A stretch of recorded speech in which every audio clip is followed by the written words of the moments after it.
But I think it's like, today it was, nice, but I think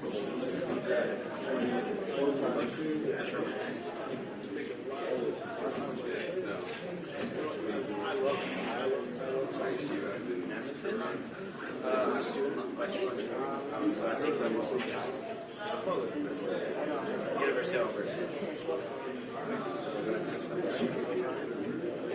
Yeah, the rabbis take up the rest. Rabbi already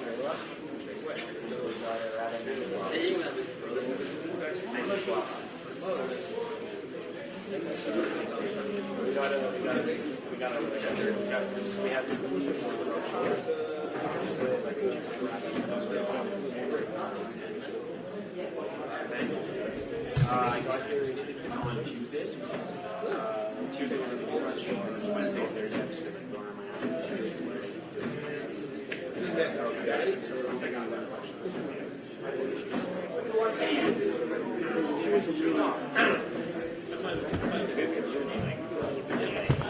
The rabbi knows like there's something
And if you could make sure maybe some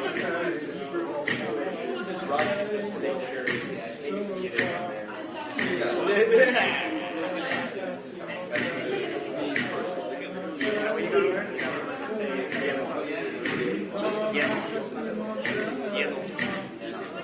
It means racket.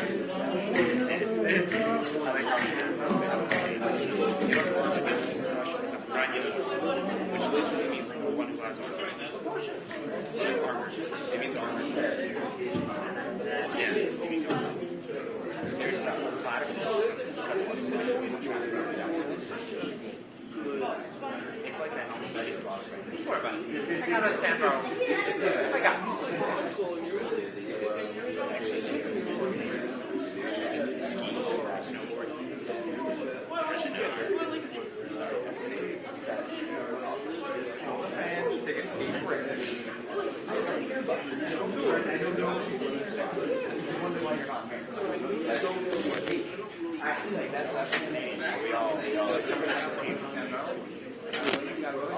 But also, I'm not married. I'm not married because there's like Jewish males and all that. And one of them should be, but they got confused because I got long hair. Yeah, the survey can go back with you. There's two guys saying. Well, actually, no, there's a lot more of the conservative reform, like, yeah, but I ain't gonna come over for it.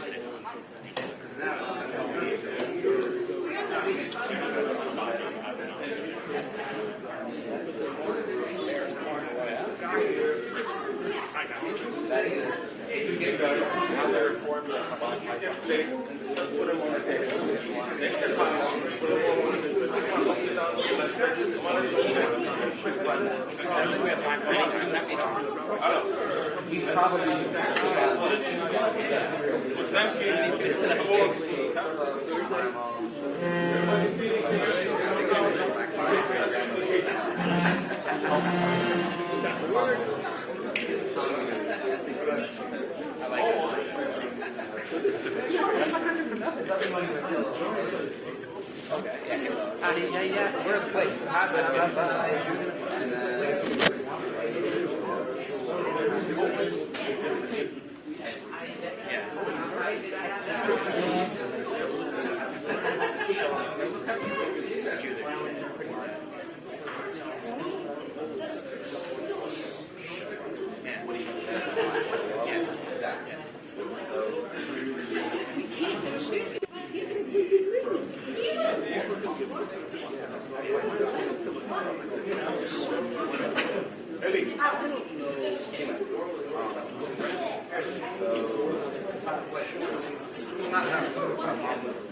On one jug of oil, seal on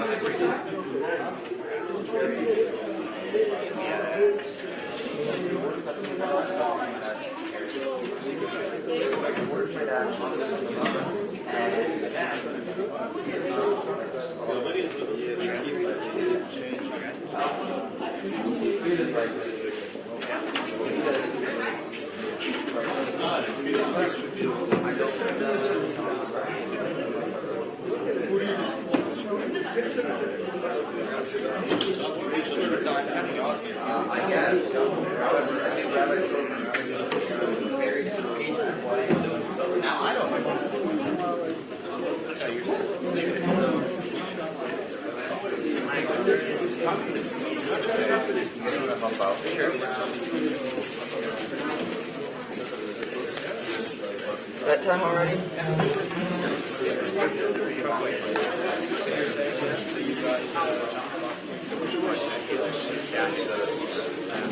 I got a few. I got a few friends.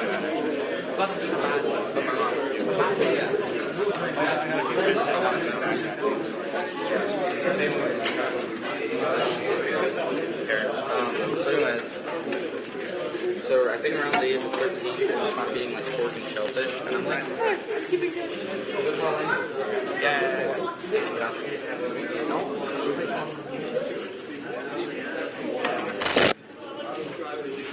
Hey. So, 1 pork per person? Sure. All right. Well, we're basically just getting. Yes. Boom! Take that!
You know what that's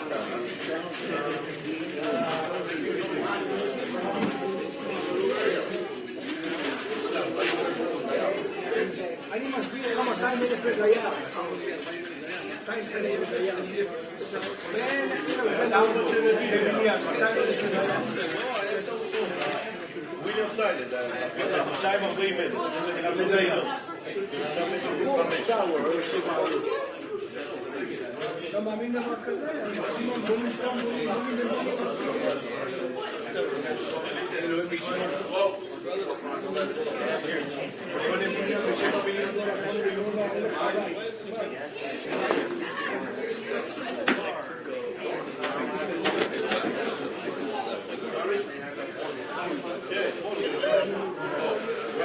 40 years after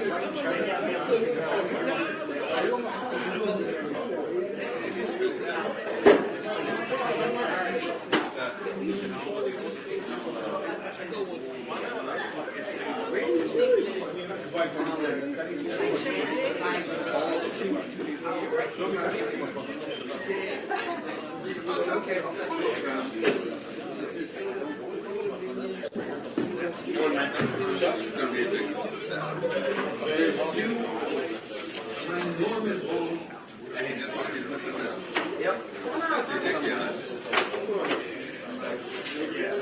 Don't go to the kitchen, please. Nobody in the kitchen. Outside. Outside. Take your seat. He's my body.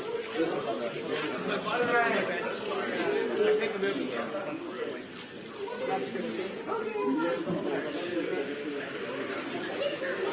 Pick that up.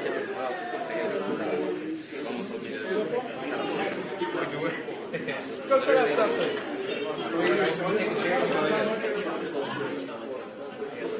Boom.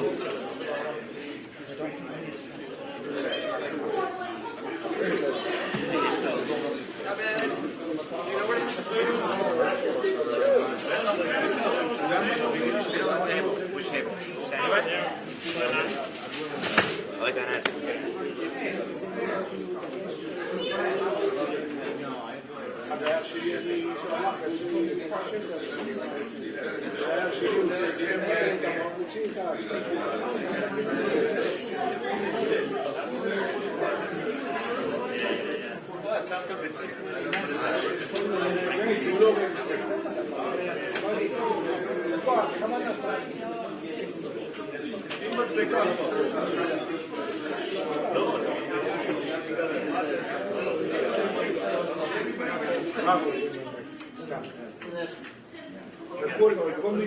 כל מי שמאחרי גם מיליונים בעבר עברו לגור במקומות. מההתחלה כבר 25 שנה אני נותן. פעם כל פרזידנט שהיה פרזידנט, אחרי שנתיים אתה לא רואה את זה בבניין הזה. I asked how much that's paid for vacation. They said 60 minutes an hour. That's how much they pay? Yeah. Yeah. מיליונים. הם קיבלו ל-40-50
Everybody in is invited to wash, please. We'll be starting momentarily.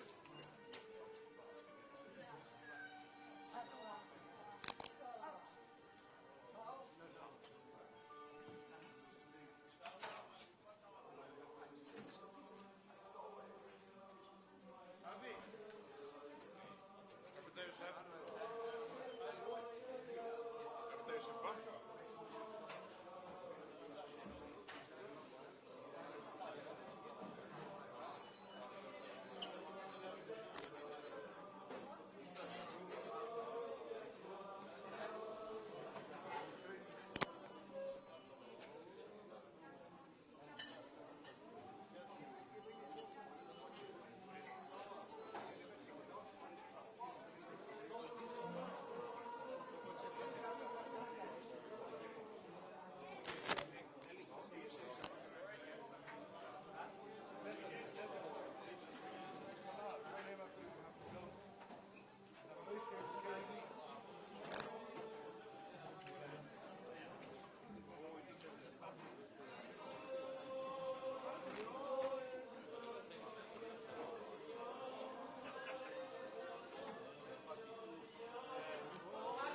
You want? I can.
controlling the music when he's ready to speak. You can make it pause, right? You need to speak.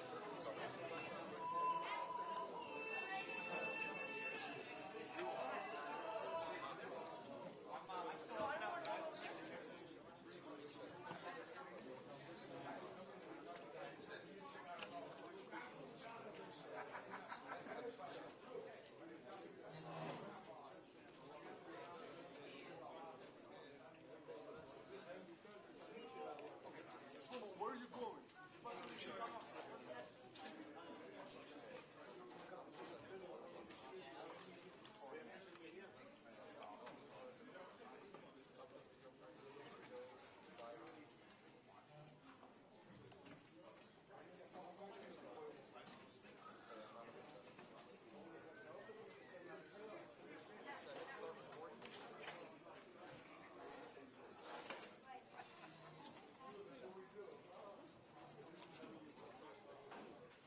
Yeah, I don't think the noodles were there, but definitely the blocks and shit. Right, now what's this one?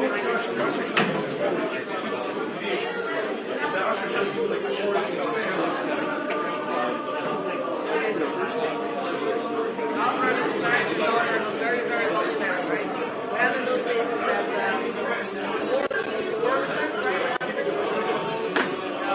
certain people, that's all I meant, they try to get the best one, the best, garnish.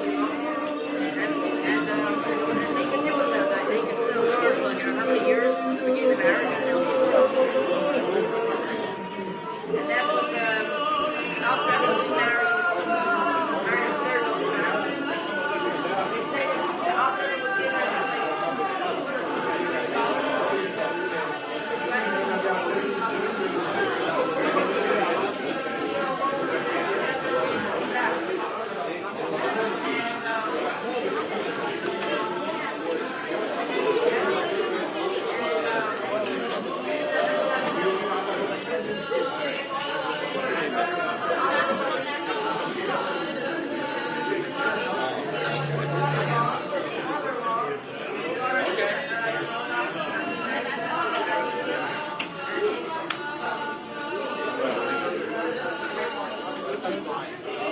This is supposed to be for free, but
YUD-TES, one thing for joining on the Chagim. Game Chagim Ula, the author Rabbi, the Rosh Hashanah Chassidus, had as author Chaber Sefer Miraculous. This is the Kodesh of the Rabbi, in Michoel Zeligson. But before we begin the Farbrengen tonight, it's known that the author Rabbi's name was Yeshivah Ohr. He was a new Neshama Chadasha, and he brought Chassidus and he brought Kedushim novelties in English, revealed part of Torah as well. So we thought it would be appropriate that we have a yeshiva here for people going for the first time in their life to the yeshiva. We have a buffer, Rabbi, He came to Yeshivah the first time in his whole life from northern Florida, about 6 hours drive in a community with not any shul, and he began learning a few months ago.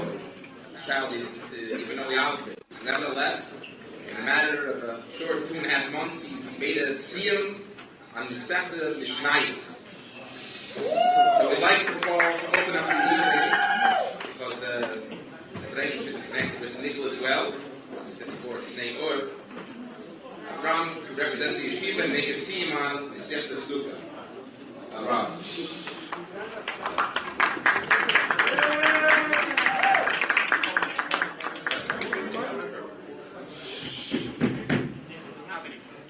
The last law in Mishnah Sefer is Shogar le'olam shvei le'aras.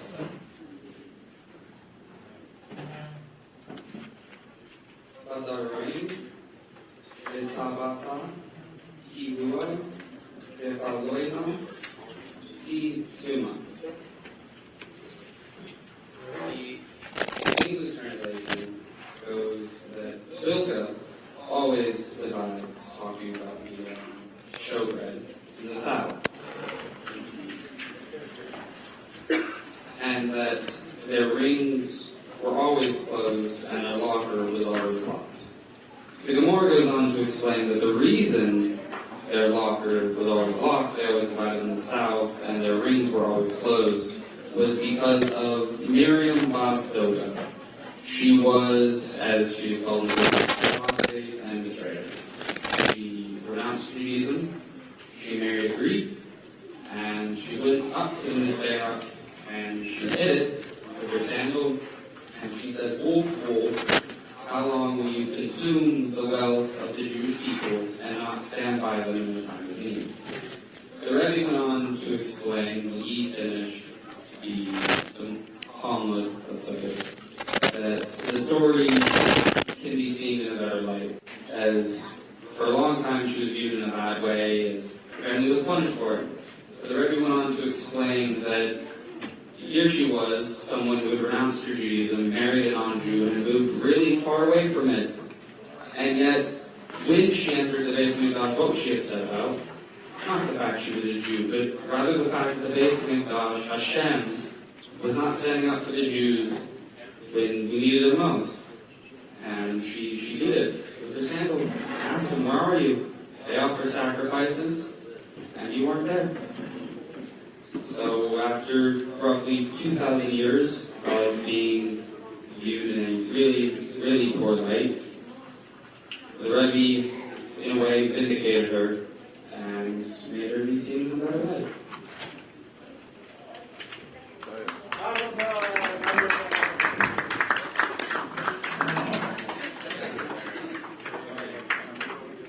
Thank you, Rabbi. Well, I'd like to once again introduce, again, to review the story of Farbrengen on the suspicious day of YUD-TES Kislev Farbrengen, Rabbi Michoel Zeligson. Thank you. First thing is YUD-TES. Find ourselves in the auspicious day, the 8th Zeligson of YUD-TES Kislev. What does YUD-TES Kislev mean? So basically, it is statements which were said by the Rabbi themselves. They taught us exactly what the significance of this day is. And we'll quote from the Rabbi what they said about the uniqueness of this day.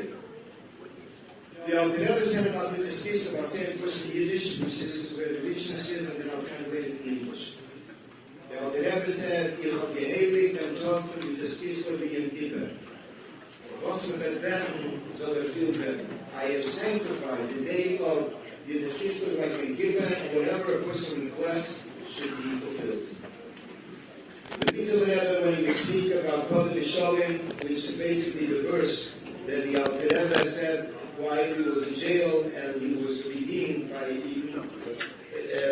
right after reciting the first verse of the Kodem Mishalim, Michoel Rebbe explains that this union of redemption is a redemption similar, reflecting the upcoming redemption. In other words, it's an ultimate redemption, which means that YUD-TES Kislev has in itself a feature of the ultimate redemption. Then Tzemach was 10 years old. He came into shul. The Alter Rebbe was not there at that celebration. As we understand that the Alter Rebbe did not celebrate fully the YUD-TES Kislev till 3 years later. The Alter Rebbe saw that it wasn't done yet, and they are going to come back and arrest him again. And they did arrest him 2 years later. So the year after that, which is this is like 1802, that is when they actually, the Alter Rebbe decided with his brother to make a Suda Seidah, a feast, a Suda painting Hashem. So the Tzemach walked into shul. He knocked on the table and he said, today's Chassidut. And he divided, distributed, and honored people with the verses about Torah. And then he gave everyone a Tanya, mechaber them with a Tanya, which is the sacred dictatorship itself of Sidis, written law of Sidis, and they went hakafas with the Tanya. Rebbe Marash, the son of the Tzemach, in his time, said that YUD-TES Kislev is not a yom tov that a person just jumps into it. There is a need for preparation. And the preparation begins 3 months earlier on the birthday of the Alter Rebbe, Chayel. From Chayel, the 18th of Elul, to the 18th of Kislev is 3 months. Then comes the Rebbe Rashab and announces YUD-TES Kislev is the Shoshana of Sidus. When did that take place? And here we see how sometimes when there is a dark time, we figure it's a dark time in its own right and nothing we can benefit from that. But this was a year, late 1901, Rabbi Rashab was in Moscow. He couldn't come back to the Babish to Farbrengen for YUD-TES Kislev. The Siddim were beside themselves. They didn't know what to do. They came to the Rebbe Rashab's mother and they asked her, if she can ask her son, the Rebbe Rashab, to come back and Farbrengen, coming back from Moscow from very serious, high-level meetings. Rebbe Sarifka was a very smart person. She said, whatever my son could do, I will ask him to do it. What he cannot do, I will not ask him to do it. And now we know he wasn't able to come back. Instead, he wrote a letter. And that was a bombshell that rings through all the years. Rebbe Rashab writes that YUD-TES Kislev is Shoshana of Sidus.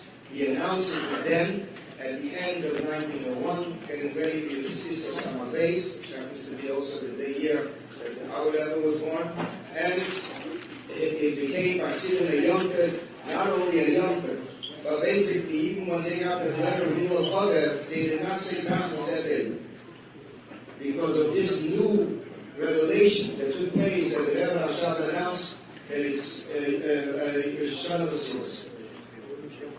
The Rebbe, the next Rebbe, who was the Frierdiker Rebbe, he announced that YUD-TES Kislev is Chag HaChagim. It is the Yom Tov of Yom Tov. The Rebbe explains what does it mean, the Yom Tov of Yom Tov. So the Rebbe says it doesn't mean it is a Yom Tov amongst other holidays. It means it's the central point of all the Yom Tov, all the Chagim. Why? So the Rebbe explains, because what is the point of Sidus? 2 things. Simcha, and the Guf should be part of Avodas Hashem.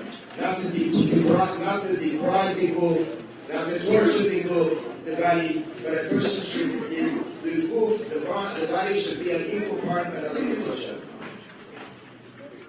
Mela, the Rebbe explains, this is the theme of every Yom Tov. The theme of the Yom Tov is joy, and the theme of the Yom Tov is drinking wine, a simcha el b'yayin, a simcha el b'basar. And therefore, there's this union of YUD-TES Kislev, which is right to the cause, that this is the central point, the central foundation of all Yom Tov. Then comes the Rebbe in our generation, in I think it was in response to someone who asked, if it's Rosh Hashanah, when do we have the Gemara? When do we have the final seal? That is said, the same way that the first and regular Rosh Hashanah is 10 days later, there's the YUD-TES KISLEV is the days later, the 10 days later, the Shastis and the Alter Rebbe had the second Gula. This is basically how the Rabbi explained it. When we think about it a moment, it's not just throwing words. The Alter Rebbe said he has sanctified the day of YUD-TES KISLEV like in Kippur, which means that he is giving special favors, special energy, special assets that a person could gain on this day and make resolutions, and once he makes the good resolutions, it is something that he can reach real heights, because it is a special day. It is Yom Kippur. Yom Kippur is the oldest day in the year. It is called Achas Bashana. Achas means one and only, and that's connected with the highest level of our neshama, which is called the Chiddush of Neshama. The Michoel Rebbe reflects it that this is a Gula which reflects welcoming redemption. Tzemach adds another feature to YUD-TES KISLEV.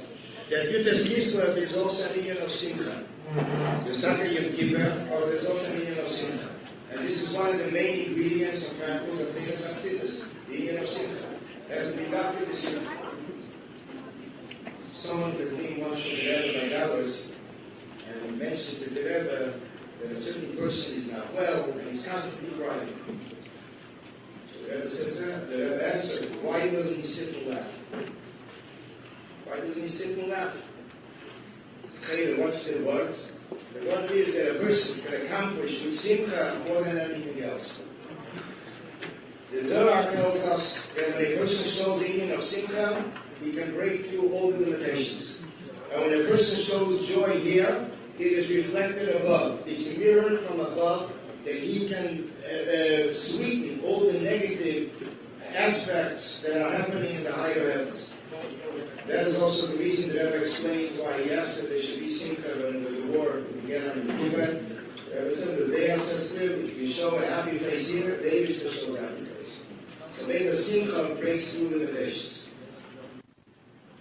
And with the YUD-TES KISLEV, it's told that the Tzemach Tzedek once was approached by a father of a child, and the child was not well, seriously not well, it was Sukkot time. So the Tzemach Tzedek said, we should dance, forget about everything, and dance, Simchas Torah, with a big Simcha. And after Simchas Torah, the child was cured. Which means basically that Simcha is the way Russia to break through all the limitations. The Layla, the Rebbe is telling this person, why does he have to sit and cry? And you can gain something. The Rebbe Marash carries it further and says, as the generation moves on, and it's not like the earlier generations, so they need some kind of preparation. The preparation is from the birthday of the Alter Rebbe, Chayelu, till the YUD-TES KISLEV his redemption is 3 months.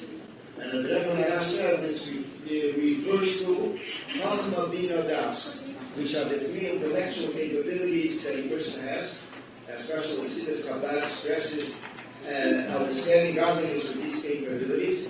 And this is basically the union of preparing for Rosh Hashanah of students.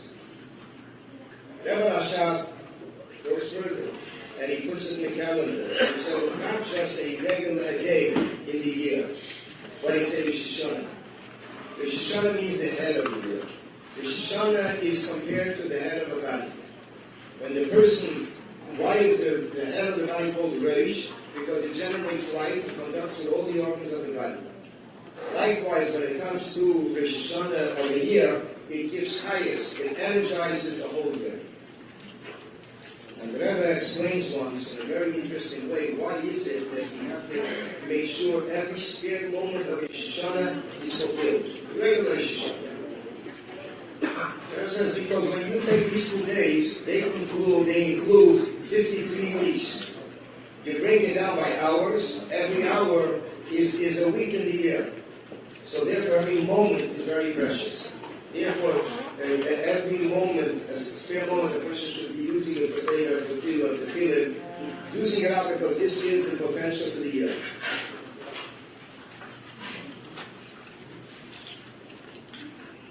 And at a certain point, there was a Rav in Vilna, very famous Rav, Rabbi Brzezinski. He was very close to Chabad. And he was once approached by someone, another Rav, and the other Rav said to him, give a look, they have a new Rosh Hashanah. The Mishnah says 4 Rosh Hashanahs. Chabad decided to make 5 Rosh Hashanahs. So Rabbi Chaim Ezer said, that's the problem. Not the problem.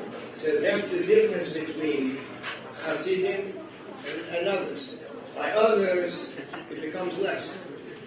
Because this is Rav who asked a question very lenient with different things, and Chaim Ezer was very upset with him. He said, by others it becomes less, by them it becomes more. They always increase more and more in positivity and deliverances. The feeding Rebbe continues and says, it is a central yontif for all the Yom Tevim who generates life and energy for the whole world. And then comes the Rebbe and says, that if a person comes and says, what happened if I miss the boat? After the Shishana. Hell, the Rebbe said there's a maximum table. There's a final seal that a person could absolutely fill in, compensate what he's missing, and that is by the union of Shuvah, the union of regret, the union of connecting in a very sincere way, and then it is reconnecting. And that is the maximum table of YUD-TES KISLEV. From all this we see that YUD-TES KISLEV is named by the Rabbi a very central point in time, person, and life. In time, it is the YUD-TES KISLEV of the year. In person, it is an enlightenment. Sidus has given an enlightenment, has illuminated the life of a person, the way a person studies Torah, the way a person prays God, the way a person fulfills mitzvahs, and the way the whole person comes to life, even when it comes to mundane matters. And in person, in time, now that is in world, it is also, it is hashpah, that it is a hashpah, in everything, hashpahs achayis. So the Eibishter should help, and as we find ourselves in this day, we shouldn't fool ourselves and wait till postponing for later. Because postponing later, as the Chazal say, the day passes, the sacrifice is over. Everything is over. It's a day that a person has to grab. This is the day of YUD-TES and Chav. YUD-TES and Chav Kislev. It is one day, as everyone said, an expression, it is a Yom. It is like Rosh Hashanah that is considered like one extension of 48 hours. So we should make resolutions, everyone who they're up to, and when they make the resolutions and they begin fulfilling them, at least to a certain extent, right in the beginning, there was it solidifies the fulfillment of the resolution, and then a person goes into a new year, which now we went into a new year, the Rosh Hashanah of Sidus, a new year with a new chayas, with a new life, which is, as the Rebbe Rashab writes, the light and life of our soul was given to us on this day. The chayim.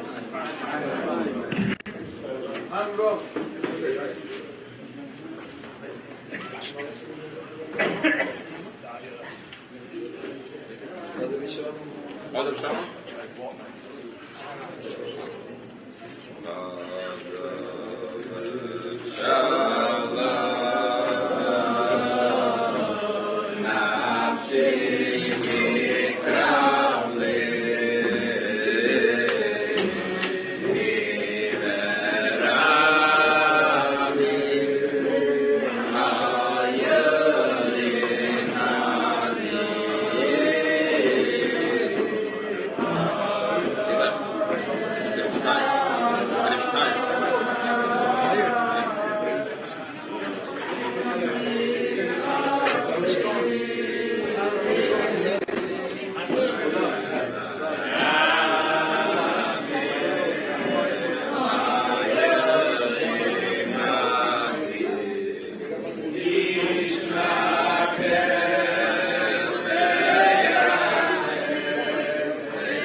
also like to mention that today's Farbrengen is Yeshivah's Ilana Bas Shalom, and today YUD-TES KISLEV is the yahrzeit of Zisa ben Zion ben Levi.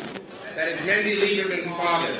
So I'm going to ask Mendy Lieberman if he could first finish his last little chayim and give us a couple words. They'll take the nishmas of your father and connect it with this Halakha hug, this holy day of YUD-TES KISLEV. Mandy Lieberman, please, still tight.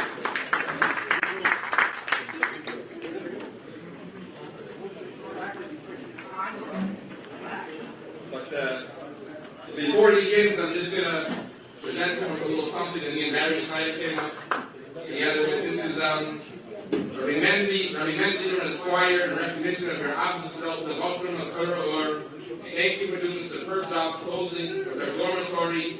You're a great example of a chassid who loves to live at his Torah and is always looking to improve and strive for truth. You're a tremendous asset to the community. Mandy Lieberman, thank you.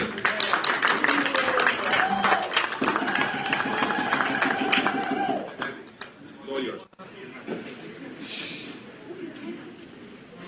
Thank you very much, Rabbi Sloffer, Rabbi Kaczynski. This Rosh Hashanah Chassidus, YUD-TES KISLEV.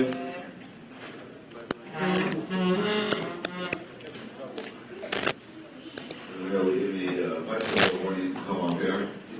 But, today's my father's yard site.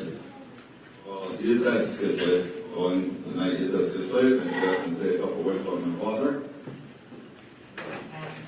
My father escaped the Holocaust. He was born in 1930 in Velka, Czechoslovakia. He came here to this country, and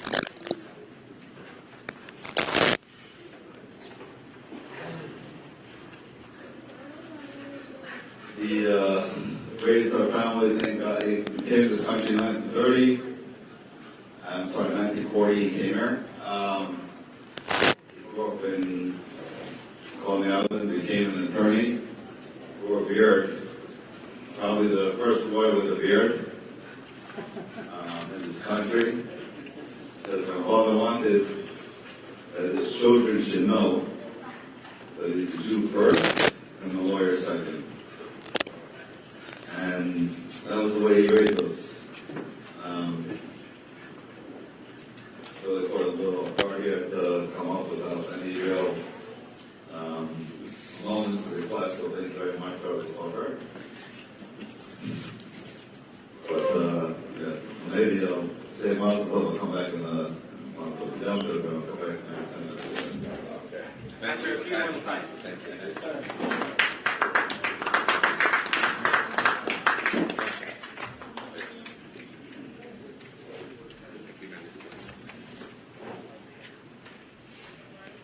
After YUD-TES KISLEV, Chassidim approached the Alter Rebbe, and they asked the Alter Rebbe that they have the dealer ready for YUD-TES KISLEV to read on YUD-TES KISLEV, and they just need the Alter Rebbe's consent. The Alter Rebbe said no, not going to allow it. The Alter Rebbe wanted as much as possible from one extreme to the other to stay away from any machlekas and the irritation and the arguments between Chassidim and other groups, and instead I'll never make the following statement, that this is the day which will be a constant Yom Tov Vayim. It is a day which will be, Hashem's name will be glorified and sanctified, and it is a day which thousands of Jewish hearts will be inspired with Yeshivah, and because it is engraved in the hearts of Yidden Lamayla, the higher understanding, written in the hearts of Yidden here in this physical world. Which means to say, when we think about these 4 points, they're very powerful points. Number one, the Alter Rebbe says it is a constant Yom Tov. It will be a constant Yom Tov. That derives from this. And we say the constant Yom Tov means that even when Mashiach will come, although all the Yom Tov will exist, but on others it is said that they will cease to exist in the, as Chassidus explains, not literally ceasing to exist, but ceasing to exist in the sense that it won't stand out in contrast, in comparison to the revelations that will take place at the redemption. It will be like a candle in daylight. On the other hand, when it comes comes to this season, the Rebbe says this will be a Yom Tov, a constant Yom Tov for all times.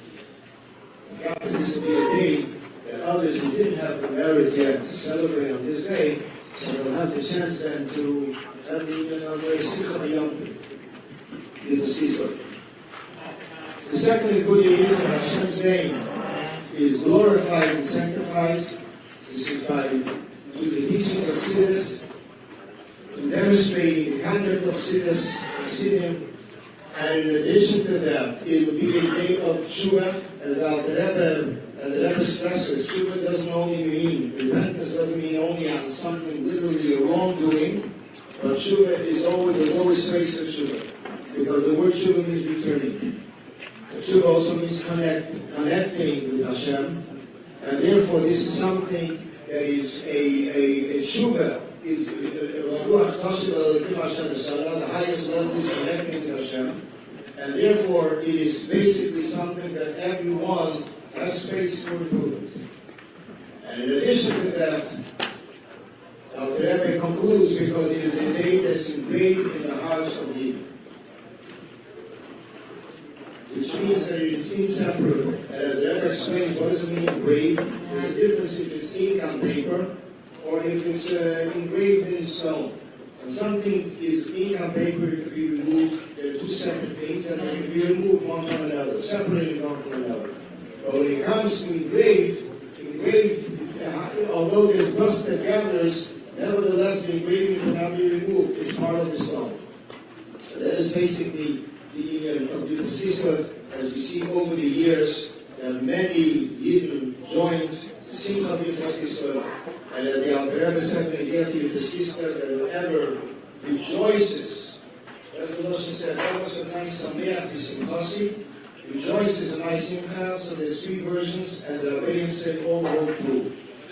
One, I will take him out, I'll take him out from a limited situation, a restricted situation to a broader situation.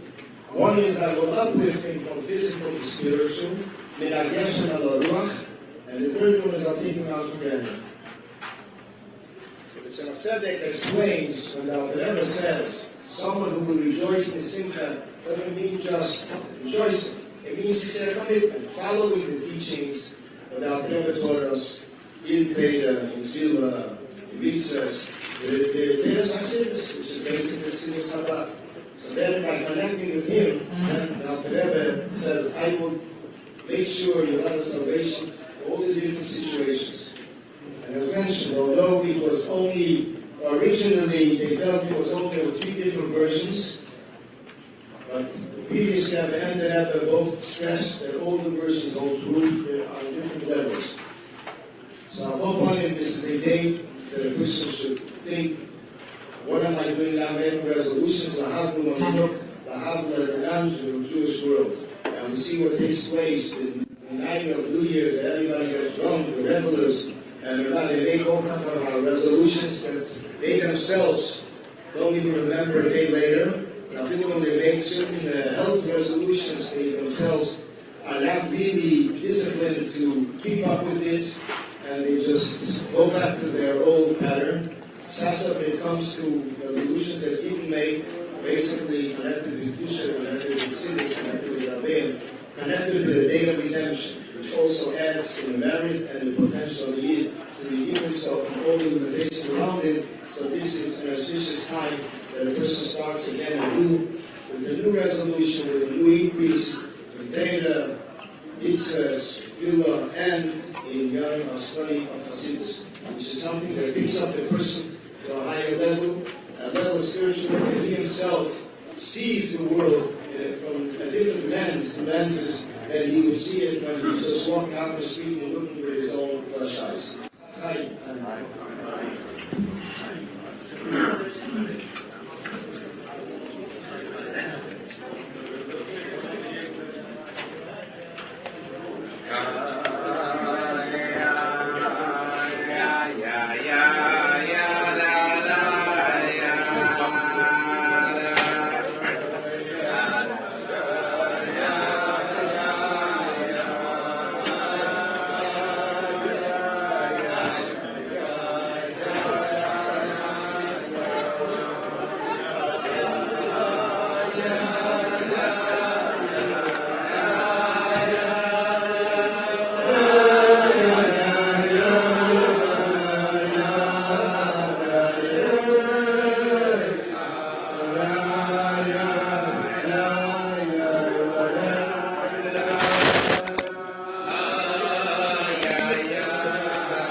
discuss differently young and the year from the arrest of the Alvareda and through imprisonment and then war. So the last 30 years it was discovered in the embassy Shimes and Rebbe's consulate that parts of the story of YUD-TES Kislev were not known. And the Rebbe mentions there that Pisaska came to arrest the Alvareda and walked out from the back door and went into the cemetery, disappeared. And the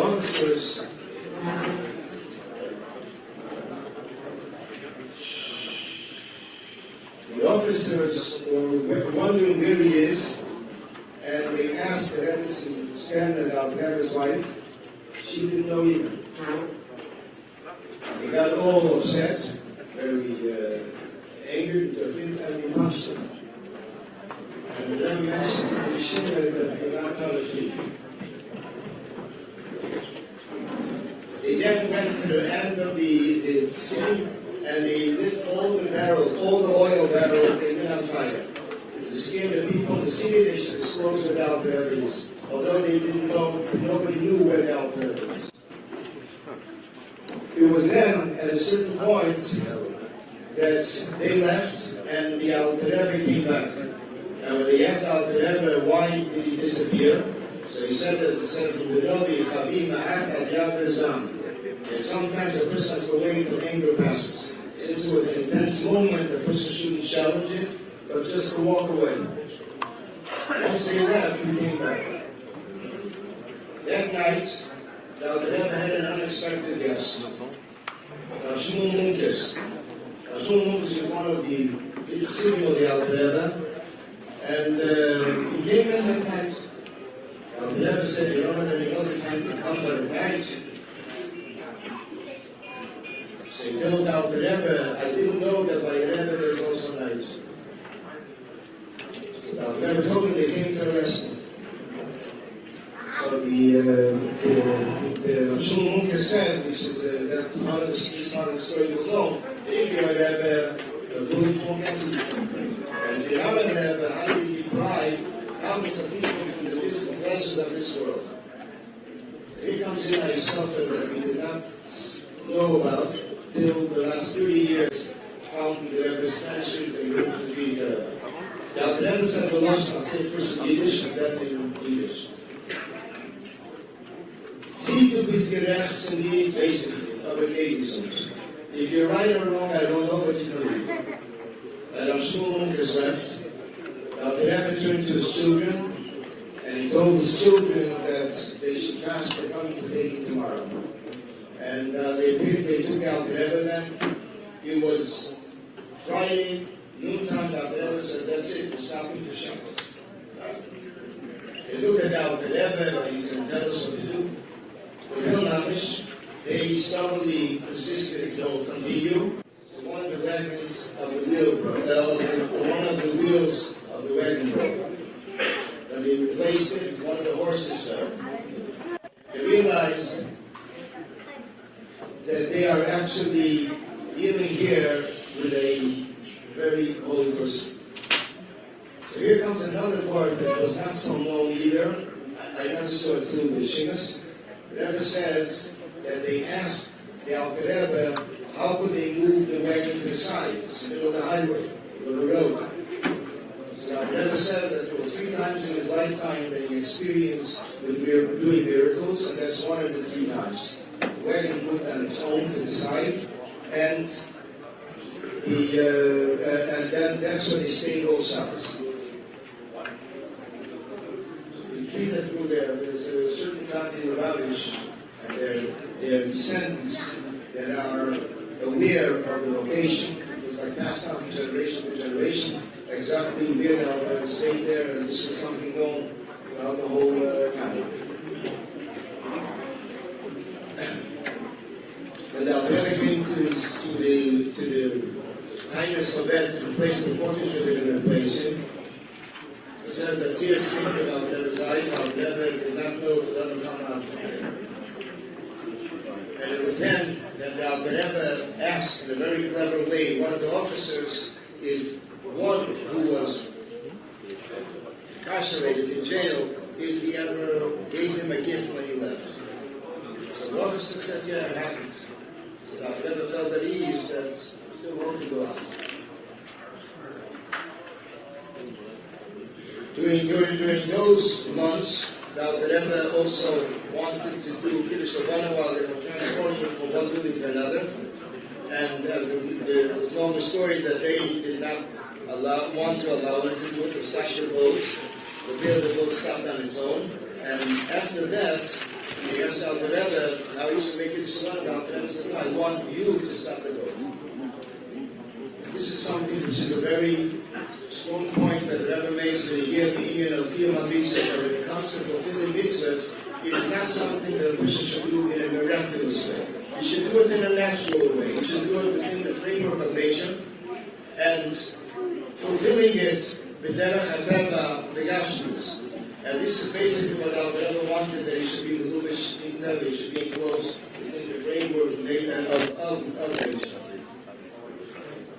On another occasion, there was one of the high officers who was an academic person, and he wanted to hear a certain explanation from the Rebbe, and inside on a pasuk that he had a question for many years. On some places, so many places, that the Eibush called Adam Rishon, and he said, where are you?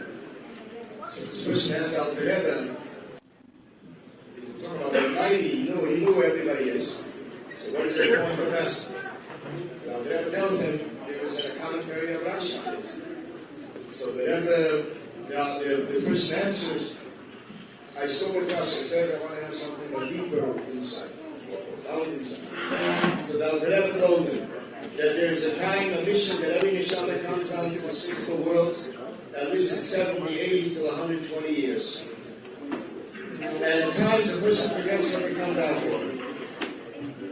They come down, they get so verschlepped, so drifted into worldly matters, mundane matters, and they're forgetting that there is a deeper purpose what they have to accomplish in the world. And only that Neshama can accomplish it, no one else can accomplish it. And therefore, from time to time, a person is reminded and he's asked, Ayeko, where are you? Where are you in the world? In other words, are you really on the right track? Are you really doing what you need to do? The story that Alter Rebbe explains the story of the Yeshivah Torah, wandering Neshamas. They're called wandering Neshamas that are, some of them are not doing what they're really cut out for, what their talent is, but they're just like somewhere else. The story goes, the Rebbe mentioned it a few times in the early years, that there was a post rider with a rich person. The rich person, they're both coming for Shabbos to a city. All of a sudden, the wagon and the horse, they fall into a ditch. And they both will go out to see what's happening.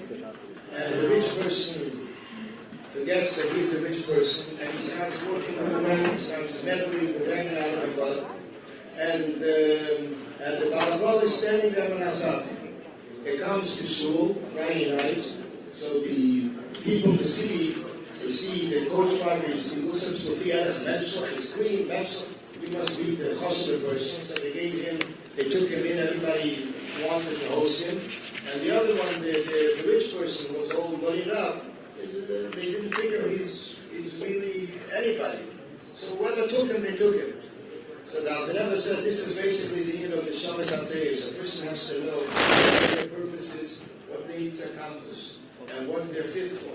Sometimes a person gets involved with something which is not his, and he won't gain anything from it because he's not cut out for it, he won't accomplish anything.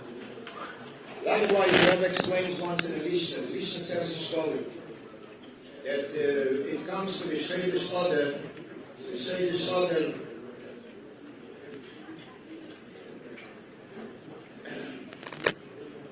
the Yeshivah Torah, they announced Shkolim in Kilayim. Shkolim means that everyone needs to give an access of shekel.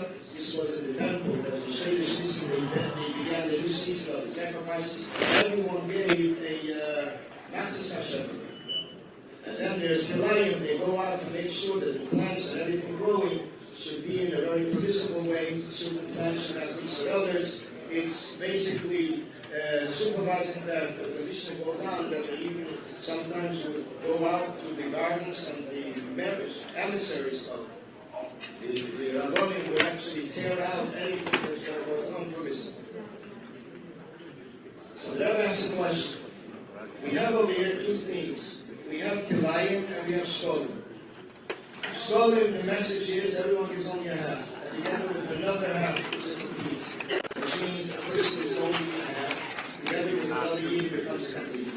And on the other hand, when it comes to the Kilayim is that everyone is a separate entity, and you can't mix them together, they should be separate. So the Rebbe says the Chayt, it's mixed messages. There's two different messages, and one can be mixed together. One tells a person you only have, you're only a part of Klal Yisrael, but you only have to complete it. The other message is that Kilayim, that everyone is a plant for itself, and you can't mix the plants together. So the Rebbe says, yes, both hold true.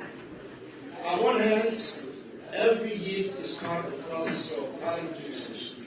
And the Mela, when they go out to do a certain mission, and everyone says an expression, they have the backing of all the generations behind them until our forefathers, our patriarchs and matriarchs, our Rabbi, so Yankim, and Rivka. On the other hand, everyone has a special mission to accomplish the world, and that someone else cannot do it for them. It's their shlichus. And therefore, it is basically something that a person is complete. It's his profession, it's his mission, and that's what he came down here for. Similar to what the Rebbe mentioned, that Yeshivah came down here once 70, 80 years to do a Yid a favor. The Gashmi is spirit, physical, especially spiritual. Somebody asked the Rebbe, what happens after that? So the Rebbe says that marriage extends his life. So basically, this shlichus, it's something the Rebbe says, and together with that, a person should know that because this is his mission, purpose for descent in this world, he can never know when it will be, and therefore he always has to be on the alert. Not turn down something that may be the mission of his life. There's a story told about the Rebbe, that the Rebbe walked out of his house, he was in the street, and he was stopped by a person, not a Lubavitch person, and he was asking the Rebbe different questions, standing there for 10, 15 minutes. The Rebbe was going to the car, and he stopped the Rebbe.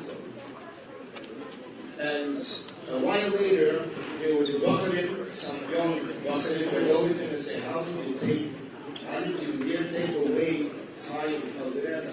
15 minutes of the Rebbe's time was time. He felt very upset. 15 minutes there, the kids. So he wrote to the Rebbe, excused himself, apologized. So the Rebbe says, it says that a Yeshivah comes down in this physical world to do you the favor. How do they know? First of all, the Rebbe says, they should be somewhere else. Well, they were supposed to be somewhere else, not by the house. Number two, how do they know that this is not the purpose what I came down for? It's an amazing thing. And the Rebbe is talking with someone, a person, and the Rebbe said, this could be the reason I came down here. So this is basically the same thing we find also in the year of, we're talking about two halves, we find it also in the year of Shidduchim. Shidduchim, marriage. So we find also that in marriage, each one is only a half a soul. Not Gufa, as the Zayah says, or soulmates in English. And then the Rebbe Marash explains a very interesting way. It's really mentioned in Siddur, that it comes down into this world, the two of them, each one is from the same organ of the Marish. These two are both from the same organ. They come down here, they come down born into different families, and the Rebbe says a very interesting word, but most of the time not even in the same city. And then the matchmaker comes and he connects them together. And he brings them together. And that's why it's such a great joy that they were brought together. Question is, the word should have been Shatchan. Why is there each benign the middle person? somebody once said, because the word something also is an abbreviation of something that is not so dignified, and therefore instead of that they use the Russian in the middle person.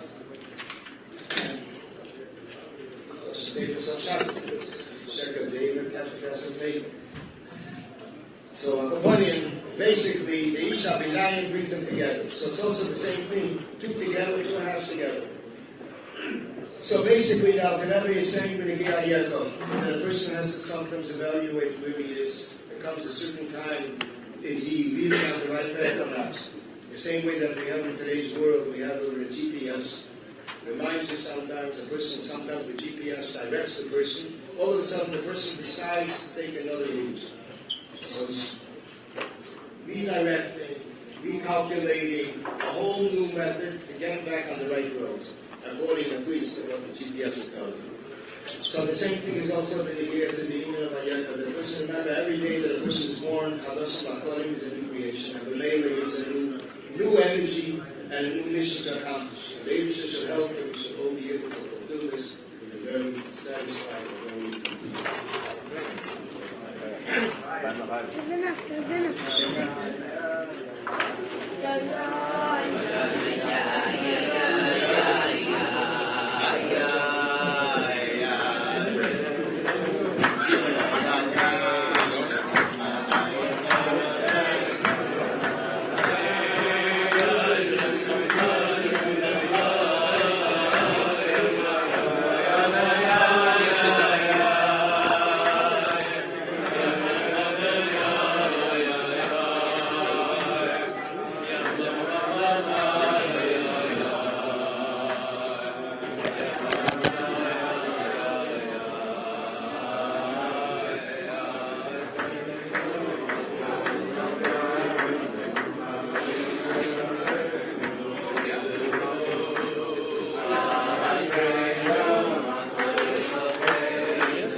I'd like to ask one of the sponsors of tonight's event, dear friend Yeshivah Torah Ohr,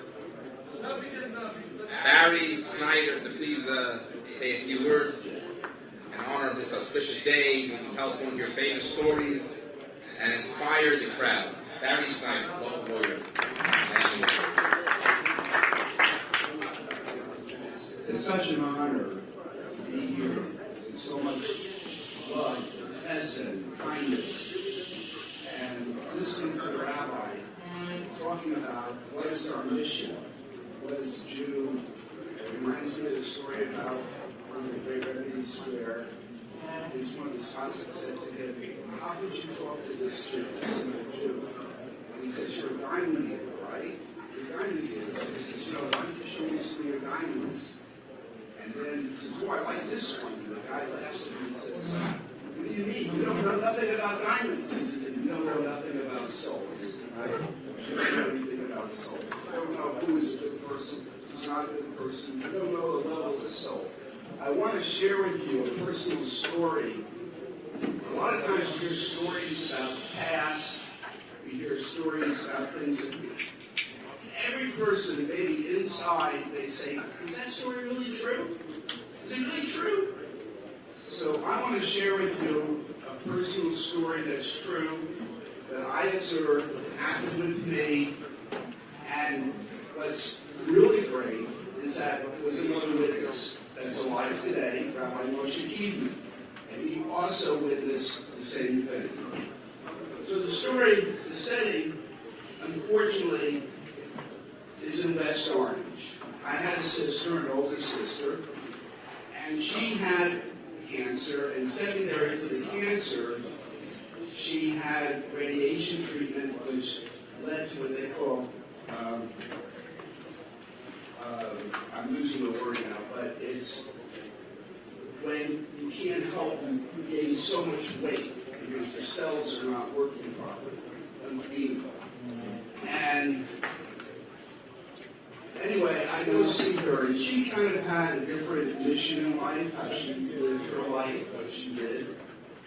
And while in New Jersey, she says to me something very strange. She's in a nursing home because she can't move. They have to lift her from the bed to the chair to the bed. And she says, Barry, I want to ask you something that's very important. I said, sure, what is it? She says, when I die, and I like, sure, I don't want to talk about it. She said, shut up. You're my younger brother. I need you to listen. When I die, I want to be buried 100% like you did for mom and dad, everything 100% kosher. I said, sure, you do whatever you want. She says, no, that's what I want. Whatever I did in my life is one thing, but I'm a Jew. I want to be buried in a Jewish cemetery. I want everything 100%. I have no Jewish friends. I need to know that you'll make a promise, that you'll make sure that I'm buried properly Jewish. I said, sure, but not for 120 years. 6 months later, she passed away. And I'm in Miami. She's in New Jersey. And the cemetery, for those who know, is New Montevideo Cemetery, which is way out of Long Island, very far out. So at that time, I called Moshe Kiedman, because I was a good friend and follower of Rabbi Green. And Moshe basically took up what he did. And he was a young guy, 26. I don't think he had one white hair in his beard at the time. And I said, can you help me? And Moshe says, yes, I'll find a rabbi up in that area. So I got a rabbi. So I'm thinking to myself, okay, I have a rabbi, I have me, I have my friend, I have the funeral director, and a cousin. I have about 5 people. But I'm 5 people short for a minute. I said, you know, we'll do the funeral Sunday, and maybe somebody will be a mensch, and they're visiting whoever they're visiting, and they'll walk over and let me say Kaddish for my sister. And here's the thing. Here's the first start, because the story is in different stages. The first stage is, I'm in New Jersey. It's about 10 o'clock at night. As I said, if you really want to do a mitzvah from your heart, Hashem's going to hear it.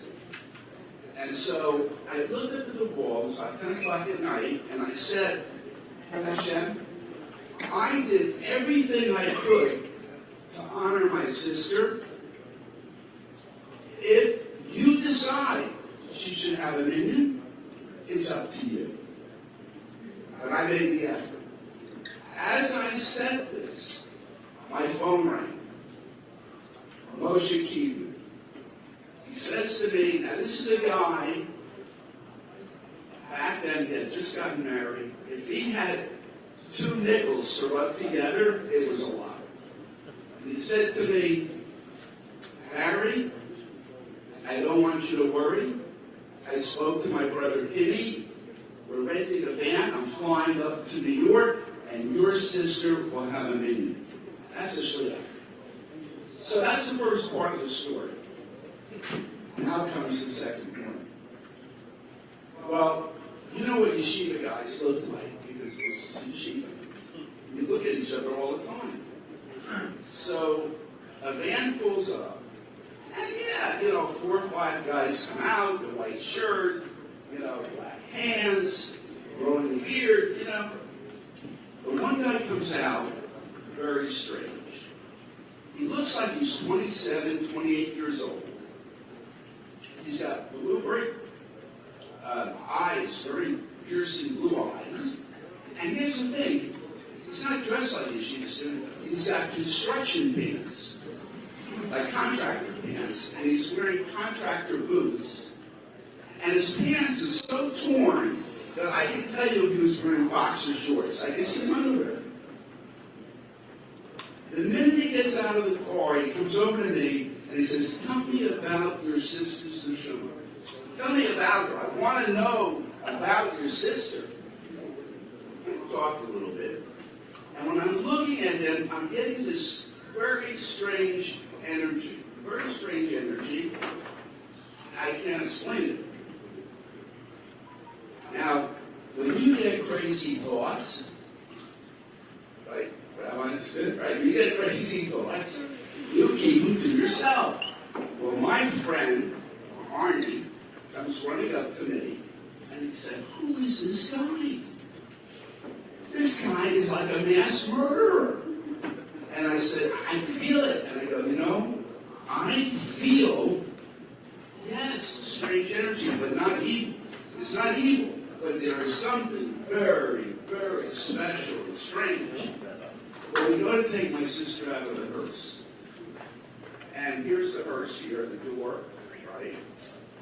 And I told you maybe 400 pounds in the casket, everything. And so we go to take her out, and two big guys, like football players, who take care of the grounds, come running up, and they say, "Don't touch this casket. Don't touch it. It's a liability issue. Only we can touch the casket." Now, I have two rabbis. And they say, "But it's a luck." I don't care what a luck it is. Don't touch that casket. The big guys. Well, this guy, torn pants, work boots, comes running around, and he picks up the casket by himself. Amazing. I mean, I was on the other end to make sure that it didn't tip for balance, but he picked the weight of the entire casket up. And these two big guys who didn't care what the rabbis had to say, he looked at them with these eyes and he said, "We are taking this woman to her grave." And when he said that, the two guys went like this. And they walked backwards, they didn't say a word, they walked away. He buried my sister. He helped shovel the dirt. He said cottage. I went with my son to sit for Moshe Communion. Got up probably like 5 in the morning, flew to New York. Then had to do a 2-hour drive. Now he's going to do a 2-hour drive back and then fly back. I'm sitting Shiva. It's about 9 o'clock. I get a call from Moshe. Now this is the third part of the story. He says, "Barry, did you speak to that guy with the torn pants and, the work pants and the boots?" So I said, "Yeah, I spoke with him." He says, "Did he tell you his name?" I said, "Yeah." "Did he tell you where he's from?" I said, "Yeah." He says, "Tell me." And I said, Moshe, I don't know, maybe I got verklempt, but with everything going on, I forgot. I guessed it. I said, "Why are you asking me? He's your brother's friend. You should know who he is." He says, "Now comes the point part of the story." He says, "Barry, it wasn't one of my brother's friends." I said, "What do you mean?" He says, "I can tell you who he is. I don't think you would believe me." And he's not laughing. He said, "Tell me." Eli Hanavi. And I'm laughing. Eli Hanavi. All right, we say a bris, Pesach, and we go one out. He can't be Eli Hanavi. So, no, Mary, I'm telling you, when the Jew really needs something, Eli Hanavi comes down in some kind of form, usually a beggar or a poor person. I believe, and I see he's not laughing, he's Eli Hanavi. So I said, "Look, he can't be Eli Hanavi if he knows your brother. He doesn't know my brother. Let me tell you what happened. My brother is in 770. It's July. Yeshiva is out. He cannot find anybody who wants to go to a Levaya for the whole day. All of a sudden, this guy with the torn pants, the construction boots, looked like he was coming from the direction of the subway. He ignores it. The guy walks up to my brother, and he says to my brother, "You look like you need help. How can I help you?" Can you imagine that? This guy looks like he needs help. But he's there. "How can I help you?" He said, "We have a funeral. We're going to do a funeral. It's going to be all day." And he says, "Would you give me the mitzvah of doing the Levaya?" Can you imagine someone saying that? And the minute he said this, 3 kids come around the corner, and he says, "Will you go to the..." "Oh, sure." The guy's standing there 3 hours, nothing happens. This guy shows up, 3 guys jump into the van. Now, all the way in the van, it's like a fly in the glass of milk. He doesn't fit in. He speaks Torah. And here's the best part you're not going to believe. Moshe asked his brother, asked everyone, all these guys, 6, not just me, "What's his name? Where's he from?" And you know what everybody said? It's the same thing I said. He told me, but I don't remember. 6 people? No one remembers? When they go back from the funeral, he opens the door. He walks out. He doesn't say, "Hey guys, I helped you out. Can you tell me where I can get some food?" You know, there are a lot of mixed nuts at 770. "Can you tell me where I can study? Can you tell me where maybe I can stay?" He doesn't ask any of these questions. He's happy with the mitzvah of burying a Jew, and he leaves. So you know what? Because they are yeshiva boys, they are mensches. They said, "You know what? Let's come to 770 tomorrow. We'll find him and we'll help him." So they walk around 770 the next day. And they were looking for the guy with the red beard, the torn pants, the boots, and everybody who's been in 770 said, "We've never seen anybody like that. And we never saw anybody like that after that." And here's the best part of the story. I told this story to Izzy's hall. You know what Izzy said to me? He said, "Harry, I don't care what you believe, but there's only 2 possibilities. Either he's Eliyahu Hanavi, or he's not. Anybody here disagree with those 2 options? That's it." Somebody says, "If he's Yeshivah Hanavi, what a great story. You publish it." But what if he's not Yeshivah Hanavi? What if he's not? Then what you're telling me, Barry, is that here's a guy who apparently down on his luck, who walks around with pants on, you can see his underwear, and he sees a Jew that may need help, and he runs over without being asked, "How can I help you?" And the Jew says to him, "We're doing a Levaya for a stranger. It's going to be all day." And he says, "I want that mitzvah." And then, when he goes to Levaya, there's guys that from Yeshiva, they're going to get tzedakah, they're going to be rabbis. They don't do anything. He wants to know, we're not burying a piece of rock. I want to know about the neshama. I want to participate in the burial. And then when he gets done, he just walks away. I don't want anything from anybody. What does that tell you? It tells you that each of us, the most simple Jew, could be like the other. Thank you.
honor to cover the YUD-TES 82 years ago. Rebbe began, so it's supposed to begin with this letter, which is the first half of the first page of the Lord YUD-TES, and after that, Rebbe discusses the customs of the day. So Rebbe begins that this is a letter from Rebbe Ashab, and YUD-TES KISLEV Farbrengen, which means the YUD-TES that our nefesh, our soul, was redeemed in peace. The life of our soul was given to us. This is Yeshivah Torah Ohr. Interesting to note that originally, when we look at the writing of the Rebbe Ashab writes, Recording Hadorah, that we can possibly say that it's Yeshivah Torah. But the previous Rebbe, Shasi wrote it over and he printed it, released it, he took out Recording Hadorah. Wrote it as a fact. And he saw such an event happening already on another occasion that the previous Rebbe was visiting his friend, Rabbi, and Rabbi asked him to give over the last Bible that you heard from your father. He wasn't really up to it, so he said, Rabbi said, open up the faucet and it'll pour. And he handed over the last night he heard from the Rebbe Ashab. When he came back, the Rebbe Ashab asked him, how was it? He said, he mentioned that the Rebbe Ashab is a certain thing that he changed. The Rebbe Ashab wrote, said in the minor, the Rebbe has to be capacity saved. And the Friedrich Rebbe took those words out, and it was like a fact. That this is how it is. The Rebbe Ashab asked him, how did you take out something that I'm not sure about, that I'm not definite about it? I'm saying you can possibly say. So the Friedrich Rebbe, what by you is a consideration, is not be a fact. So Mela, when you consider that, Kari Hadava, I already began to remind them when we started the discourse, on a certain topic.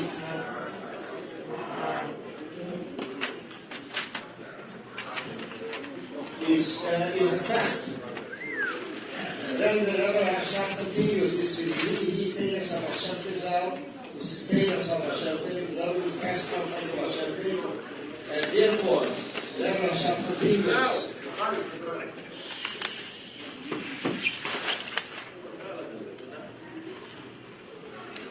Rebbe Ashab continues on in Kilas Masecha, this is the beginning of the creation.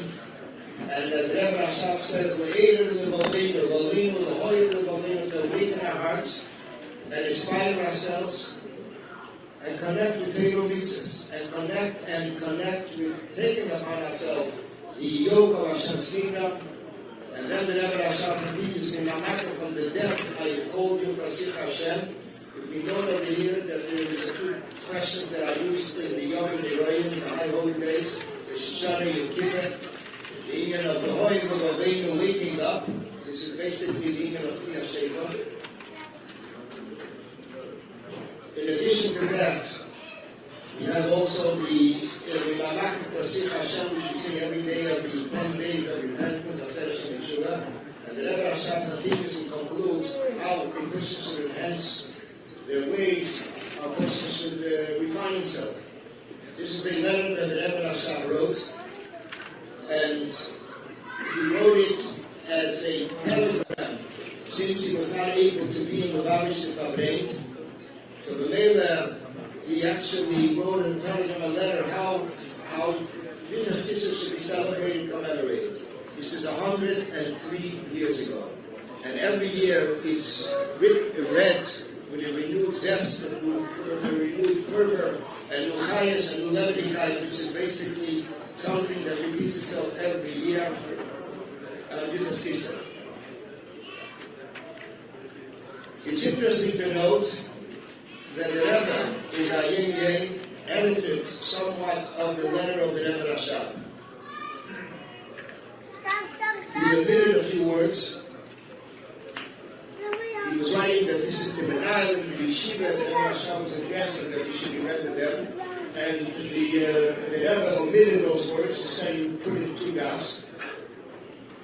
And what the Rebbe spelled out was that YUD-TES KISLEV is a chag as a part of Shalom Nafsheinu. The Erev Chayes Nafsheinu Ritamano, the light of life of our nefesh was given to us, which is interesting that the Rebbe used to with the Sakelish and Tanya. And Hayim Azer Shoshana Ladach, this is the Shoshana Yeshivah.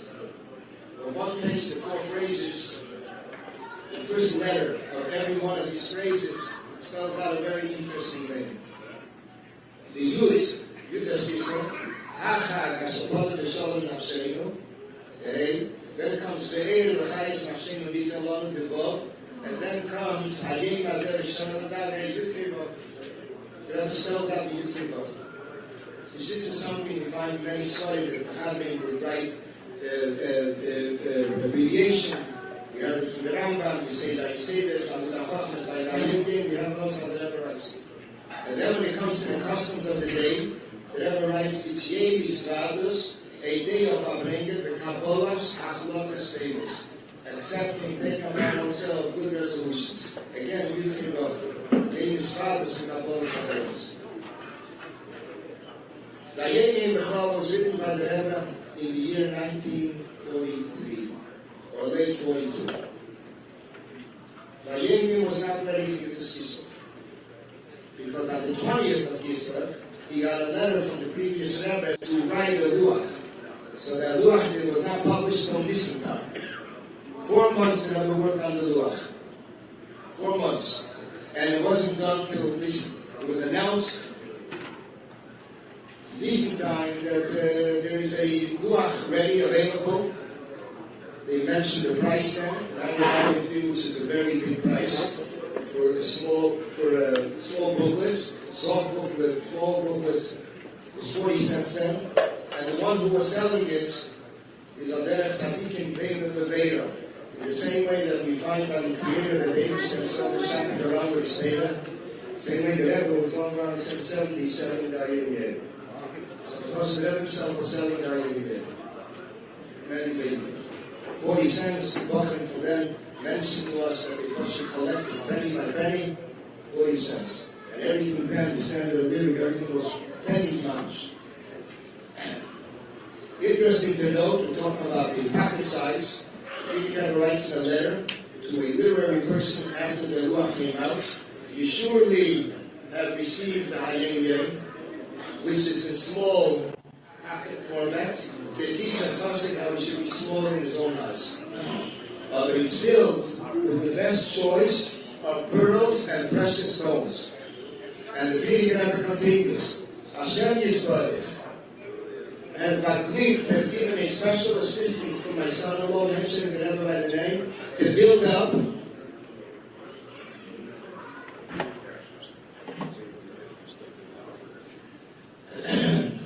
up a grand building structure of 383 rooms. That's 383 days. To leave here.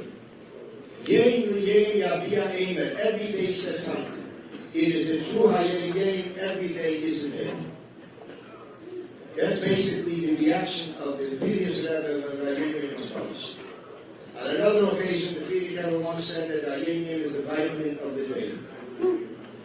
On another occasion, the Friedrich Rebbe said it's a spiritual nourishment of the day. And the Rebbe once interpreted that when the Friedrich Rebbe said it to the special tune, Hayim Yeh, is that it is Hayim Yeh, the day is a day when it is filled with the contents of how meaningful the day should be.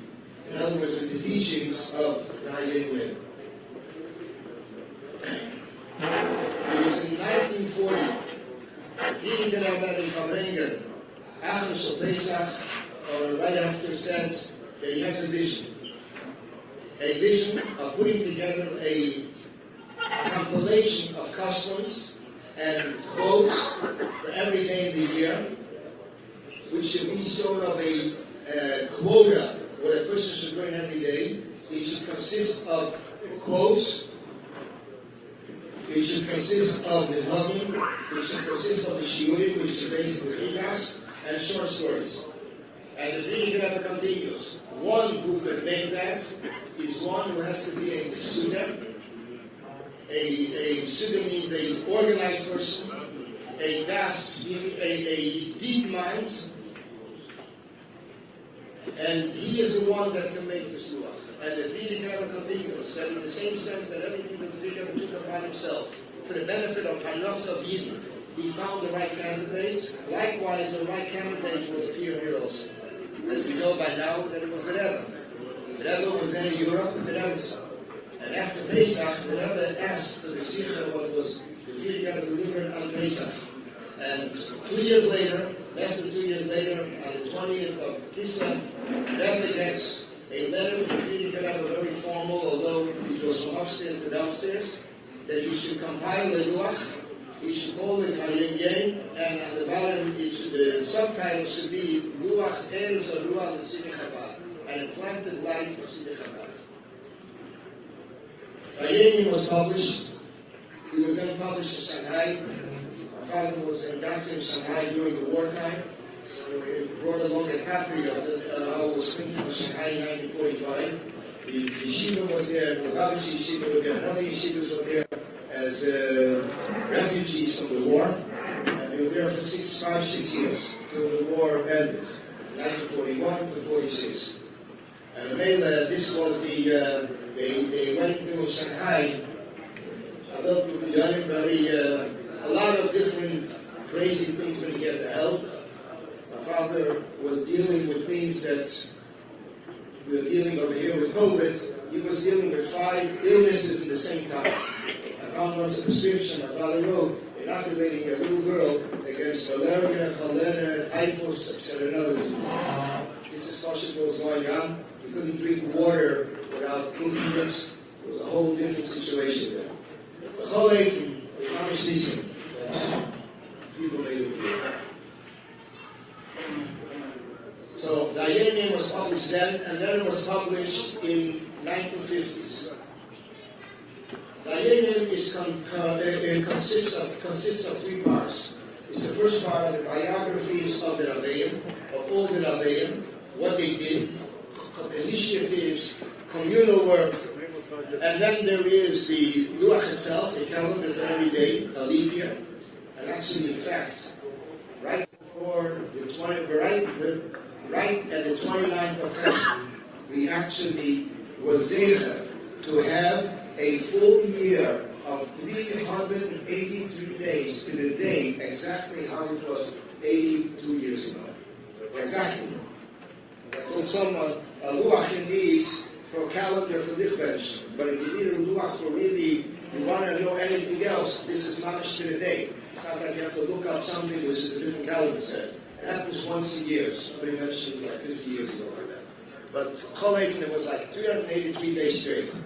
Then came the 30th of Cheshvan, and everything was thrown off course. Because the Hayim does not have the 30th of Cheshvan. So, began to learn. So in 1957, the Rebbe, as Rebbe, his biography was updated. I was writing about the Rebbe's biography. What did the Rebbe write? The Rebbe began writing his own few lines. The Rebbe himself wrote, and then they continued writing again.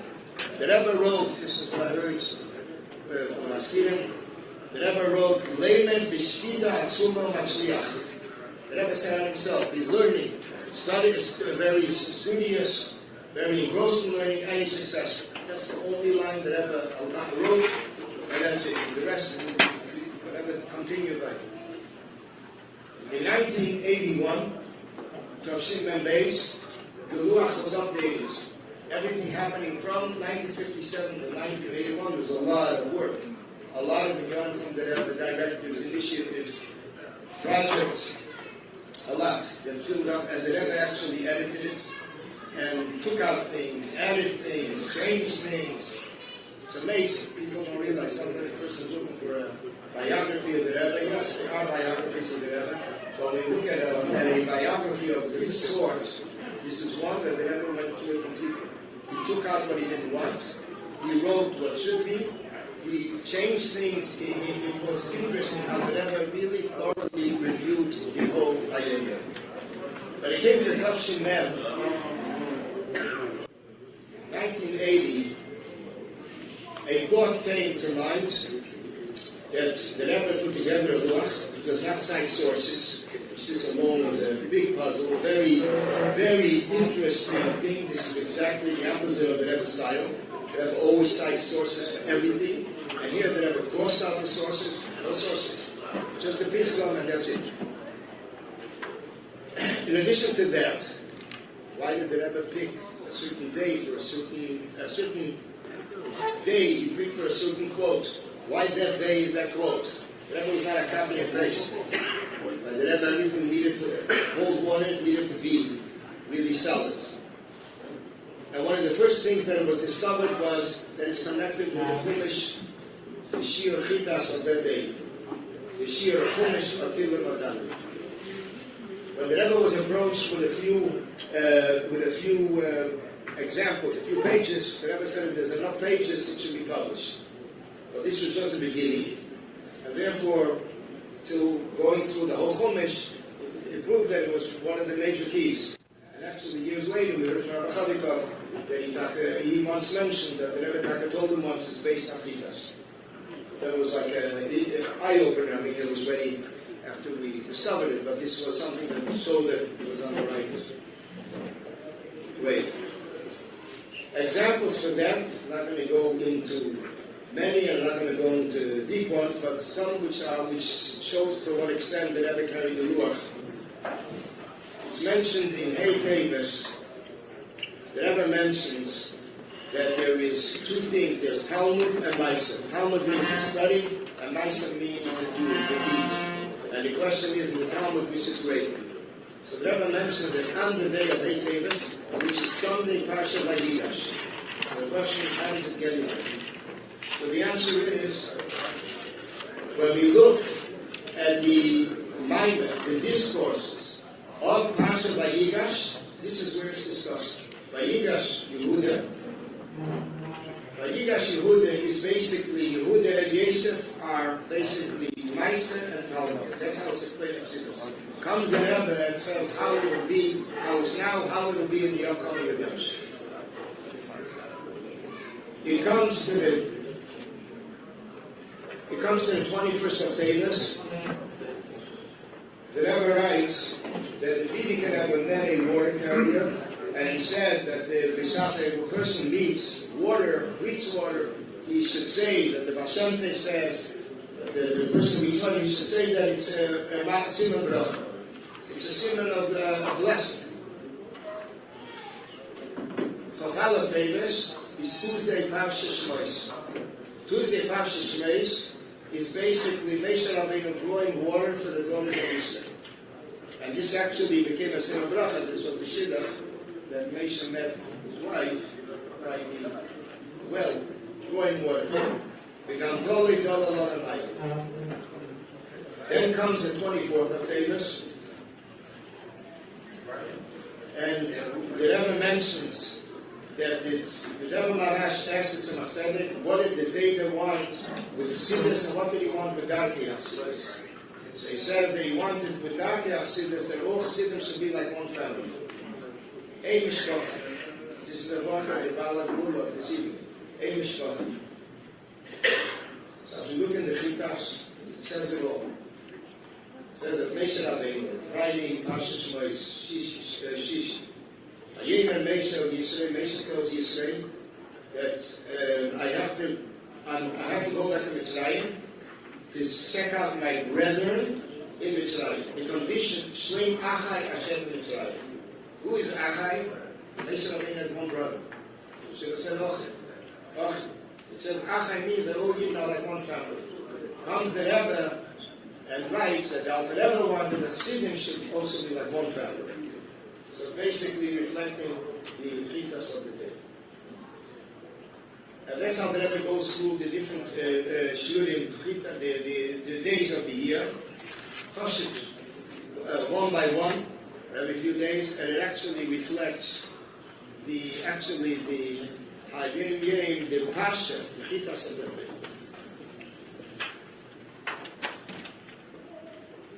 The same thing we find also on another thing, which is basically connected to the seasons of the year. The seasons of the year, Bechlal, we learned it in Parsha Neach, are the 6 seasons in the year, Kais, winter, summer, winter, and cold and hot. So the Gemara said every 2 months is a season.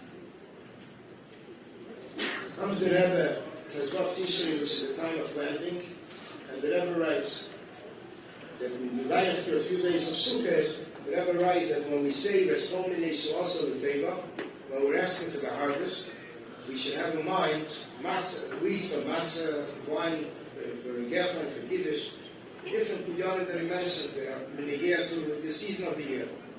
Because this is right in the beginning of Zerah. When does Zerah finish? Zerah finishes in the middle of Kislev. The middle of Kislev, Zerah finishes. When is that in the Ayem Yem? The 14th of Kislev. That year, it's not 29 days, it's not 30 days. 14th of Kislev. Comes the Rebbe on that day, which is the Shabbos right before YUD-TES KISLEV. And the Rebbe writes there's 4 titles: Tzadik, Tomim, Yosher, Chassid. And then the Rebbe continues. This is Shabbos going to KISLEV. The Rebbe mentions that one thing of Chassid, Yichot Kusha B'Richot Shchinte. Chassid on the day of the allocation. Then comes the Tomim. This is not from Teir Sholem, apart from the Rebbe Rashab. Comes the Tomim. He says, what is Tomim? Tam Eitzer Yubir Yeshov. That the shleimus of Tamim is when the fruit, the taste of the fruit and the tree are the same taste. He mentioned in Chazal that it didn't actually work out like that, but this is what they used to want. So it's Tam Eitzer Yubir Yeshov. That's the shleimus of Zerah. How long does it take a vine to grow? 5 months. Comes the Rebbe 5 months after you test Yisrael.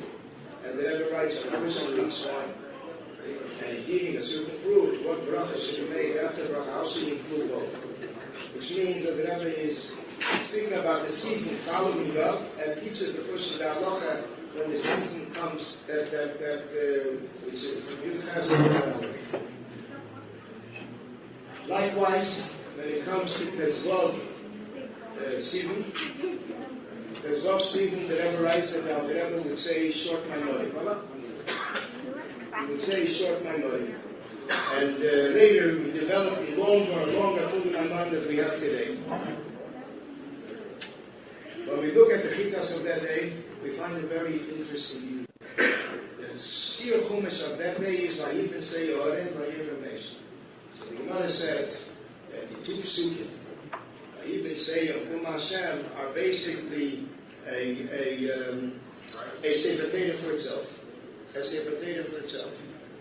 And that's why it says in Medrash, Chotzla, Modeh Shiva, that there's actually 7 Svarim. Because there's Reishis and Shlois, then there is and Vayikra, then there's Vayikra till Vayibin Seyor and Vayibin Seyor, and then after then, the Veil is a question of 7. What does it mean, Vayibin Seyor is a Torah for itself? The Gemara says that if there's a fire Shabbos, a person has to save the manuscripts, the enough transcripts. The Torah says there has to be at least 85 letters of Kedusha. And that, where do we derive it from? From these 2 verses, these 2 psukim. What do we understand from that? That this is a short Torah. Comes the Rebbe on that day and said that the Alter Rebbe would say short Torahs.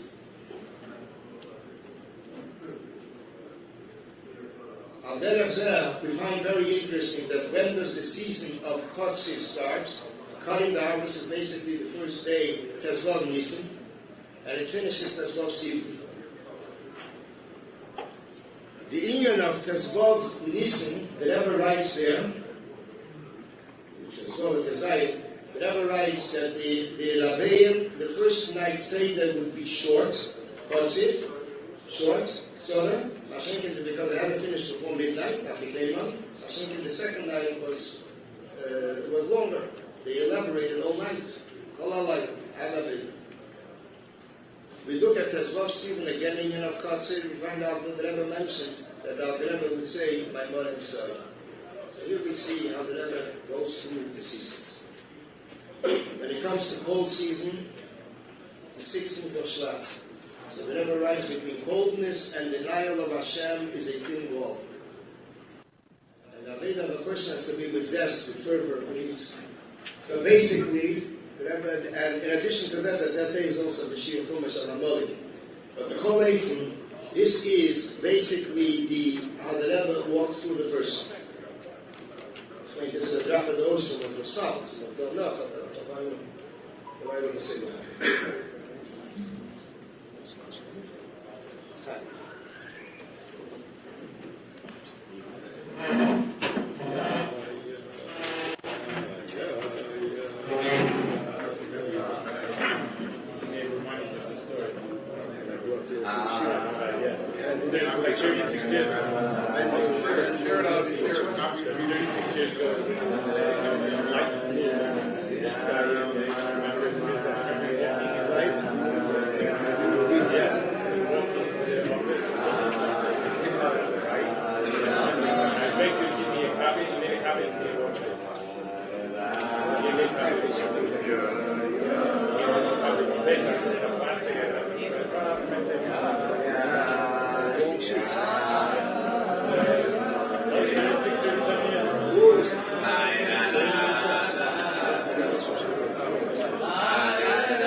Life of a person reflects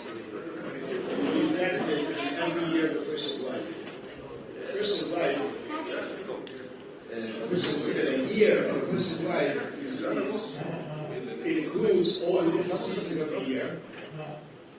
And since it includes all the different seasons of the year, therefore, it is basically a whole life of a person. And every year, it's called Shana, repetition. Shnia, Shana, Shnia, of course, so basically, every year is a whole. What kind of food of thought was that? It was to realize that the Cheda, the Yin Yang, which is a full year, a leap year, should also be including the Cheda, seems to include 70 years of a person, which is basically Shivim Shana, Yevishim, saying about Shivim Shana.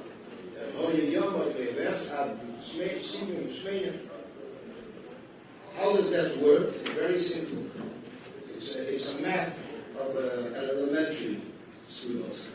You divide 383 days by 70 years, by 70, which is 7 years of a person, meaning that every 5-6 days in the luach of a person is a year in a person's age. Which means that the Sashi person divides 383 days by 70, so every 5-6 days is 1 year in a person's life. The middle, whenever a month passes, a person's already a month in the luach passes, a person is 5 years old. What happens about 5 years old? The Mishnah says, the Chomish comes to the Rebbe, mentions the story that about Tzemach Tzedek. When he was a child, he was learning by Hi Yankin Beres Mitzrayim. The next day, the Rebbe mentions the YUD-TES Kisleve that the Rebbe made a takona, the Malach Rule, the Yeshivah, made a takona to learn every day Chumash and Rashi. The next year in a person's life is when he's 6 years old. 6 years old, the Gemara says he starts chinuch. Comes the Rebbe in the next slot, Chalbeis Pevis, and the Rebbe writes in the same sense that there's a union of putting on tefillin every day. A person has to think about the chinuch of his children every day, a half hour a day. Chinuch of the children, chinuch of his children, controversy, meaning of the words. The union of chinuch. The person becomes 12 years old. 12 years old is basically an halacha. There is one thing that a person has power to do by 12 years old. To make an eder. He can make a vow. And it's taken into consideration. He's considered the son of the Ish. It's like back to one Israel. You can make a vow. What does that mean? That means to say, a vow is basically depriving oneself of something that a person is permitted to do. Comes the Rebbe in the 27th of Shvat, and the Rebbe writes the following. Siddim HaKedmin had made a resolution. Siddim HaKedmin made a achlota b'nefesh. That everything that's mutter, even in Yom that are permitted, but since they deprived themselves from it, through that they broke the desire of the evil inclination, the desire of the animal soul, which is basically the union of an animal. That's 12 years old. The less of a 12-year-old, now he can deprive himself from something that's otherwise permitted. When it comes to 13 years old, the Rebbe speaks about ingraining good characteristics, YUD-TES. The person becomes 15 years old, and now the Rebbe starts citing references to Gemara in the Pesachim. He starts citing references to Gemara. He's dealing now with a 15-year-old boy who's learning Gemara. The person is 20 years old, the Rebbe speaks about Pandosa. The person becomes 40, the Rebbe speaks about learning a shiur with the Rebbe Marash, learning a shiur in Kabbalah. And all of a sudden, the next few weeks, what pops up in the Pesachim? Quotes mentioning them by name. Eitz Chaim, Sefer Yetzirah. He quotes from Sefer Yetzirah. It's very clear that it's from Sefer Yetzirah. And other renowned in Pesach Kabbalah. Which means that I was dealing with a 40-year-old, and he's speaking with the Imam Kabbalah. Allah said that never walks the person through. The person becomes 65. In America, 65 is considered retirement, unless the law changed. I'm not familiar with that, but basically by 65 is retirement. Comes the Rebbe and says, the Yeshama came down here for the purpose of connecting with the delight with Hashem. So, for when are you postponing it? This is basically answering a question mark and telling the person, wake up because you're here for a purpose. At 65, the Rebbe asks, what are you here for? When it comes to the end of the Luach, which is today, that we finished it earlier in the day, the Luach we finished, the Rebbe concludes with the book of the Tzemach Tzedek, and the Alter Rebbe said, while he was davening, I don't want your Gamein, I don't want your Habo, I want only you alone. Talking about Hashem himself. He doesn't want any other desires even from the highest, low-free spiritual worlds. Which this is how the Rebbe concludes, and then the Rebbe begins Ayenim again, the letter of the Rebbe Rashab, to connect with Hashem. So it's the end of the beginning, connects with the union of Abba, and union of love of Hashem, and forgetting about other things, everything else. And this is basically the summation that a chassid, which has a person comes already, over the last year, although a person doesn't know when, and hopefully it's 120, but a person has to know what his mission is, and all the things that a person is desiring, the main desire that he wants, the ultimate desire is, he wants to become one with Hashem. And that is how the Rebbe concludes the Ayenim, and then the Rebbe begins again.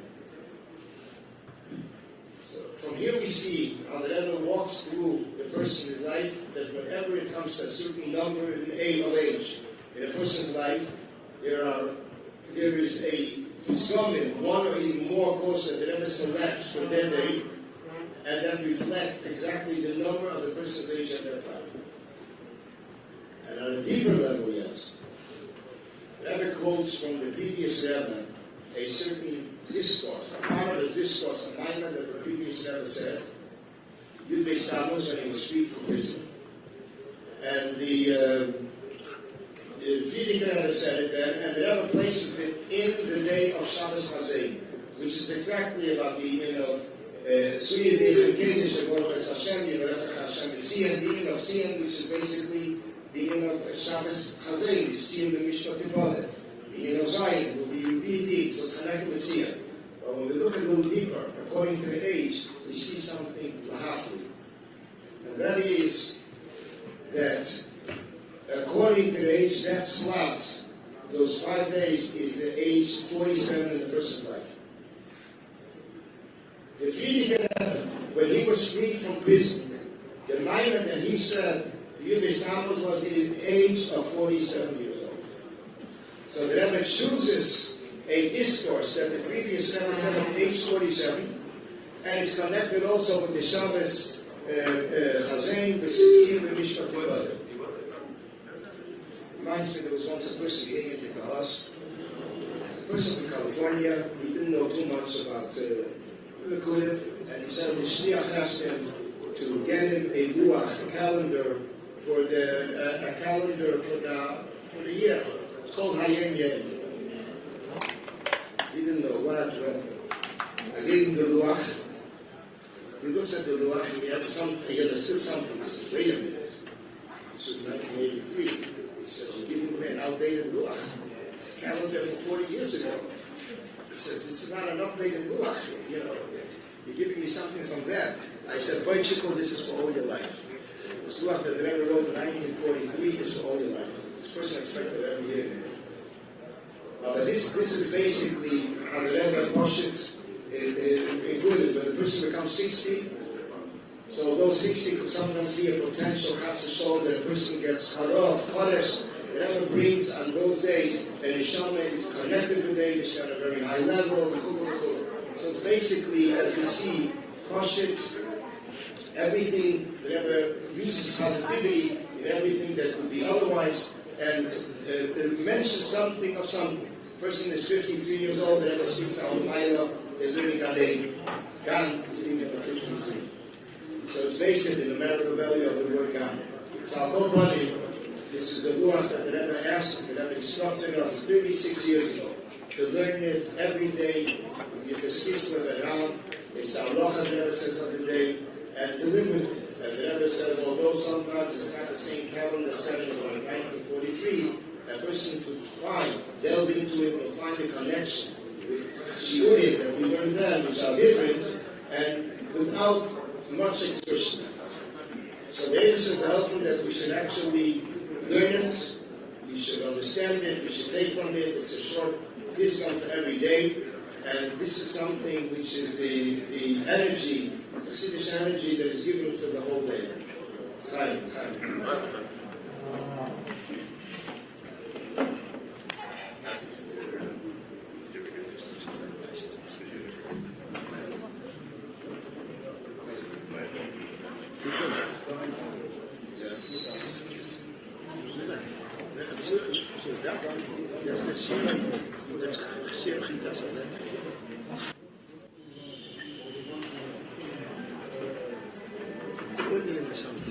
Tikkun is that it's a Tikkun to a Maimer which begins with the concept of the Shir finish of that day. It really is possible, number one, to learn that Maimer. Number two, there's a connection between the Tanya of that day with the Shir, the Tereir of that day. In other words, something runs parallel, there's something in common between them. Okay, so here we have Tzur Daka.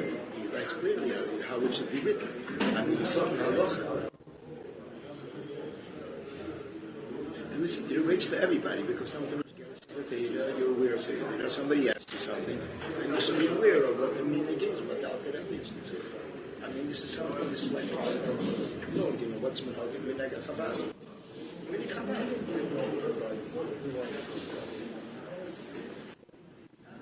He just put in Yarim which are Chidushim. He never said he put in Yarim which are Chidushim. Not every minhag. We'd like to point out that this is how, because generally the minhagim that ever put in are minhagim that in other places it says different. Not only in other places are different. You have, for example, the Munkacha, generally he's parallel to the Alter Rebbe. But there's one place where he starts turning away, and is the Siddur. He doesn't follow the Siddur. So Siddur is Nusach, he doesn't follow it. We say Siddur is Basroi, we follow it. So the Peah, what he did was, so that's where a lot of these Menhagim, that's where the Rebbe picks up on it, and the Rebbe writes exactly what our belief is. That's also another phase of mentioning the Menhagim. But basically, it's a Chidush. The Rebbe always said, it's not a Chidush, you put it in writing. Because there was Siddur had different minhagim and they were not clear about it. And Taka some minhagim the field never changed, and they brought to their own.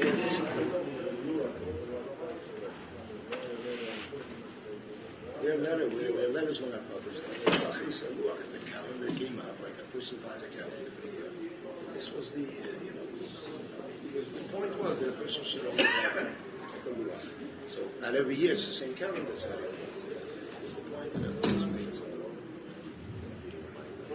same thing with a tikkun. Tikkun to us is basically the shir. Amish and Pasik of the Chumash that begins in that place. I know is okay. You have the meaning of that whole history of it. Whole history of it. Really can happen. Okay, listen. Others have a tikkun that you color comes from. What do I do with him? I let this one tikkun.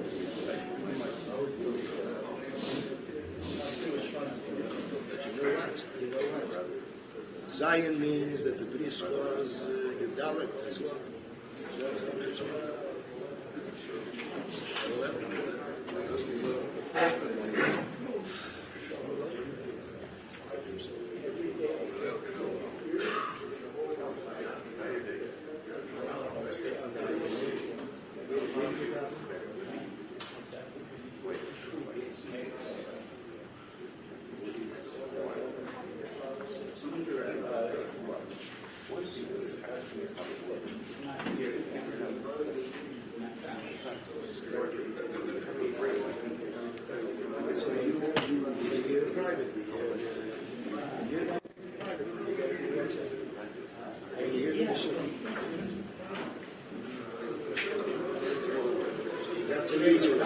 Today's and Shabbos.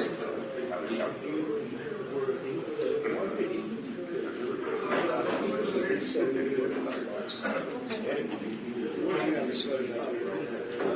It's out of print for you.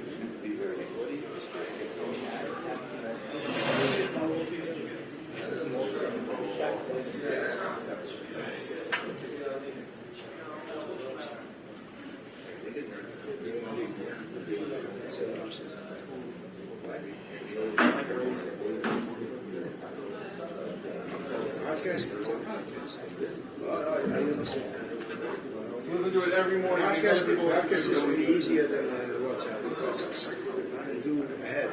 It's already by 21st. Come back. I did this besides COVID. Everybody to show up. Stop filming tomorrow. So we have WhatsApp. Then we have the cleaners from the river. What's in the tunnel up We get that. Rebbe, you get? You don't get this? Everything is from our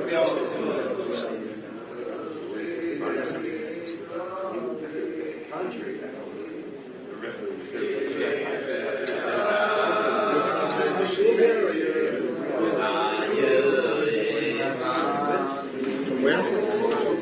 Massachusetts.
wanted to keep Silvana, and he had the occasion of being on the boat, and the Alter Rebbe requested, and they turned it down. Sorry.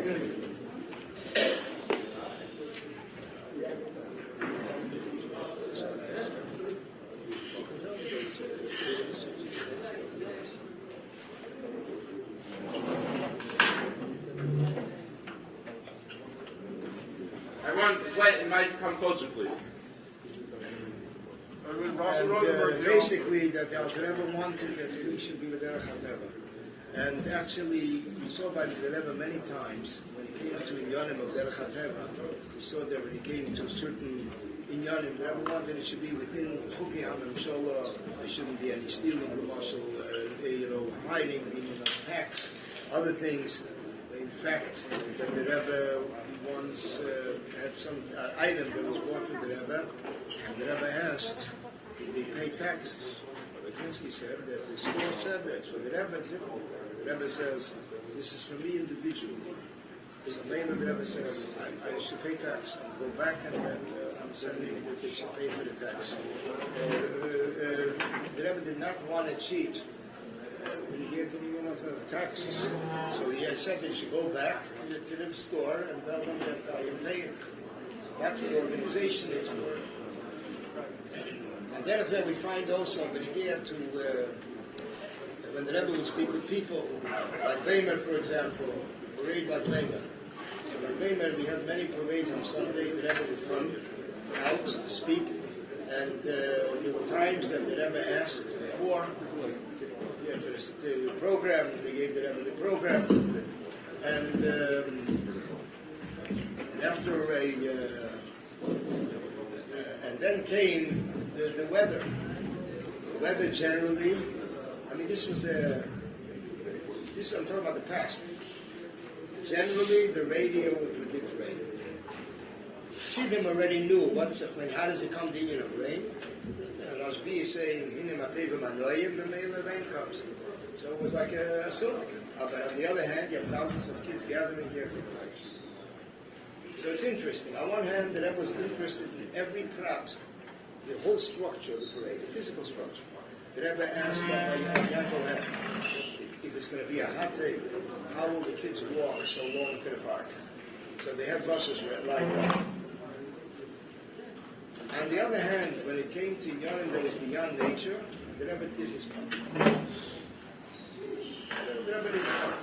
There was once, they were starting to drizzle, and they came,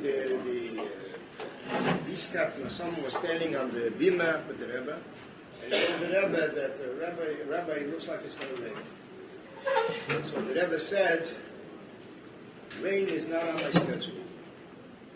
On my schedule. In fact, it didn't rain. The next day, it was pouring.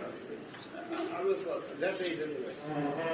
There was one time that they again expected rain, and the kids were in the park. It didn't rain for state stuff. I mean, whenever the Rebbe came out, it didn't rain. And two police were talking to each other. One was calling up one in Manhattan, and he says to them, the one in Manhattan says it's raining and pouring. And the one in Brooklyn says the sun is baking. Kids came home with a suntan. Come home with a suntan from Brooklyn is a miracle within a miracle. Because you don't even get a suntan in the summertime.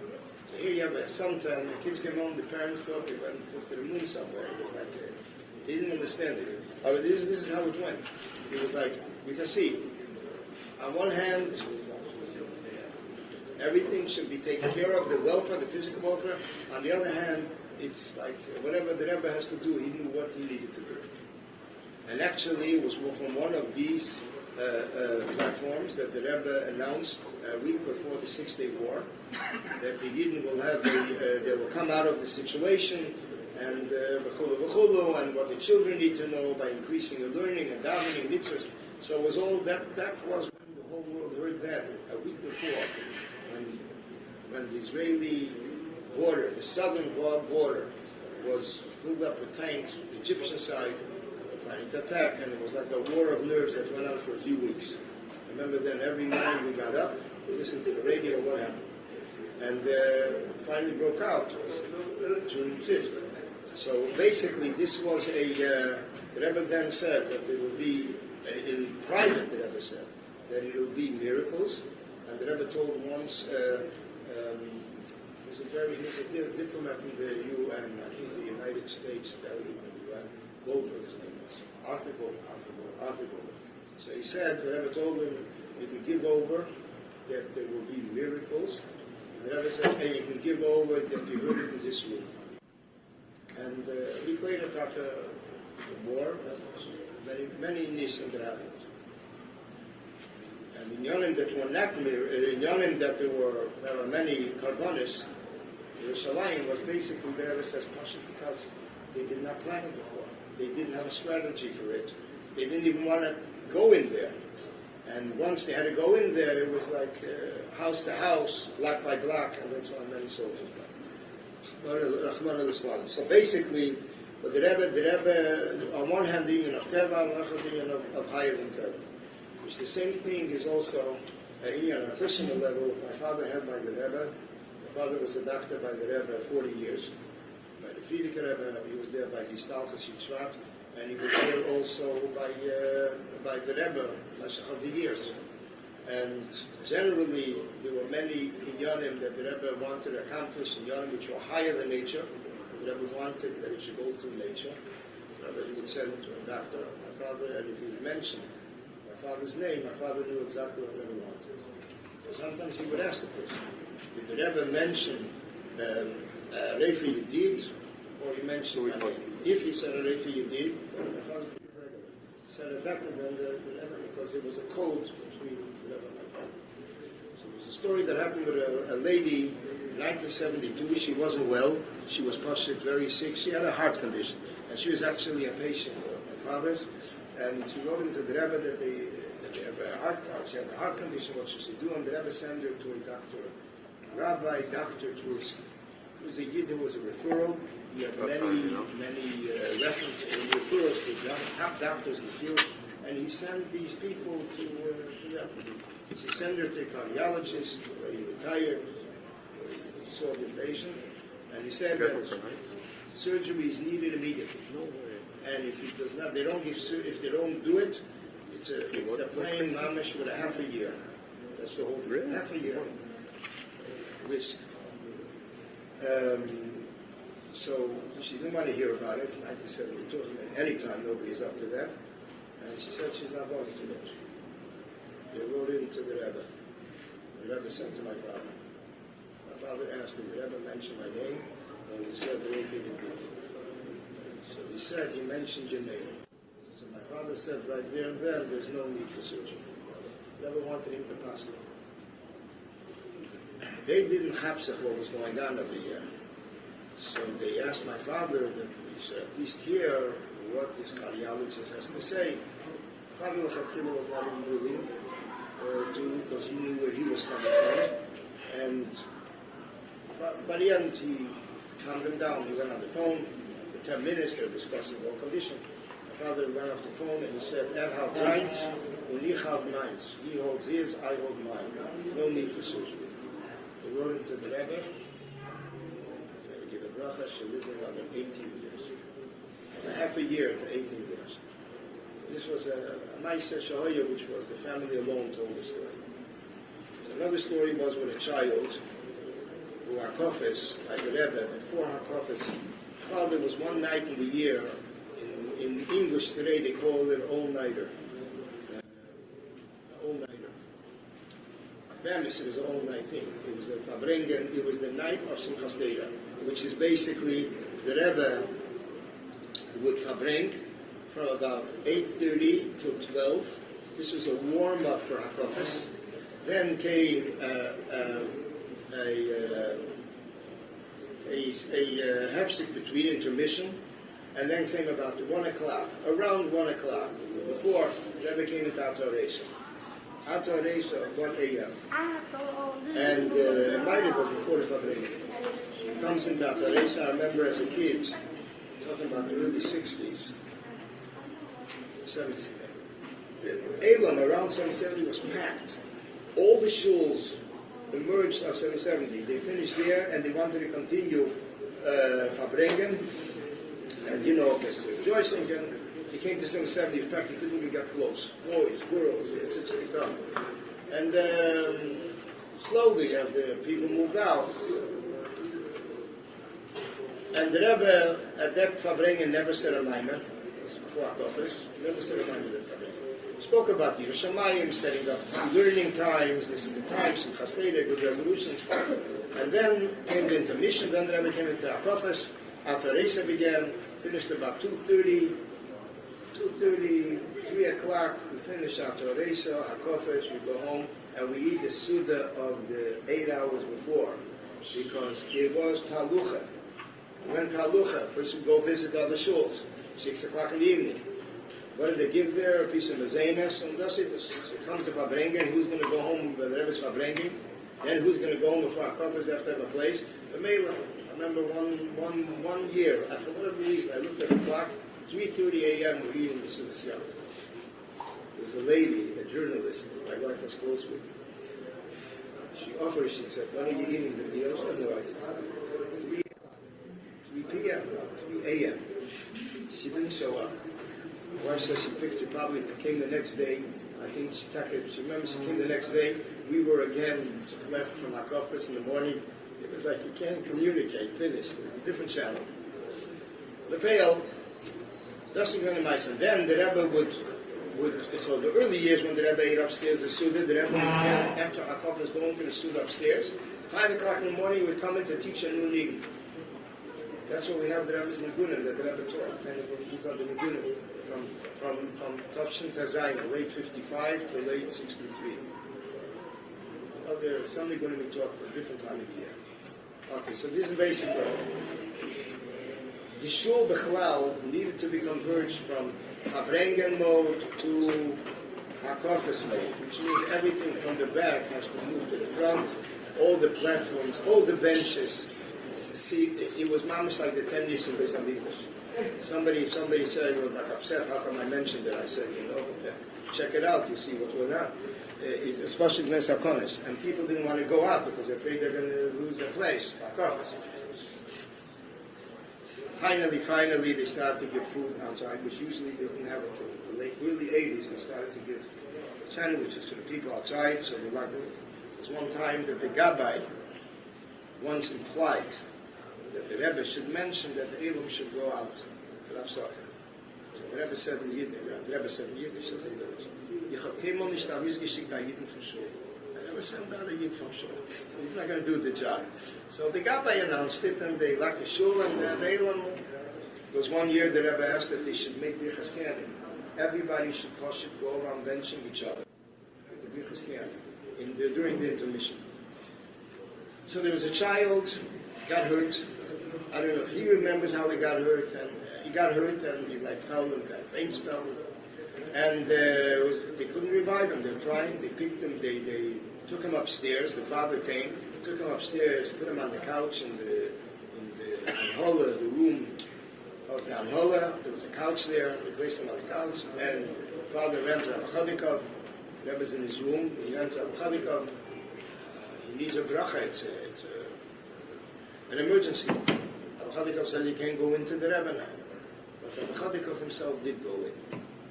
Rabbi Chodikov came out and he told the person that he should call my father. Michoel, to find someone downstairs with this tumult, thousands of people, big l'chaim to everything. He ran out there, some people didn't know where they were in the world. Well, there I'll go find someone in such an emergency. Rabbi Chodikov said, "Help me find him." Happened to be then. My father walks in from the upstairs shul, which was quiet, and immediately he called him over. My father gave over that he looked at the child, said everything will be all right. He knew what the matzah was. He asked that he used to go into the Rebbe. He had an open door from the Rebbe. He came out from the Rebbe. He told the father of the child, from whom I heard it twice, that the Rebbe told him once, my father, that when he comes to a situation where he sees that medically nothing could be done, the Rebbe says, you should ask him that everything is all right, and I will do the rest. And a few minutes later, the child woke up, and the Rebbe waited till he was ready to come down to our office. Today he's a shliach in Vermont, famous, the son of the unforgettable shliach Rabbi Oliver Sholem. He actually told me the story. He told me the story that happened. The third story was a mice that was once that there was a Yid who wasn't well, and his daughter came back on the Rebbe's house, Shmini Atzel, Shabbos, and they knock on the door, and the Rebbe goes to the door, and the Rebbe mentions that they should call my father. This person had a kidney stone and fever. The day of the daughter leaves, and the daughter later realizes that they already called a different. Came home, the father says, so they called my father. My father says, since it's Shabbos and this is not a mamish emergency of the Kuach Nefesh, it's way over. By the end of Shabbos, the stone passed, and that was the Farbrengen. That night was the Farbrengen before our coffers. It's a different year. I never saw my father. It's one of the few stories that I heard from my father because I asked him about a specific story. He would not sit down and tell stories, but if I asked him, verify, so he would tell me exactly what happened. So he said that he was coming then from a few patients. He had instruments in his pocket, and the Rebbe was like a few tables between. And he wasn't shy to climb over a table. The Rebbe saw that, the Rebbe stood up, the Rebbe took wine from his wine and his anus, and the Rebbe gave it to him. And the Rebbe told him, Kean and Eichlin, Wein and Eskapel. Kean eats, and the owners are forgiven. Maybe when you eat it, you will accomplish they'll be healed. And then the Rebbe continues, you know you're a big doctor, and the later when there are doctors, they hold a different than I hold, and I'll send to you, you will know exactly what I need. And that was probably one of the general principles that the Rebbe put down then. It was the late 1950s. But it was a special relationship that Kimat did not hear anything from my father. My father would go into the Rebbe every Friday evening after Kabbalah Shabbos. Pasuk came by the Rebbe in the room for an hour or less. Pasuk the Rebbe wanted to hear from him different things, which we have no idea. Nobody spoke about it, nobody heard about it. And even in the later years, it was a little less, but it was something that went on. Pasuk every year. What? No. Actually, I mean, there was one time that I do remember in the 60s that we were waiting in the hallway. My father was in the room, but I didn't see it as a general pattern. I didn't really pay too much attention. But in the early years, in the 50s, I think it happened like longer periods. We were discussing medical. The pastors, generally, the Rebbe wanted to hear. Many times the Rebbe asked my father what's to do in the medical field. And ask about specific patients. We like that, but I mean, there was one time I remember in the 70s, the Rebbe was in his room. The Elam was waiting outside. The Rebbe is almost going home, and everybody's waiting outside.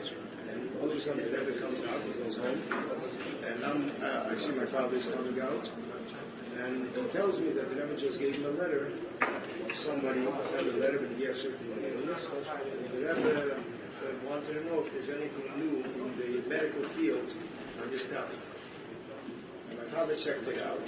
We go to Switzerland. He was in touch with all the different mumchim, and he would immediately, if there was any new medication that he felt that it's kedai to start prescribing, he would do it. Otherwise, he would stick to the old ones.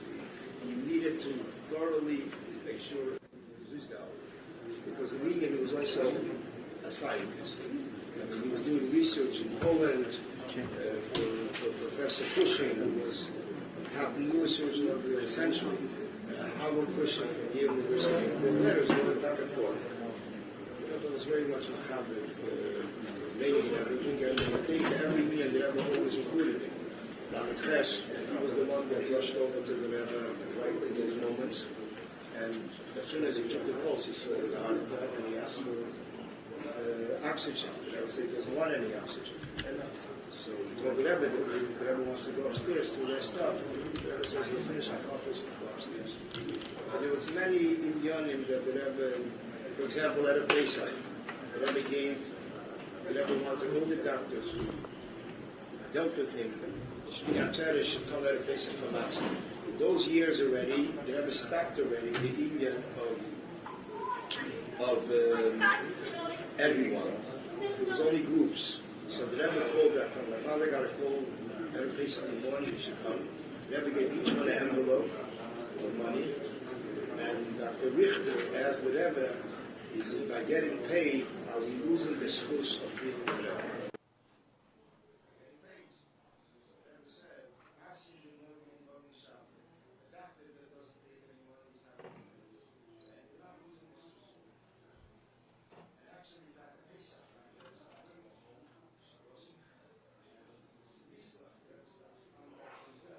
Although 2 years the Rebbe did not Farbrengen on Shabbos, but Mitzvah Shabbos. Dr. was interested in coming there on Spain. The person that said he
the doctor will tell him, makes Shabbos when he makes the call, the Rebbe says, Chassidische, what does he have to think now in the middle of Farbrengen, Shabbos, in Ganzen, the Rebbe like completely wanted to shake him out of it. A whole page. So this is once a story of Hanukkah time. Late 60s, late Tos. The Rebbe says the Moshe that Hanukkah would come to Purim, for the Omad Ish B'fneim, to Nochal Achad Yudin Aleim. Nobody stood in their way, Nochal Achad Yudin Aleim. And they found out then that after Shabbos, that they went, the Israelis went into a certain country and bombed a bunch of planes as a revenge for what they did. And the Rebbe then, in those moments, says, from Hanukkah to Purim, but the Yom Hadish B'fneim, I'm just like sitting in 770 and telling us what's happening. It's amazing. Many young like that. Some we know, some we've never heard. But it was possible. Or young that were going to come, and the Rebbe himself, like, already to strengthen Michoel or something. Young, the Rebbe saw certain issues. Hold on. Chaim.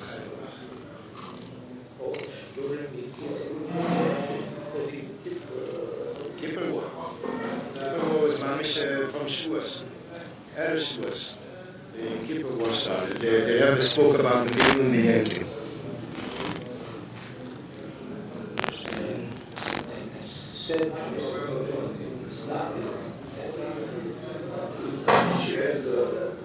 the holidays very smart.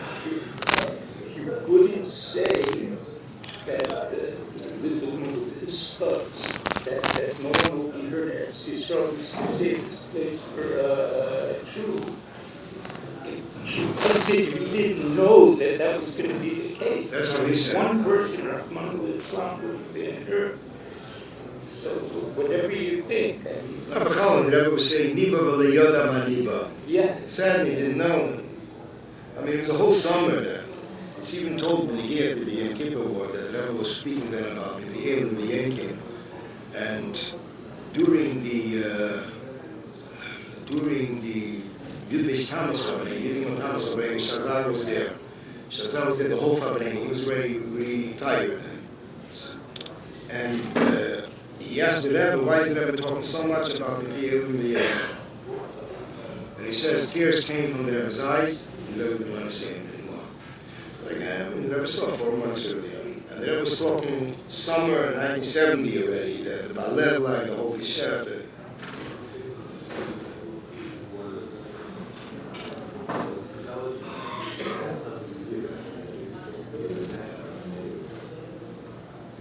Intelligence of, yeah.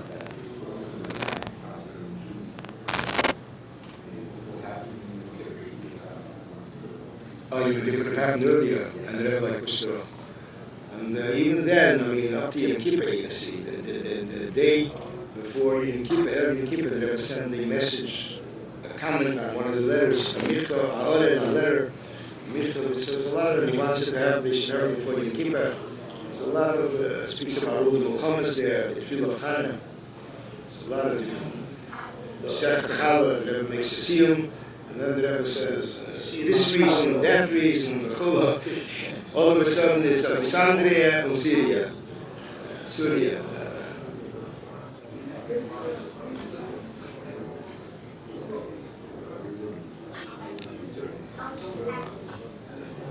Huh?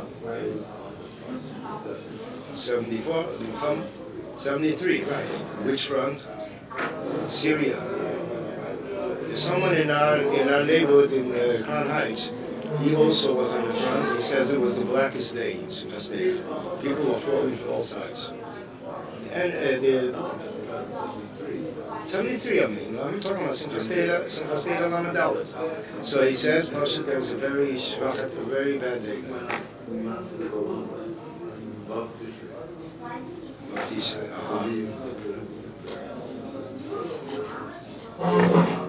YUD-TES was before the war.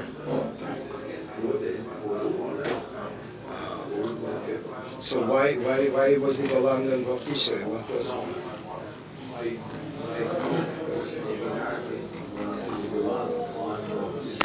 just to be there? The shifts. So you mom is not because they started from both fronts together.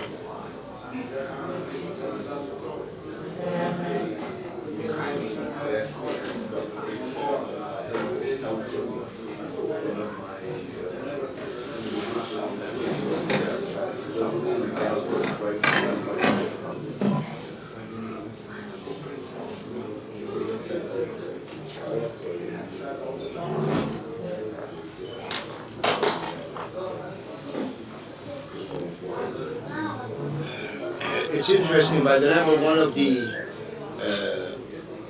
inyanim, which was very chassid by the Rebbe, was that when the Rebbe spoke by Farbrengen, the Rebbe hoped that people will ask questions. And if they don't ask questions, and especially when the Rebbe said something which is not exactly, the Rebbe, as the Rebbe once said, that it says in Svarim, that if you want to test your Talmidim, you say the opposite. So the Rebbe says, my luck is that nobody commented. Although he said the opposite, it says nobody commented. So basically, it was, that's how it was.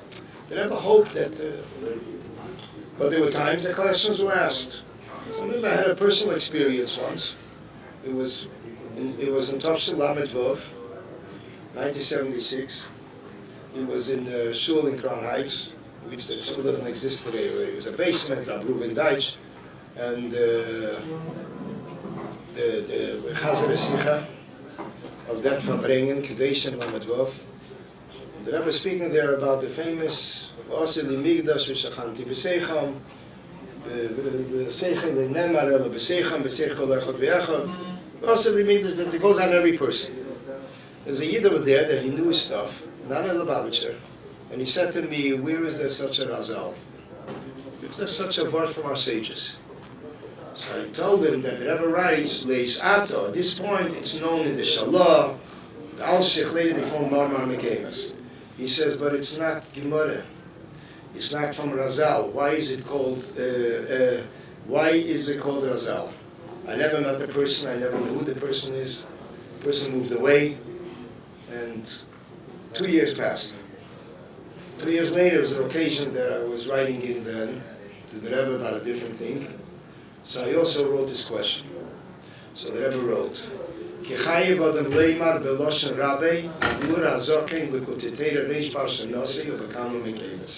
person is obligated to say the Lashon of his Rebbe, and the Alter Rebbe uses that. The Alter Rebbe uses it in many places. Okay, which means the Rebbe is explaining why he's using Lashon Hazal. I wrote that, the person is asking on the Sikha. So people asked, now you should go further. Why is the Alter Rebbe using that? The Chevra, a person has to exert himself. It's not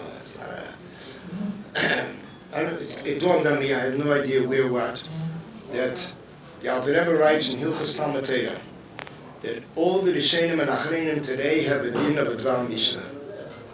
Tov Dvar Mishnah has a din of Dvar Mishnah. The Mela, the Shalah, is also included. I wrote to the Rebbe, asked the Rebbe to sing him. So the Rebbe wrote, especially when the Magen Avraham begins his Pirush commentary with a word of the Shalah, that a person should connect day and night to learning, and the Mela, and the Rebbe makes an error of Hilchos Talmud Torah, Ali Dvorim B'Teikev D'Dvar Mishnah. His words have a Teikev of Dvar Mishnah. Okay, I can make Tadasi, this is finished. Closed session. A few weeks later, there's a Farbrengen, and those Farbrengens are on Ches, Michoel Shabbos, as mentioned. And the Rebbe begins the Farbrengen. This is a base season, 7. It's a Yemei Tashlumen, 7 Yemei Tashlumen. What does it have today? So the Rebbe says, and then the Rebbe says, of them, looking for a mokeh. So the Rebbe says there's 2 biur. One biur is Hilchos Talmud Torah, and the second biur is a medrash that didn't get to us. Then the Rebbe says the first answer, the second answer is hard to say. So therefore, it goes back to the first answer is more mistaber. Why is it hard to say the second answer? It's a geinish Einfall that Rebbe came up with. If it would be a medrash, the second answer is a medrash didn't get it. If it would be a medrash, the shalah would say Chazal, because the medrash comes before the shalah. But maybe we must say it started from the shalah. But maybe we must say from Hilchos Talmud Torah that it's a Dvar Mishnah. And then the Rebbe said, Ad kan meimer hamuzger, and he gave to me the rest, and the Rebbe went further. So this is basically, and then that night the Rebbe even mentioned it in the meimer. It became like a whole.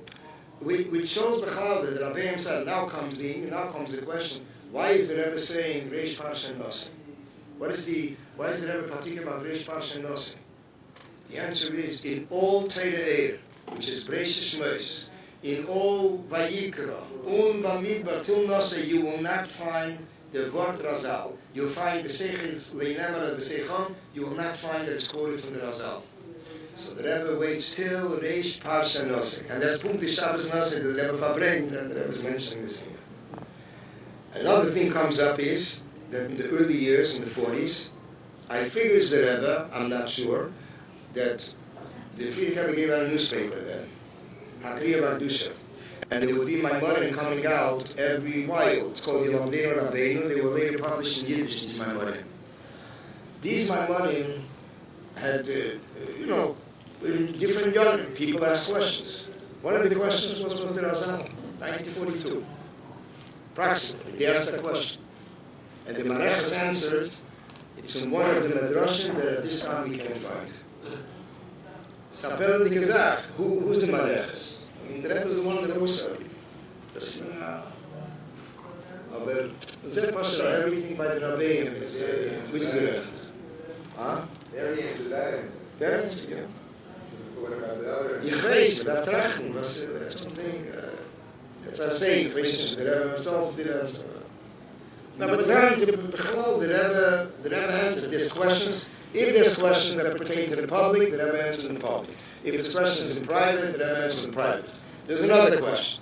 A question I was working on the volumes that came out in the 1980s, 3 volumes, which we actually have. I mean, this is an occasion to announce. We have a WhatsApp group. It's going on for 5 years. We mention every day. It's the Ayemim of the day with the insights. It goes up to 7 minutes a day. It's plus a WhatsApp group called Ayemim. Also some podcasts called the Insights of Ayemim.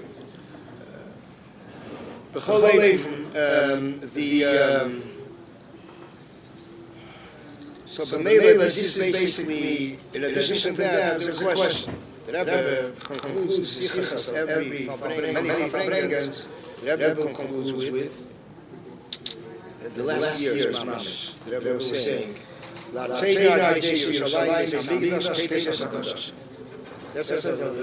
the goal, Yiddish go till and enter the Shakadosh. The obvious question is, how could we go into the Shakadosh? Because everybody inside go in. So the Rebbe, in writing, which was on Thursday, the Rebbe skipped that question.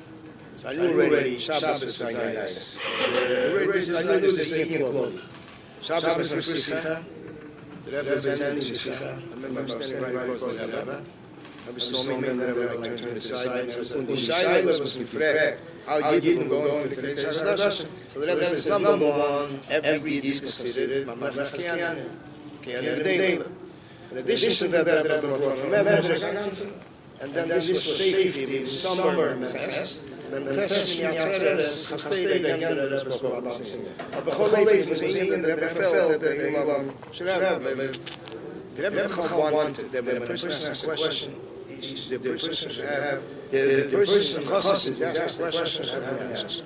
Many times I bring the Rebbe says there are people that they ask them questions, and all of a sudden they remain mute. They have nothing to answer. The Rebbe says, talk about Farbrengen. We explained it, and the Rebbe says, the Rebbe when he would initiate a mitzvah, the Rebbe would actually explain it, the sources, the Rebbe would follow up, the Rebbe would answer questions, arguments that are going to legitimize their questions. But it's not like, people should go out empty-handed, but some people just get lost. All of a sudden, the Rebbe says, he doesn't know what to do. By the Rebbe, I mean, the Rebbe gave Welts. remember when we were in Mississippi, not Mississippi, we were in Newark. It was the year from Morristown. It was 71, the last year. There was a year there called Rabbi Karlbach. Rabbi Karlbach was a Rabbi in New Jersey, the brother of Rabbi Karlbach, actually a twin. And he wrote Svarim. He made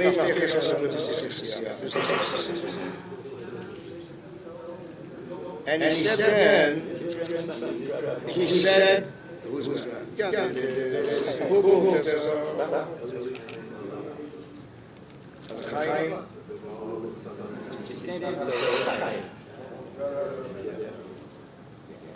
okay. I know, he himself has mentioned.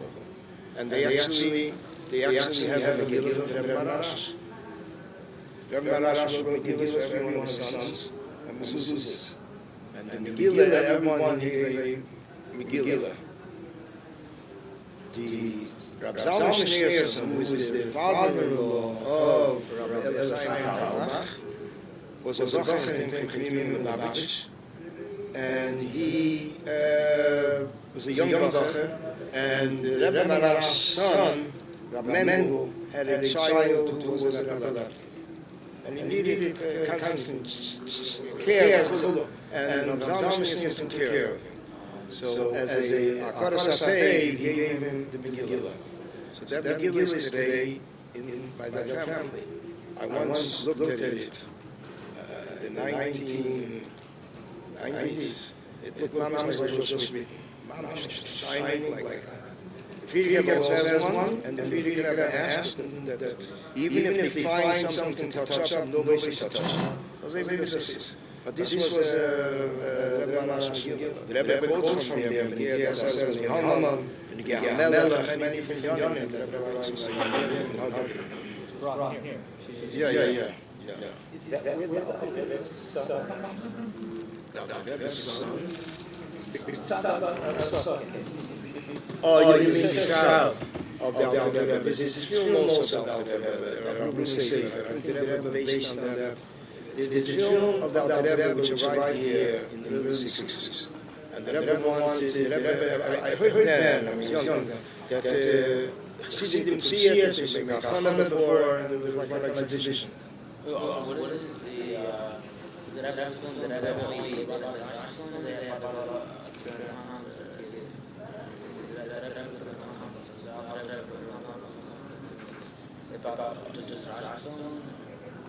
You mean from Russia then? Yeah. I don't know. So first in Montreal, the Rebbe brought it. It's probably written up somewhere. No, Is that going to come still? I didn't hear too many about it. It's just written in the library, they probably have Rabbi Zeligson. Yeah, right.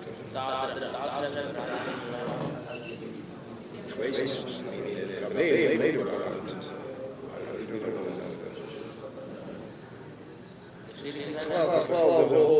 Seems like that. It seems like I think the Rebbe Rashab also said it, and that's not the Rebbe Rashab also said it. I think it's mentioned there in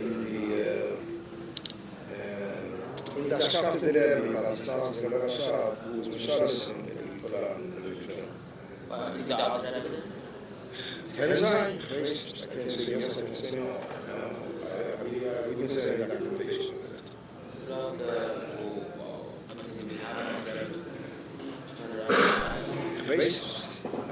know what we had then from previous house. I never knows the rest. I know the rest. The Rebbe writes it as Ayemi writes and describes it. What did I pay in the early days? There's also the base that was the whole year of Ramadan originally, the Rebbe asked people to wait till 18 years old. Till 18 years old, and most of the time people got permission. Wait, 18 years old? Isn't it 18 years old? Chassan, but the papers, they put on after the wedding. Yeah, but I also was admitting that you didn't have no or No, I'm saying originally it was 18. yeah, but if somebody got married before 18,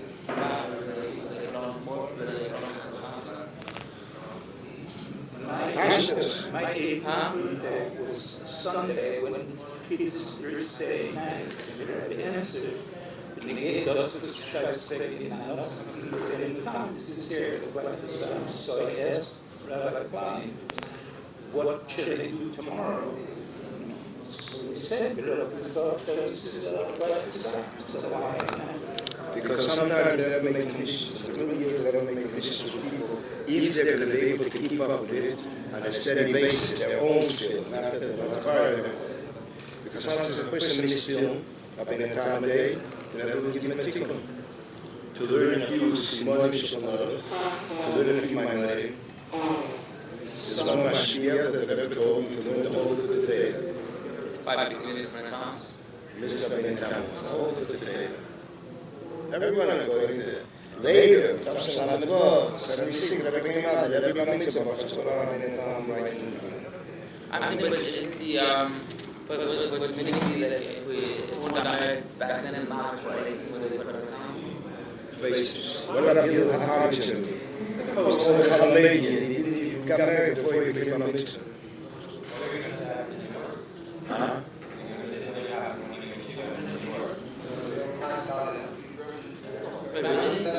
Just trace back. Heel Harjun got married before you became a mitzvah. They call him the Chalegi, they put him 1,000 up to.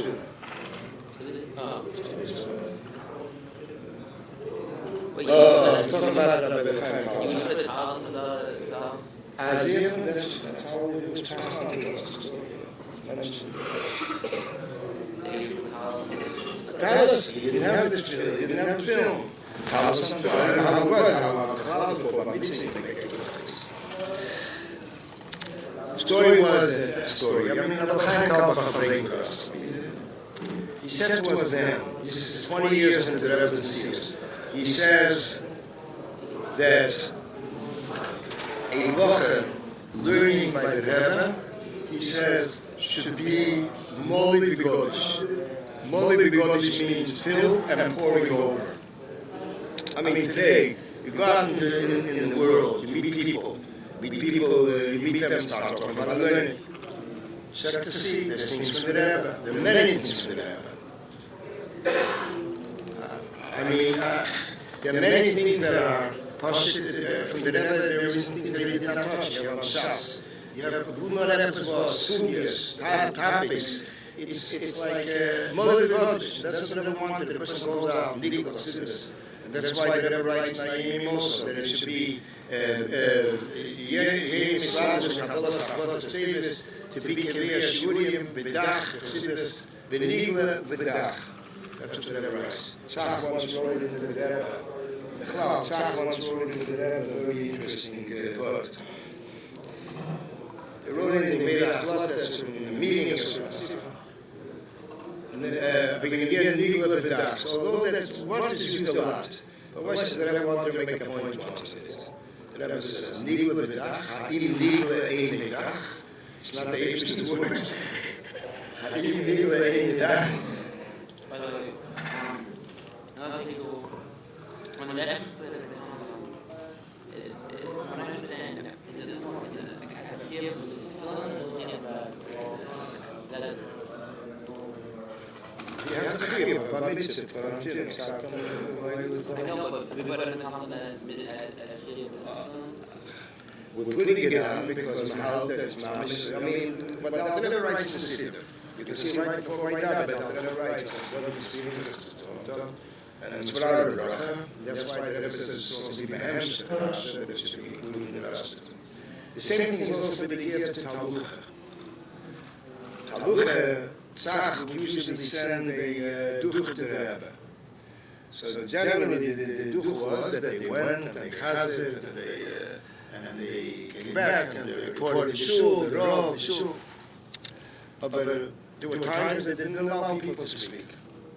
So the Rebbe asked that people should speak by Talucha that people should say L'chaim, those that went Haluchas, there was a Yid, a Mitzvah speaker, he said it to the Rebbe, that he came to the shul, he didn't allow him to speak. Should you say L'chaim? But he didn't speak. So the Rebbe said like this. Shas a person speaks, he says the Rosh. Shas a person did not speak, Ma'ila Ola Bakosim like he spoke. Teda says he spoke. So Teda the Rosh, and then he surely should say L'chaim. So there's one time they wrote about a certain person, he went, and he didn't chazan. But the way they wrote it was very modern. They wrote Halach Lechazah, so that says we were easy.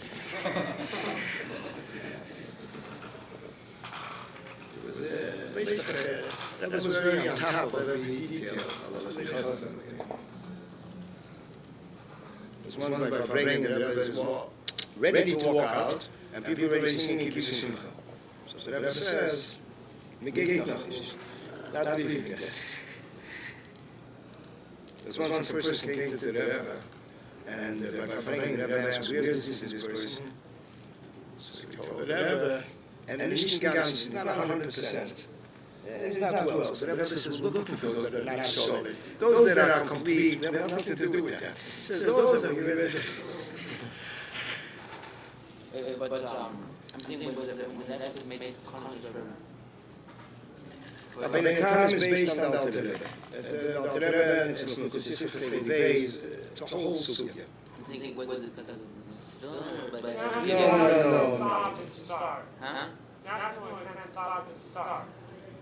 It's a minute cave. I mean, the Alter Rebbe writes the meaning of that, so it's a minute cave. Why are you enough for my time can't say Yeah, I mean, others are dying now too. And others are like, right, okay. Where? No, in English, in film. Right. In film, they call it. For the right time? There's no bottom.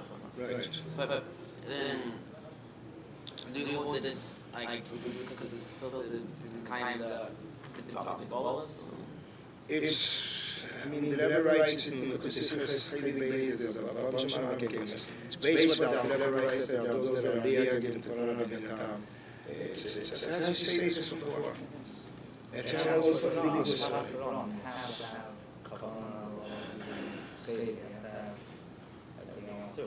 That's why the Rebbe writes about Mikra and other conditions also.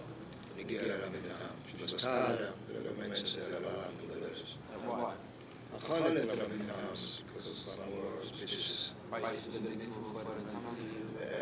mean, before Rashi, I mean, somebody in general should be.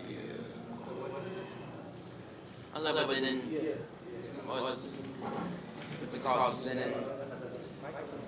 times, it's but so, I asked like, I mean, that's something like, all of it or something.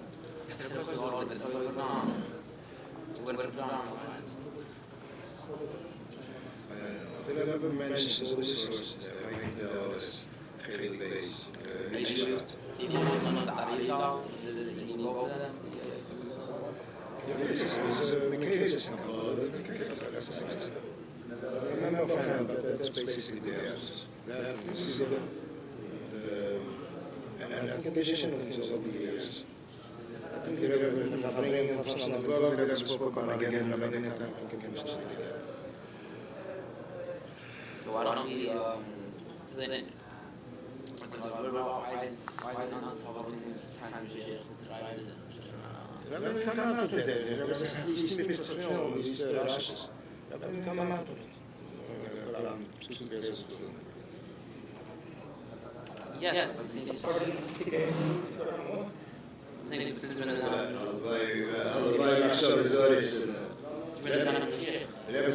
pain that didn't come out, this is not exactly stressed on it. But what happened was, the Rebbe spoke about why is it that you put it on by Asian kids, somebody else, why don't you put it on my table? The Rebbe says, as much as we can minimize, it was net as Hebrew is better. That's why she put it on the fire. There's a word that's mentioned from a Rabbi Bichovsky,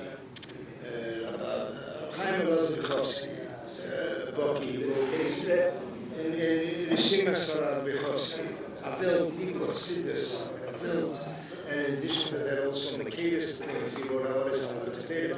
So he writes over there very interesting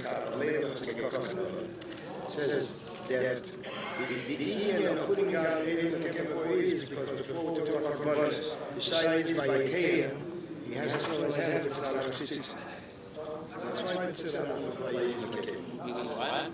Because it's a tzitzit for a person, Michoel doing Aveda and having tefillin as well. The Rebbe lamented, I mean, when he came into the Elam, when he came into Rabbi Shmuel, Rabbi Shmuel, So I know certain people that put on the doctor by Rabbi Shmuel because the Rebbe said, as much as we can minimize, basically as much as we can minimize. What? Bad thoughts? I mean, thoughts that are which should be thinking about, whatever it is. Those alien thoughts. We're supposed to be in the whole time after we got to the tune. Okay, so basically, that's what there is, but as much as we can cut from before, then as close as the tune could be down. That's what they're told somebody is. Wait, is it shy to the tune or down?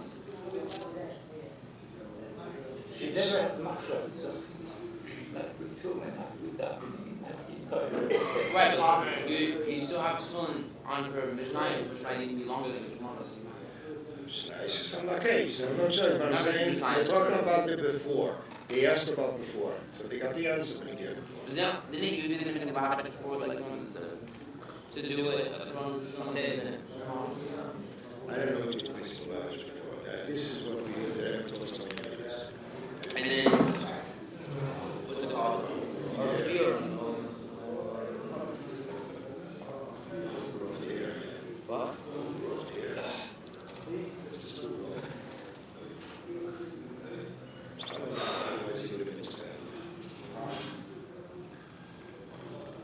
What? Oh. So it is hard.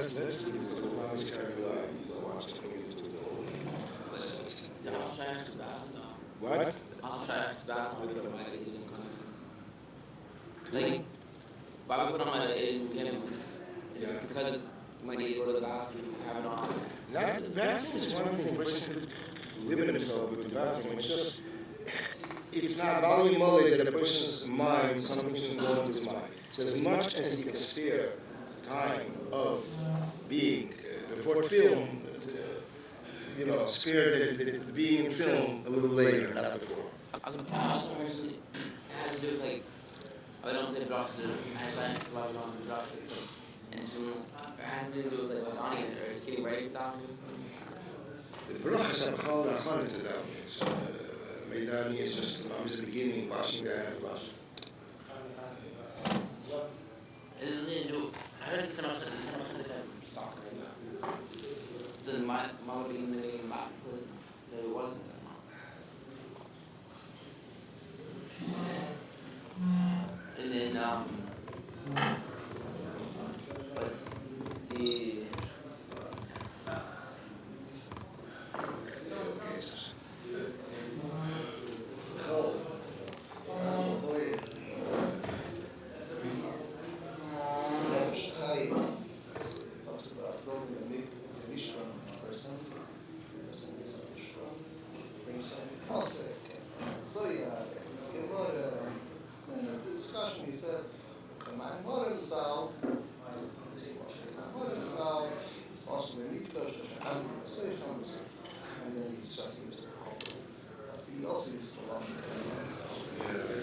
Pazner uses it in the Tzaddik and Al-Asim, and that sefer he brings from him how a Yid has the scheme of the person. Yeah, it's all the way back, but it's so long. The Verschaye is, yeah.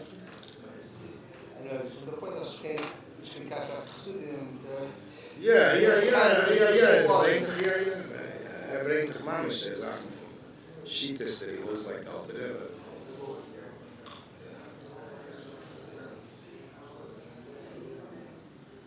Yeah. Shalom says it, Alsh says it, it's gemacht nach Arish, Schochma. I mean, there are a whole bunch of Americans with this one.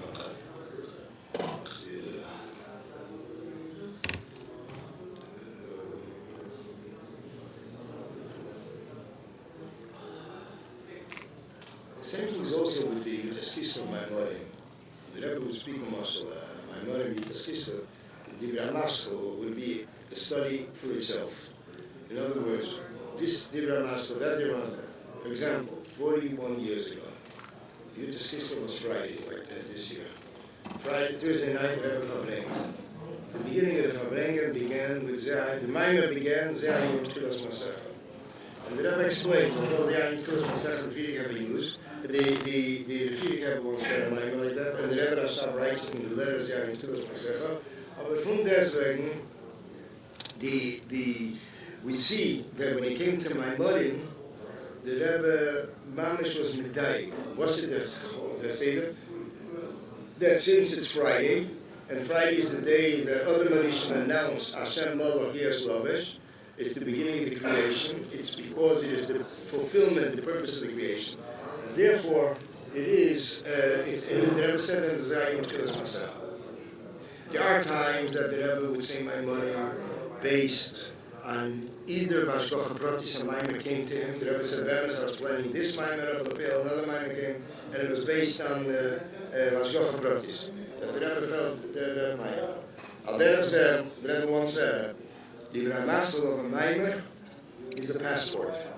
So the Rebbe says he never heard an explanation for it, but the Rebbe says the passport could be in the sense that it's just identifying, connecting it to time and place. In other words, you can have the muscle, the Dibra muscle of a minor that can be connected with the Seder or the Yontif, but when it comes to the whole minor, it's like Teyum Tikkun. It speaks about a whole different topic. So that's basically the way the Rebbe would, it was just to connect with time and place. On one hand. On the other hand, you see that the Rebbe says that when it comes to a minor, when they asked him a source for a certain minor, the Rebbe said, this Dibra Maschel is already found by the Friedrich Rebbe in this year. To the Chesem, that was a minor from YUD-TES, Rebbe said in Tzad Gimel. And the Rebbe said, Michoel, they stand at my mind. But together with that, it's interesting to note there are certain Maimorim from the Rebbe Mamish Chidushim, like a Maimer which is a Lahavni in Yeshivah Torah Ohr, Lahavni in Matan Torah, Lahavni in Tainis HaMiraculous, Lahavni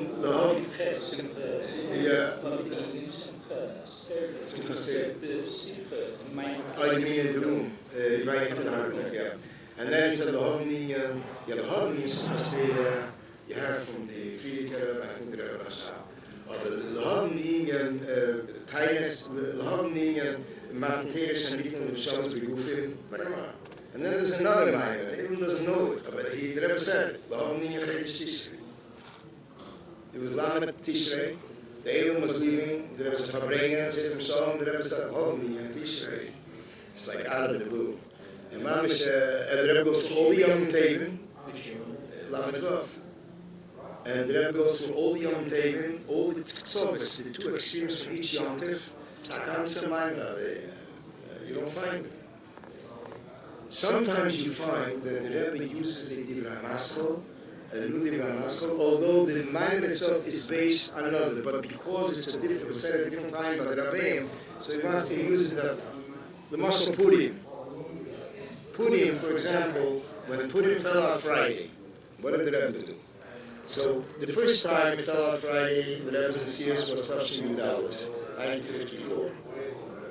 Tavshin Yudalit, there was no Farbrengen Shabbos day, Friday day. There's a Farbrengen Shabbos after Mincha. The Rebbe washed, continued the Farbrengen. The Rebbe was contemplating what to do, and the Rebbe told Rav Shmuel, and then the Rebbe washed, and that's going to Farbrengen, a whole Purim Farbrengen, Sav, Tavshin Yudalit. There's a heavy piece over there. Everything now. The Greek that Esther asked Mordechai for a psak, Then goes the next time we had it was Toshin Lamed Dalet. 20 years we didn't have Pesach Shabbos and Purim. Akapanim Toshin Lamed Dalet. So it was a Farbrengen Shabbos daytime. Lamed Zayin was a Farbrengen Shabbos daytime. Mem Aleph, the Rebbe made a Farbrengen upstairs in the Zaal right after Mincha. He asked to close the doors, and he made a Farbrengen in the Zaal after Mincha. And the Rebbe said a Maimer, 12-minute Maimer, Sichas, the Rebbe asked to finish all the wine. And that's it. There was no cup for the Rebbe, it was plastic cup. The Rebbe walked out, the Rebbe saw the door was open, the Rebbe asked, the door was open. So that was it. When was the next one? I don't know if there was another one. I think the Dalet was maybe the next one.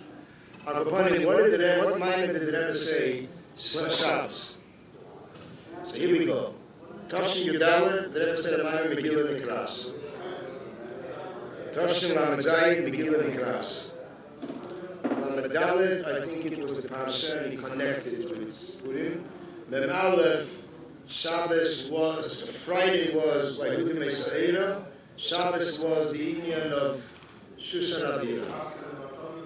Now you give a look, you see Poshit, how the Rebbe Poshit measured and weighed everything exactly. It's dated material. Yudalet, it was Shabbos. You have to talk about Tezvov. Megillah Nikras, Yudalet, the base, you want Tezvov. Shabbos was Tezvov already. It comes Toshin Lamed Dalet, you give very much the Pasha. Lamed Zayin, right, and Megillah Nikras. Mem Aleph, it comes Shabbos, speaking about Shushan Abiyah. Lahoni and Shushan. I got some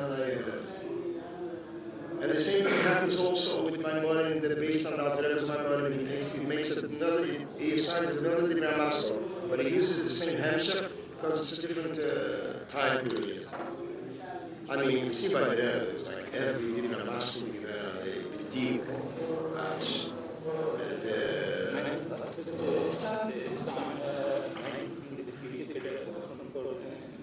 And what?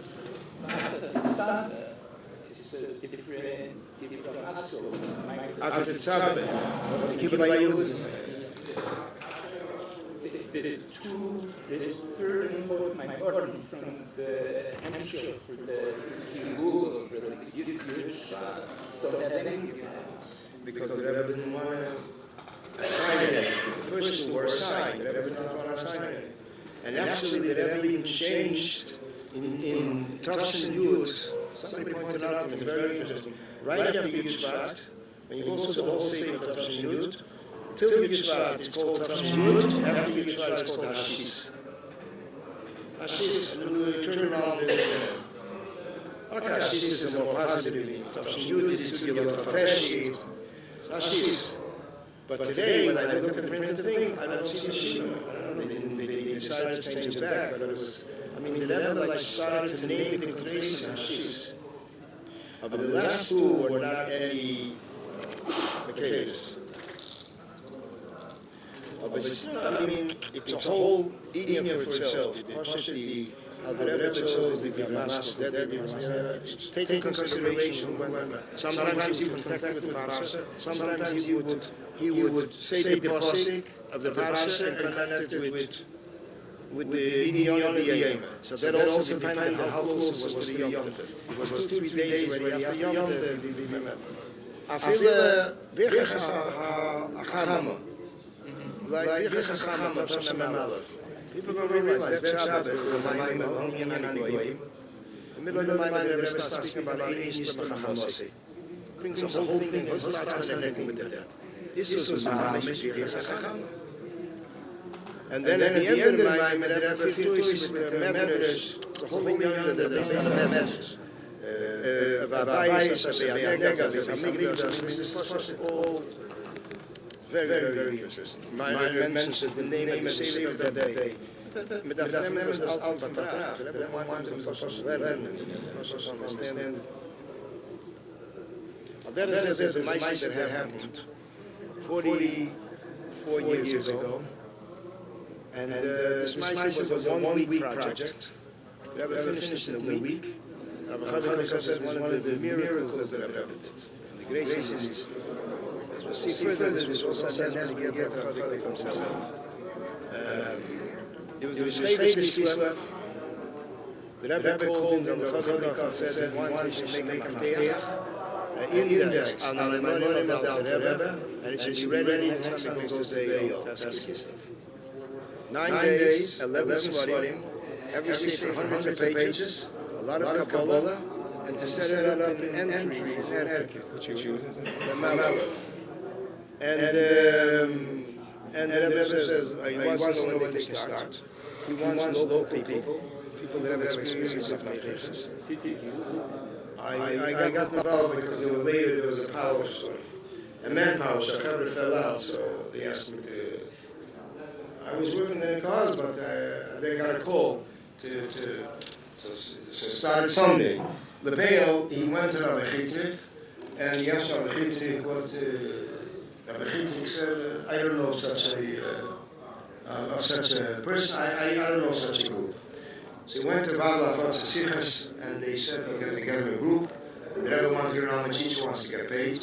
States have different prices. You have a lot of from the jewelries and the library. And then you have the Rebbe working on Crown Heights. So the Rebbe said it should be the medium price, the medium. Mita Hamutzas, average. And how many, and they should report every day. Should write a duch. And last time when they're getting started, so he wrote to the Rebbe that there's a swara of an asifa either 1:30 or 3:30. So the Rebbe said if they can do it 1:30, why do they have to wait till 3:30? The Baal, they started, they wrote to the Rebbe, they made the asifa, they're ready to start.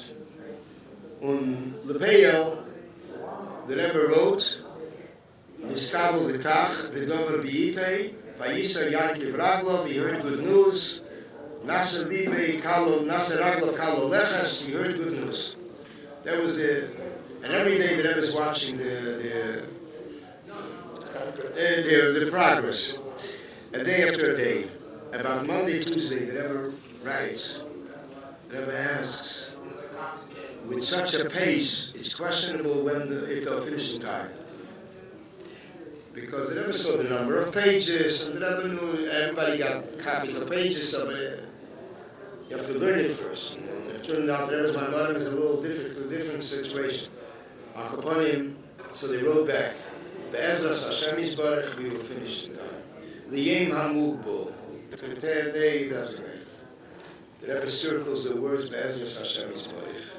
And the Rebbe writes, Be'im yinatzlu ha'kediboy, you'll use it out.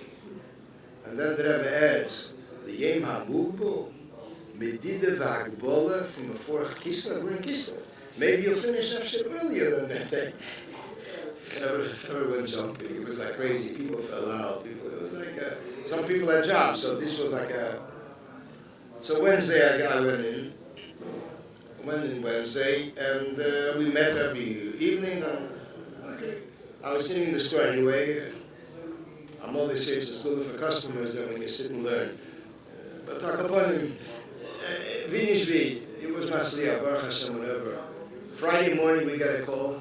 The Rebbe came to shul by Yetze. Lift pension is 10 after 4 in New York. And the Rebbe asked, when is he getting the report for Friday? So he told the Rebbe Friday, and Sunday, we'll get it Sunday. So the Rebbe says, nay, I'll pick Kabbalah. Every week is a different seeder from Shem Adnei. You can't mix the two. He's going to wait till the pension for the Friday day. The Rebbe waited till 10 to 4. The Rebbe got it, he went home, came back 10 after 4. The pension came back.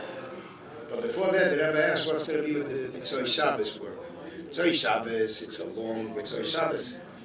So they told the Rebbe, Michoel Shabbos Sunday. The Rebbe said, no, Michoel Shabbos, Shabbos Dicker Talk. Sunday is a Sunday day. Okay.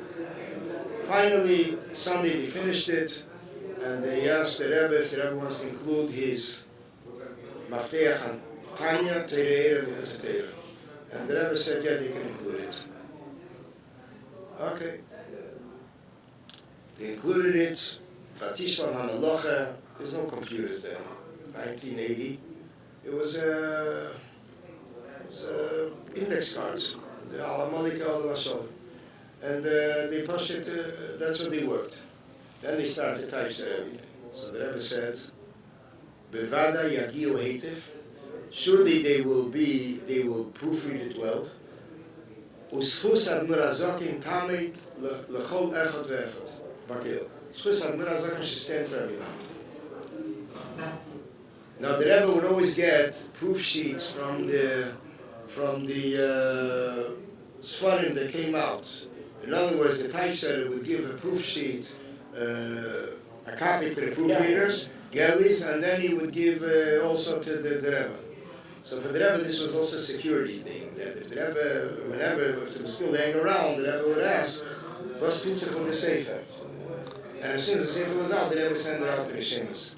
Sometimes the Rebbe would, with his finger, bend the page, like a Shabbos, when he saw something, he made a bend, and I think he sent it out. This time the Rebbe took it home. The Rebbe took it home and went through it himself. Corrected other things, changed things of his own erkim, and got things which could have been sometimes not such a professional job. For example, by some person, since he was already by Krishma Shalamita, so Esa Sviras and Sviras Aimer could sometimes match together. So the Rebbe chopped it and corrected it. And pages, 3 pages of my boss. The Rebbe brought it back. Then comes the Akdosha. The Akdosha is for those who sponsor the Sefer. The Rebbe says, sponsoring the Sefer, the Akdosha will be for the 27 people who worked on it. The workers, the Chavre that worked on it, the Chatchila, the writing, the printers, the typesetter, 27 people. 26 people. Their name, their mother's name, no family name. Everyone should pay $1.80. So the math is very possible. 27 times $1.80, 28. That's what Rabbi Chalikov made. And it was a sefer of 250 pages. They handed it into the Rebbe put his name in the middle, by men. His name, his mother's name, they took a shlita, they put shlita there. The Rebbe took the shlita and pulled it on the bottom of everybody's name. They bolded it, the Rebbe says no stam, push it, regular font. They put it on the second column. The Rebbe said no, the same column. So it's the same column. A person looks at it, if he does not know this background, would never know it's the Rebbe's name. They showed it to Rabbi once, to others, they couldn't know. Written out.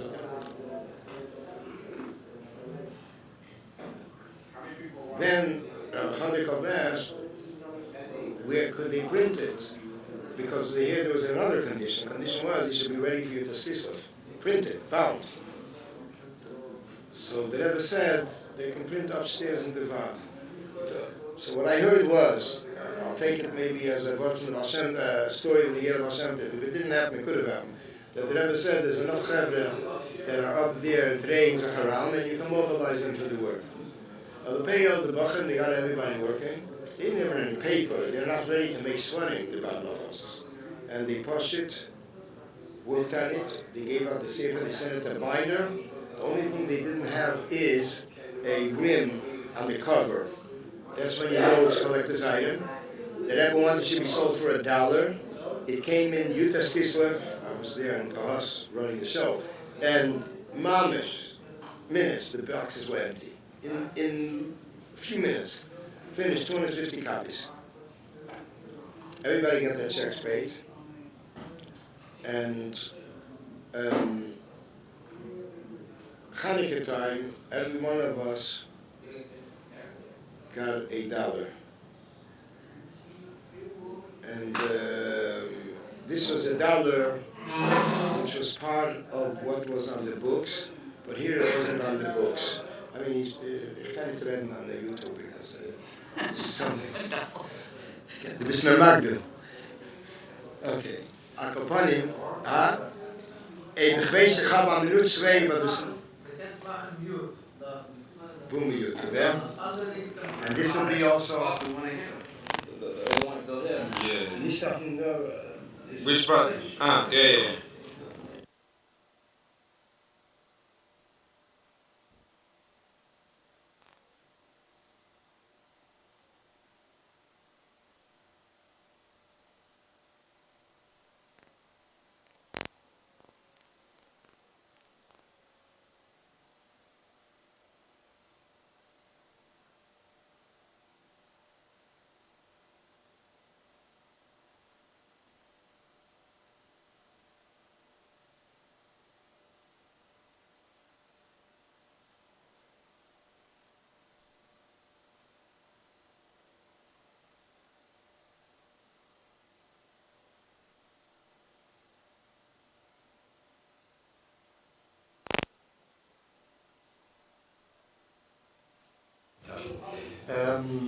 So basically,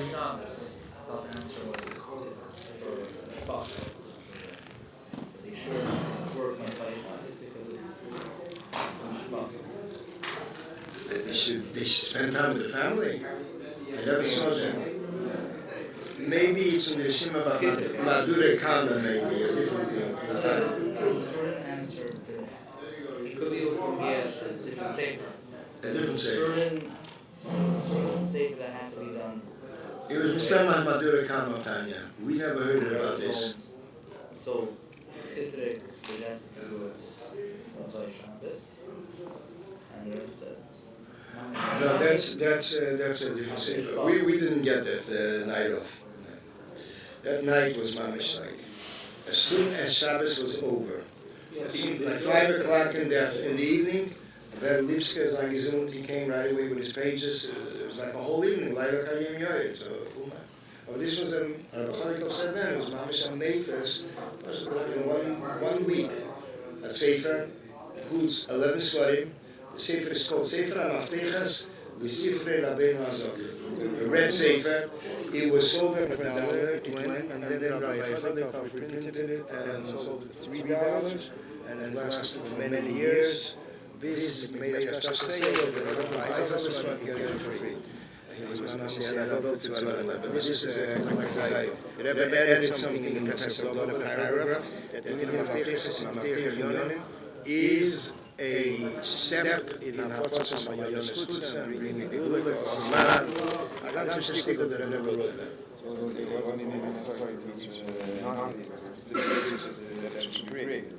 Yeah, but the parents are learning because the person today, no, it looks from this.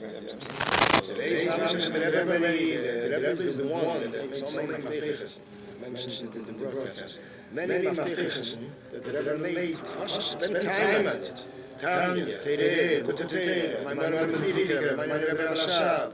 Wunderlich, the Rebbe put himself into it, time, energy. Sapelike Gezach. The Rebbe himself did it, the Rebbe work. The Rebbe worked on this to the extent that the Friedrich said, the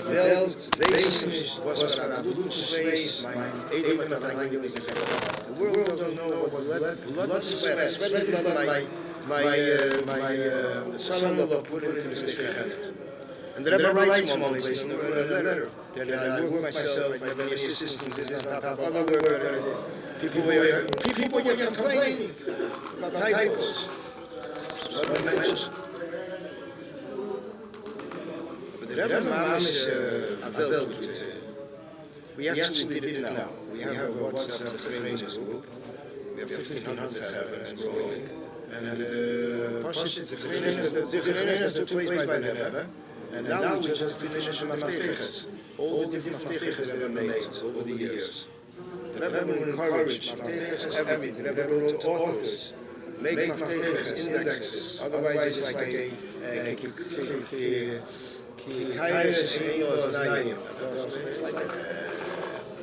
it's like content or something. It doesn't have anything. You have to have no, but the Rebbe, any Maftech, I remember I once made a Maftech in Yonim, talking about, there's a few levels, not levels, different aspects of Maftech. There's a Maftech on the topics, there's a Maftech mentioned where a Pasuk is explained, where a Gemara is explained, and other stories. How do you choose topics? You have to choose when You have to think that if you're going to cite this, you're going to be sending someone on a spree, and you want to make sure he's going to gain something from this Maramokim. How do you choose the topics? Choose the topics is when you see the Rabbi is explaining this topic. Generally, there's a lot of topics. If you see that the Rabbi elaborates on this topic, it becomes a inyan choshev. If the Rebbe just mentions a dogma from it and it doesn't mamish given davana, then it's a separate thing. It's like a maramokim. Today you have with the pointers. The pointers don't understand. The pointers basically they see the pasuk right away. So you see many times people make maftechas and you have 20 times the pasuk is mentioned and the Rebbe doesn't say anything about it. It's not a patet site. So if you have a human being at least, your mind will have to go to a side pasuk. You have to wait. Then you have to do cross-reference. It's a whole geschäft. Because you have to think like what. So the Maftech and the Rebbe Sichas started right after the Rebbe spoke. I started right away. That's when I started. And I finished the first 14 years in 2 years, right before Gimel Tammuz. Friday, Erev, Shabbos, Gimel Tammuz, Shabbos, it was handed into the Rebbe. The Rebbe was notified, it was in hospital there. So that was it. Later I continued and I put in more. So today, when you have the whole Maftech, 1,600 pages, plus 150 pages Yeshivah, which is constantly growing. The Rebbe Chalal, Chalal Maftechas. I was there many times to make Maftechas on the Rebbe Ashatman. And when they asked the Rebbe, Ha'im, the Rebbe crossed out Ha'im, put it in. So I once had the Rebbe, because there was once I made a Maftech, and Maftech the Rebbe Sichas, I did Psukim, Chazal, but I had a Maftech, I wanted to study, I think the Rebbe Hashams, and there wasn't Maftech Psukim. I never saw how people should Maftech Psukim. The Rebbe made on tiny, but what I saw now, when I was doing the research about Maftechas, the Rebbe says the main thing is the Maftech. But upon him, I went into the Rebbe. Osisi Rat Maftech in Yonim B'chul. The Rebbe circles his right, V'zeu Yikar. That's the main thing. Apostle, Apirish and Apostle, it gives, it enhances, but how much time do you have? People don't realize, you know what it means to make a Maftech? Maftech means you are under pressure. You can't sleep, you can't do anything. Why? Because when is the Maftech Sefer given to you when it already has pages? When it has pages, the printer wants to go to print. All of a sudden, you're starting to learn the Sefer. It stops everything. And the Mela is pressure. And when the Sefer came out, the Rebbe would ask right away, where is it? The Sefer had to go to the printer. The printer had to print it and dry it. Then he had to send it to the binder and dry it. Then they have to deliver it. The Rebbe once wrote on a Pesach Dover of a Sefer of a Dover name of Be'eze Yem u Be'eze Shah Yuchel B'Yom B'Sefer Zeh B'Fil Lamish Be'eze Yem Be'eze Shah. What hour, what day could they learn the Sefer?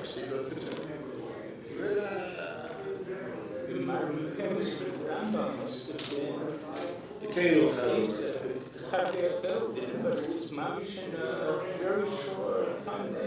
Yeah, everything was fun. I based, there were certain things that were mamish very. So this is my Maftech, Al Rebbe was the same thing. We found out later that the MS of the Kabbalah that were before the Zeligson case, a month before you discussed him and asked him if he could make a Maftech on a little story. Himself. He said no. So the Zeligson, the Rebbe asked but it was like a special Indian that the Rebbe, the only place that ever signed his name amongst him in the Nesias here was this Sefer. We find it before the Nesias that ever signed his name dedicated to the Frierdiker Rebbe. Touching, hey, I'm not in 50 years, that's kind of Saklala to that's not an exception. And that's how it's printed every year. That Gosha is always printed. I think now what he did was, they saved that Gosha, but since another person paid money, so his Gosha is in the back. There's a famous word, Rabbi Zeligson once said.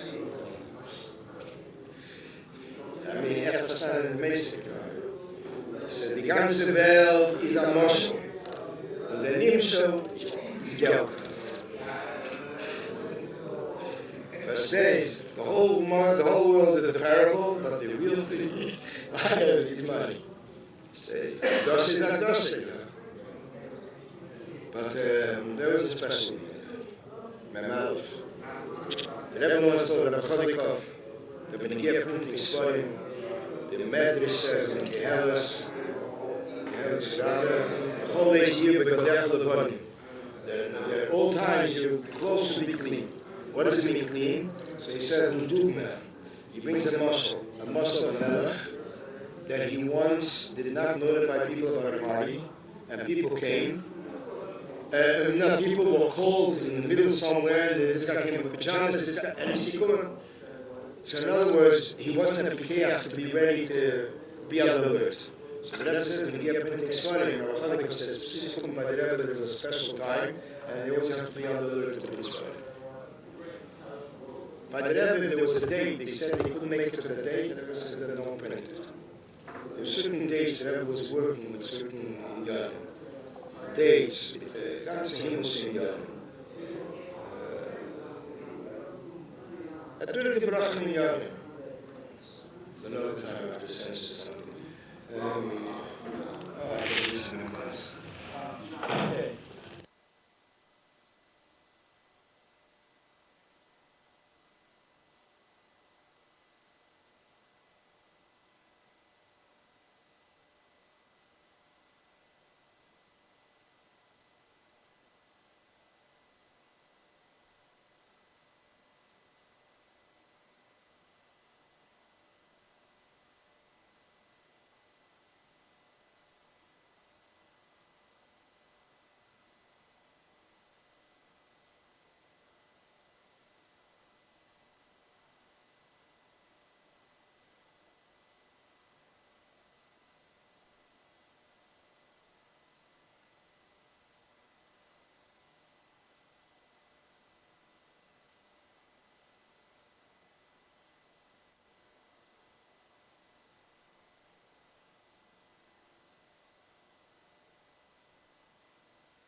But it was not by Farbrengen, the Rebbe was come back from the world. Many times the Rebbe was moving his lips by Farbrengen. We have no idea what's going on.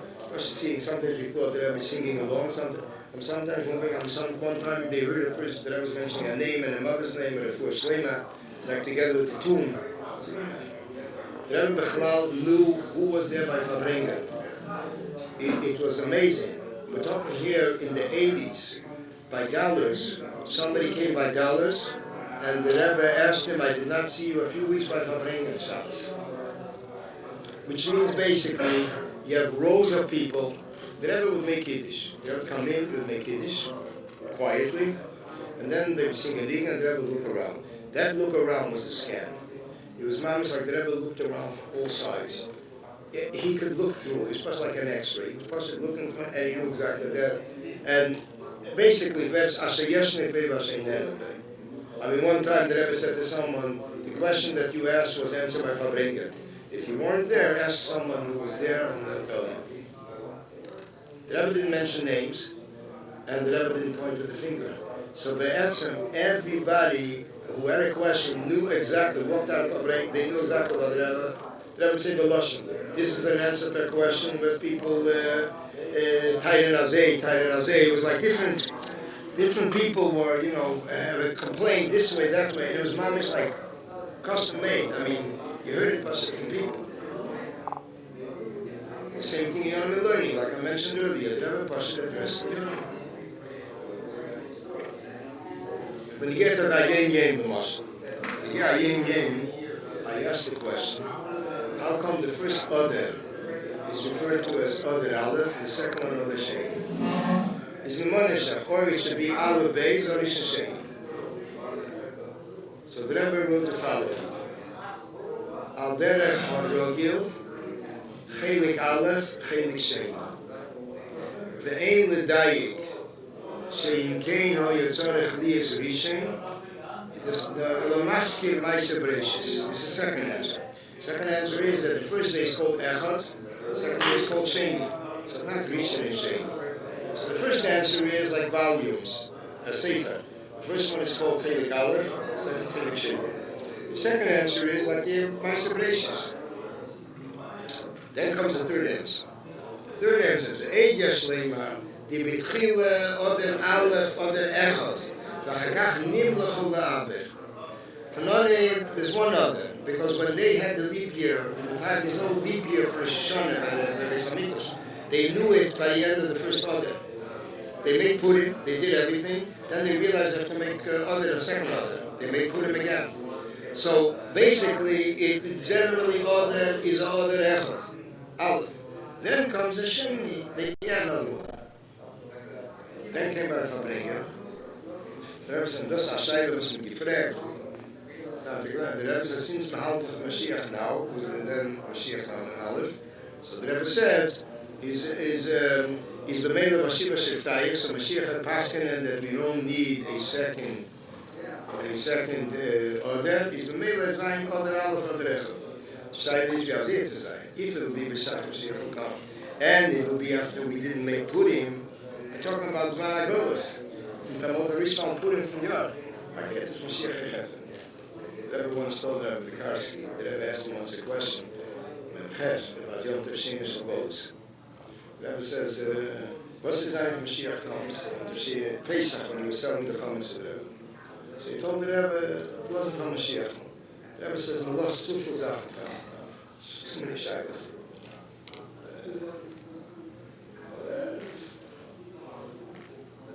Oh, it's interesting, you're talking about Halucha, so it goes back. It was a special Chavivus by the Rebbe, usually in the later years after the court case the Rebbe had with the foot, the sciatica, things slowed down and the Rebbe allowed it to slow down. Although the Rebbe generally would never want they should do anything like that. By Halucha, he constantly added more things. Finally, the Halucha went out. With Tamon in 19 Tavshin on the base, the Rebbe asked, where is the Talucha going from? Because the Rebbe was never there by Mincha Talucha, it come from a later meeting. So they told the Rebbe, here by this door, they're going out. The Rebbe goes to the door, he looks out at the everybody was standing there, nobody expected the Rebbe, they started to go, they didn't know where they're going. The gate, the whole side became moving.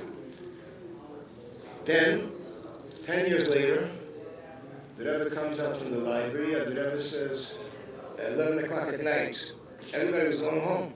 Did the Talucha come back? She was. From then on, everybody came back to 770, would sing a Nigan, the Rebbe would come out from the library on the porch, or later, after Memches, it was in 770, he came out on the porch, and gemacht mit der Hand, Pesach Shavuos.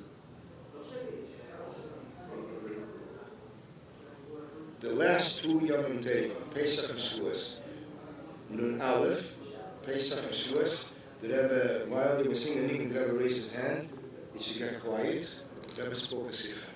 7 minutes Sikha, Pesach and Shavuos. These were the last two times. The Rebbe once said, when he gave Talucha, the Rebbe Soter Gibol gave Talucha. The Rebbe says, I want to go Talucha, so on that smach I'll also say L'chaim. The Rebbe says, another time the Rebbe says, I was envious of those that went Talucha, so I'll also say L'chaim.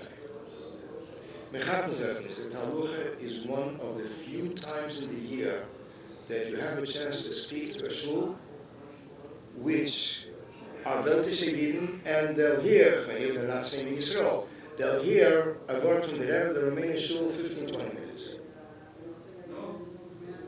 It's like either you speak on the daf that they're learning or the other guy. Ich kann passen Buren von der Rebbe, aber es passen sie don't have it. It's a Gelegenheit. The Rebbe calls it Afatzat HaMayonis, the Rebbe calls it Simchas Yom Tov, the Rebbe calls it Amos Yisrael, Achos Yisrael. The Rebbe said that every step a person walks is a malach.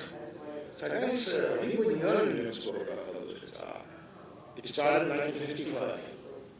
Tzach started in Syria, I think the Rebbe said, Losh, Syria, Agudas, Chabad, the Gepravet, Mesiras Nefesh, Halalucha. Because till then, Chabad would walk to Williamsburg also, buddies, every Shabbos.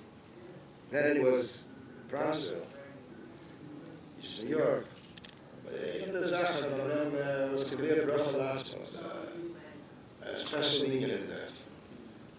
Getting done fasting, it's about many years in Jewish YUD-TES. Yeah.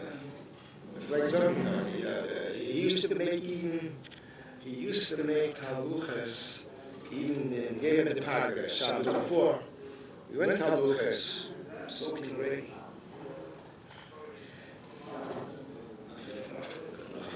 Thank you. Good job.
The Alter Rebbe brings.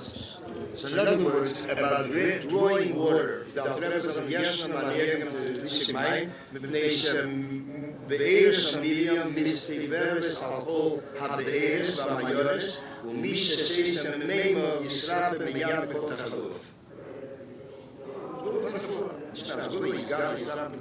Akkompagnering, de Rebbe says, "It's gesehen bei der Rebbe, bei der Schwieger, und der Rebbe says, der Schwieger und allem in the Rebbe." That's what Rebbe said. But I heard a year ago, a year, 2 years ago, the Rebbe was the library, the Rebbe was in the library those years. Lamates, you know, Lamates. So somebody asked the Rebbe, what does she do? She said, "That's my mom's job. It's my husband's job. It's not my job."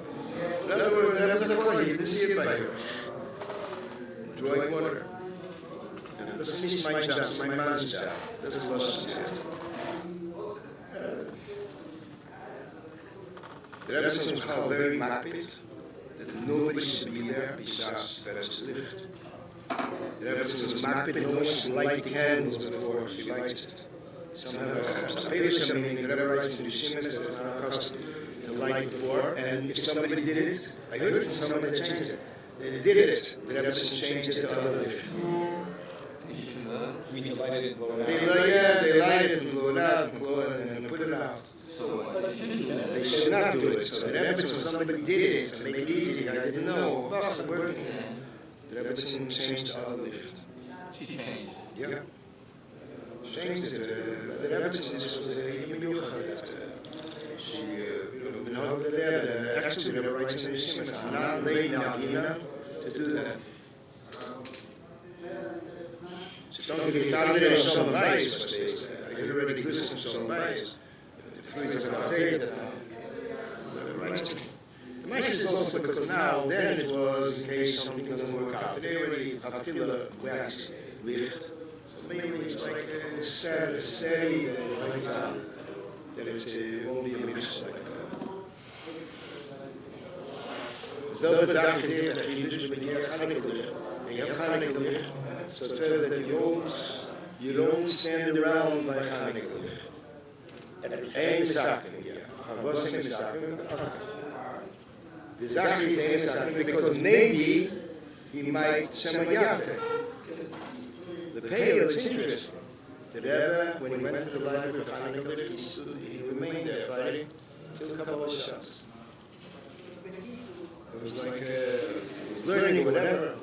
The Rebbe once said when he had the Rebbe, when he went into the library the first time, Lamates.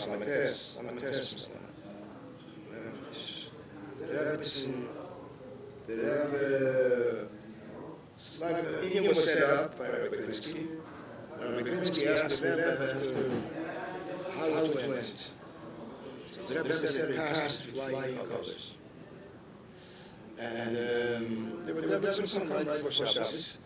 And the Rebbe said that one of the first times of Kiddush, the Rebbe saw all this one in there. It's a fucking the Rebbe said like a place. I know it's a kind of you light these things. So it's a pleasure like. She waited until he was ready to make Kiddush. It was like, it was involved one thing for another, completely involved in the Svarim, the library. When the Svarim came from Poland, the Rebbe went in there for an hour and a half, went through all the Svarim, prepared everything. Before he went home. A few days before he said Kislev. Actually, I think it was a state. Was? You think so? If it was a state before, but you're a day or two before. When the Rebbe was going to go home for Kislev, the Rebbe told the doctors, I swear to you, the name of my street is President Street, not Patient Street. And the Rebbe says, not Patient Street, and I don't want there to be any doctors in the house. Everything can be said in the house. Okay, fine. I didn't want to pressure the Rebbe.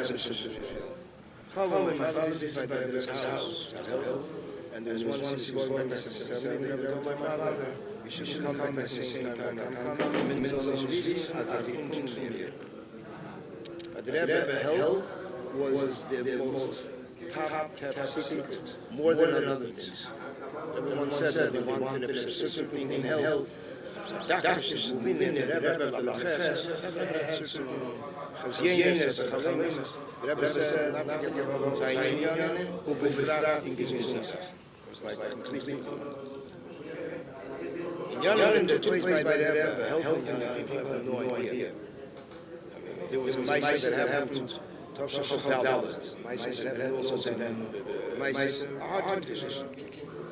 And it was quiet. I called my father for a few days. I slowed down in Ghana. My father had all marked in medical records.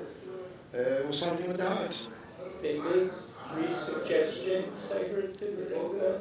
One was to go to the country. One was to not have as much kids. You're talking about on the fast? No, not Chavdalet, he stopped one year. to go to the country and not go to the oil as well.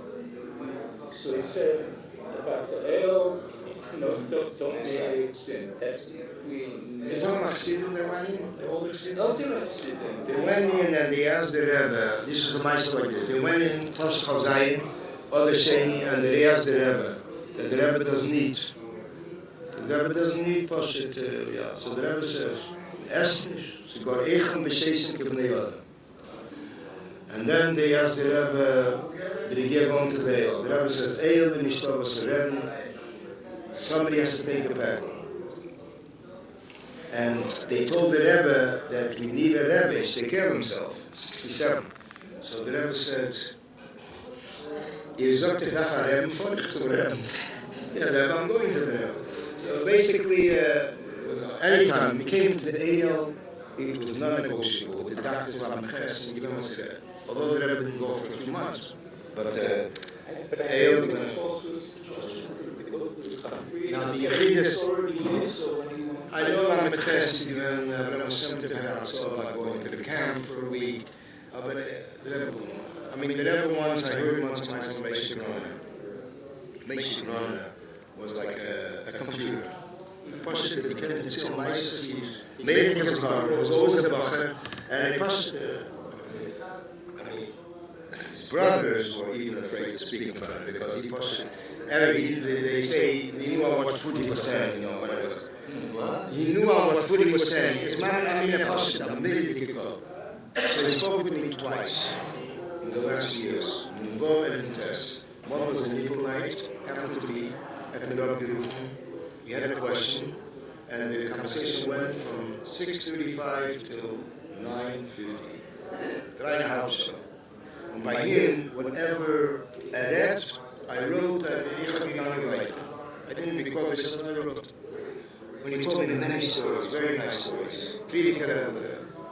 And then, Tavshin and Tess, he called me again, before you start. Spoke with me from 8 o'clock to 12 o'clock.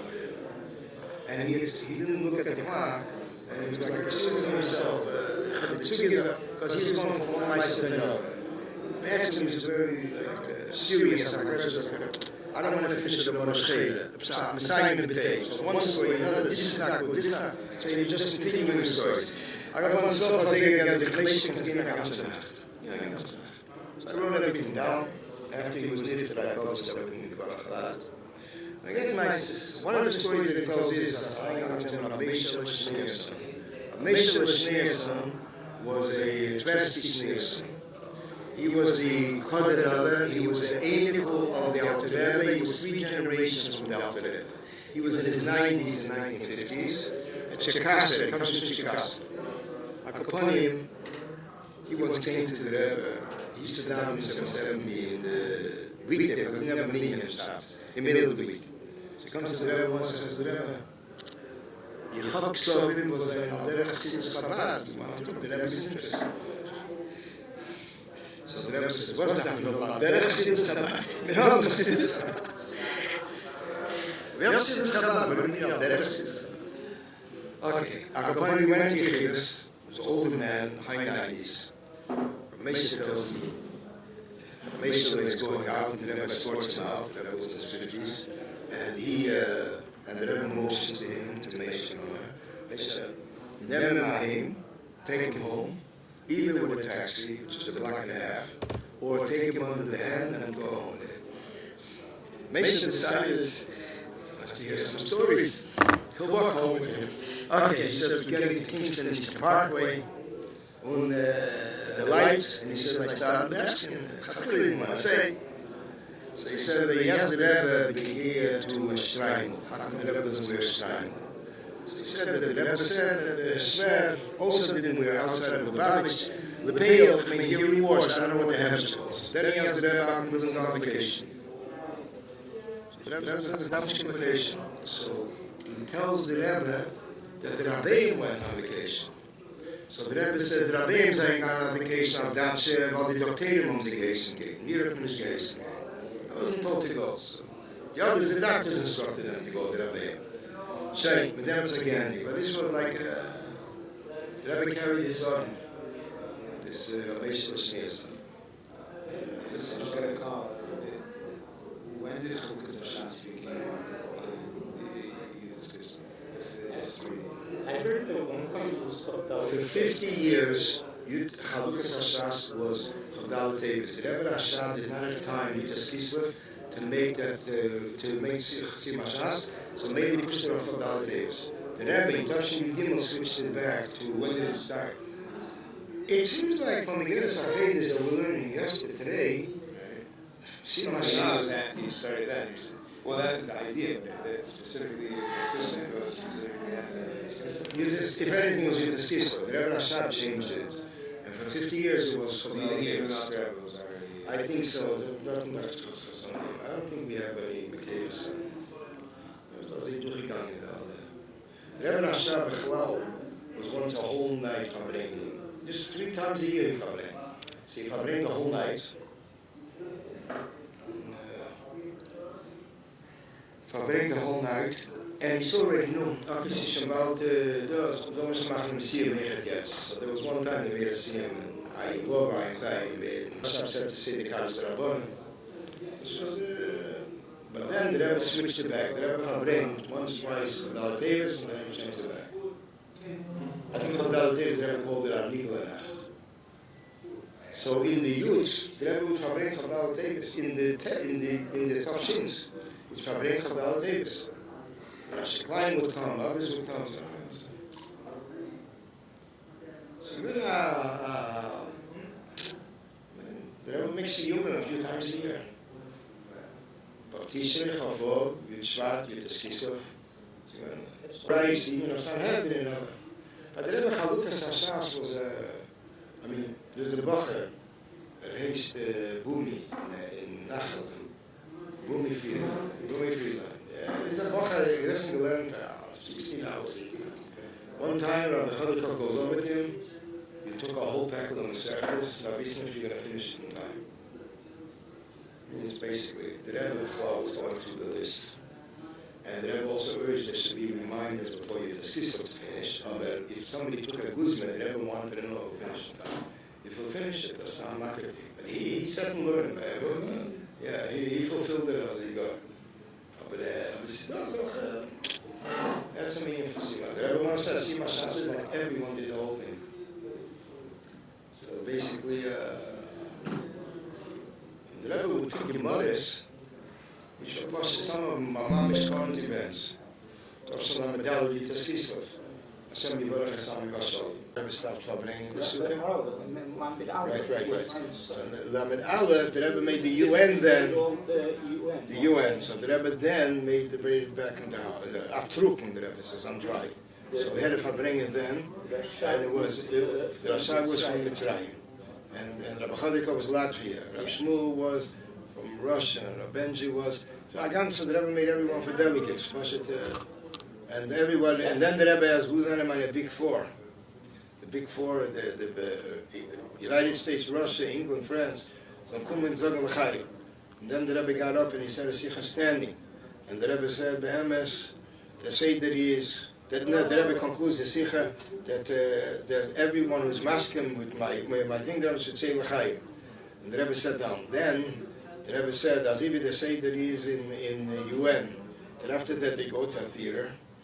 So the Rebbe says, it seems that there was the mania. The Rebbe says, "The Yom Tov is nicht." Yom Tov is shy. That's the Lashon. Okay, Yom Tov is shy. Maybe they could have been a Michoel, but maybe they should make a cool.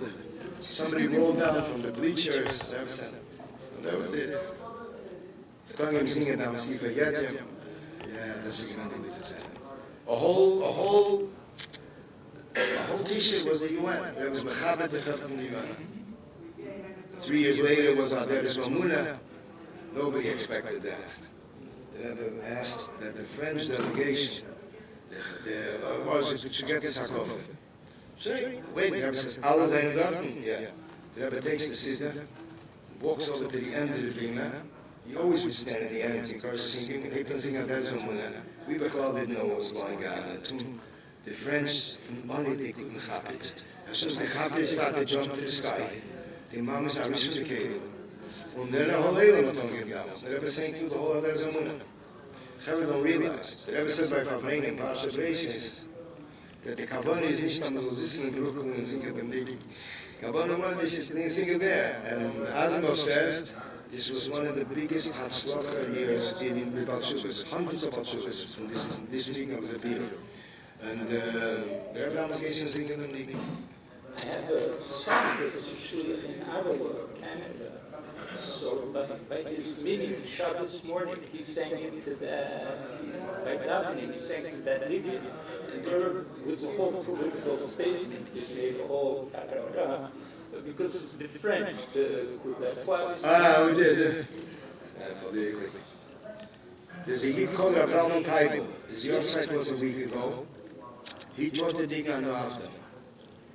He taught the Ding. He was upstairs. He was by the Suda upstairs. Usually they would invite by the Suda, by the old Rebbes and figures apart. They would invite people who are single, older Chassidim, and all their families. So they invited different people. My father, before he got married, they invited him for late 40s, or Mama say, the first year of 50, then I got married. The Peo, Rabbi Zalman told the Rebbe, he has a needing to teach. Okay, teaches the needing, the Rebbe by upstairs, and then the Rebbe says, you teach the needing downstairs by the Farbrengen. Shuas, of test.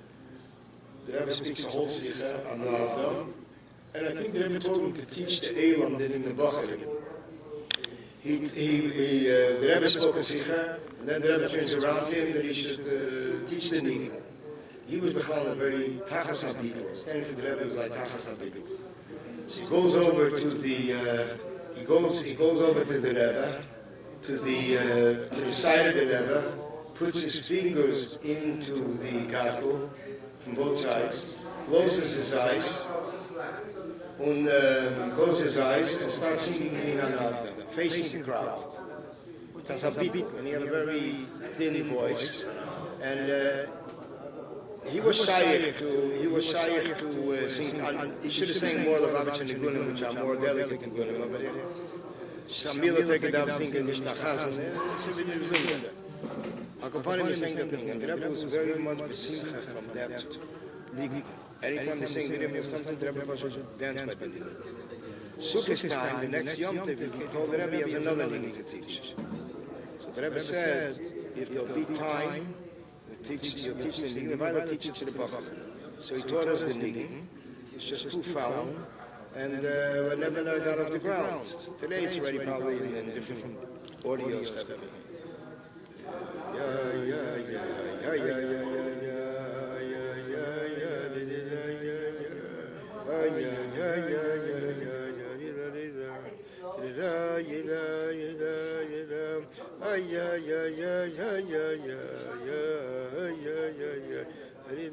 That's sort of a volach.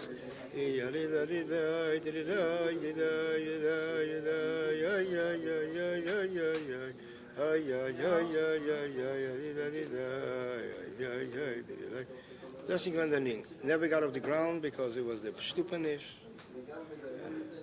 What happened there? Mainly going on the ground. The Yid Rab Zalman Teibel was a treasure of stories and nigunim. So he would sit by Rab Zalman Shimon Dworkin was the Rav. He would sit there by the shir, and if there was a Yom de Pagra, they used to get together to tell mices. When we were mirroring, when Bacharim and say the Yeshivah there, we used to go to the table to hear about. So he told the story, Rav Zalman Taiba, that there was once not a Jewish young guy who met the Rebbe, the Razor, and he said to the Razor, "Are you related to this and this person?" So he said, "He's related to the Michoel Rebbe." He says, "Yeah, he's his grandfather." He said he had a red beard, and there was once he was going to talk, and they made a shalash, a canvas, and they all gathered, and he said he had a problem with the cough, a chronic cough. He had een hoesten, couldn't stop. He goes in there, the Rebbe Michoel Rebbe reden, am Neimer, es geht a gang. Every 15 minutes he would cough. 15, 30, 45. He stopped coughing. He was possibly cured from the Maimer. A word from Rabbi Zalman. Then Rabbi Zalman tells another story. He told the story of Benegia, the Chavre Kadisha. The Chavre Kadisha of the Alter Rebbe, who were Mesasik, all lived till 100 years old.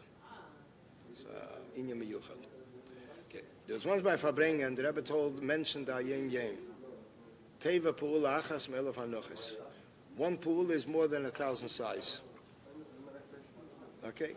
The Yid, Rab Zalman Hertes, and he was very bespilus. So the spilus is like a krechts. The Rebbe says, sitzt da Yid b'shas weise. Sitting and krechting while we're talking about Teva pool achas me'elav hanoches. He person wanted the ground to open under him. He couldn't find a place for himself. So the Rebbe continued, no, sazicher ezachas es ein chiyuvi und v'chulu v'chulu. Yeah, what I heard this past Shabbos by a Kiddush, Zera Gishmaka Maisa. Rab Zalman Taiba was together with Rab Handel Lieberman. Handel Lieberman was actually a brother of Rab Mendel Futterfass. So Rab Handel Lieberman was an artist. So he printed different, he painted different things. Once painted the Rebbe Nespadik, it's a famous word about it. That he asked the Rebbetzin Chana, if what's the union of making in a spadik? So the Rebbe Tzachana answered, the alte suchen levush, the junge suchen Rebbe. That's a powerful word. The alte suchen the chetzenia, the junge suchen Rebbe. So upon him, the Rebbe, he showed the Rebbe different paintings he made, and he was, since he lived by him, Rab Zalman Taiba. So he also had a pair of Rab Zalman Taiba, Davin Dorten, and verkwetscht. He was very verkwetscht. He had a very bad life.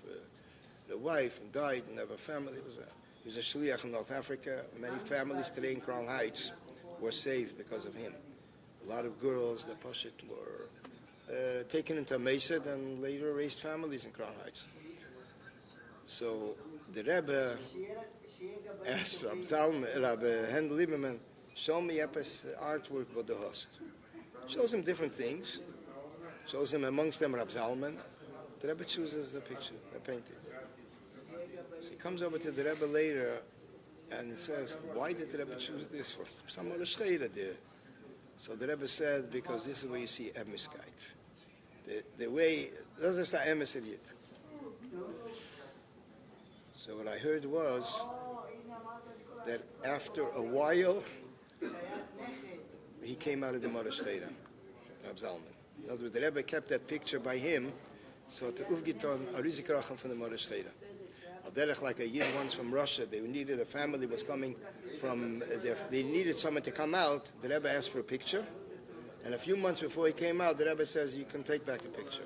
The Rebbe already knew he's on the way. I heard that once a doctor came to the Rebbe's house for the Rebbetzin and asked her right away, are you cool about it to Rebbetzin? He said, why are you asking? What makes you think that? She said, because this is the only house in Crown Heights that I saw without a picture of the Rebbe.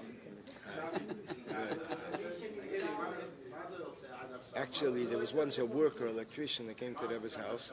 The Rebbe was sitting by the desk and working. and he's asking the Rebbe, he needs to give over a Dvar Torah.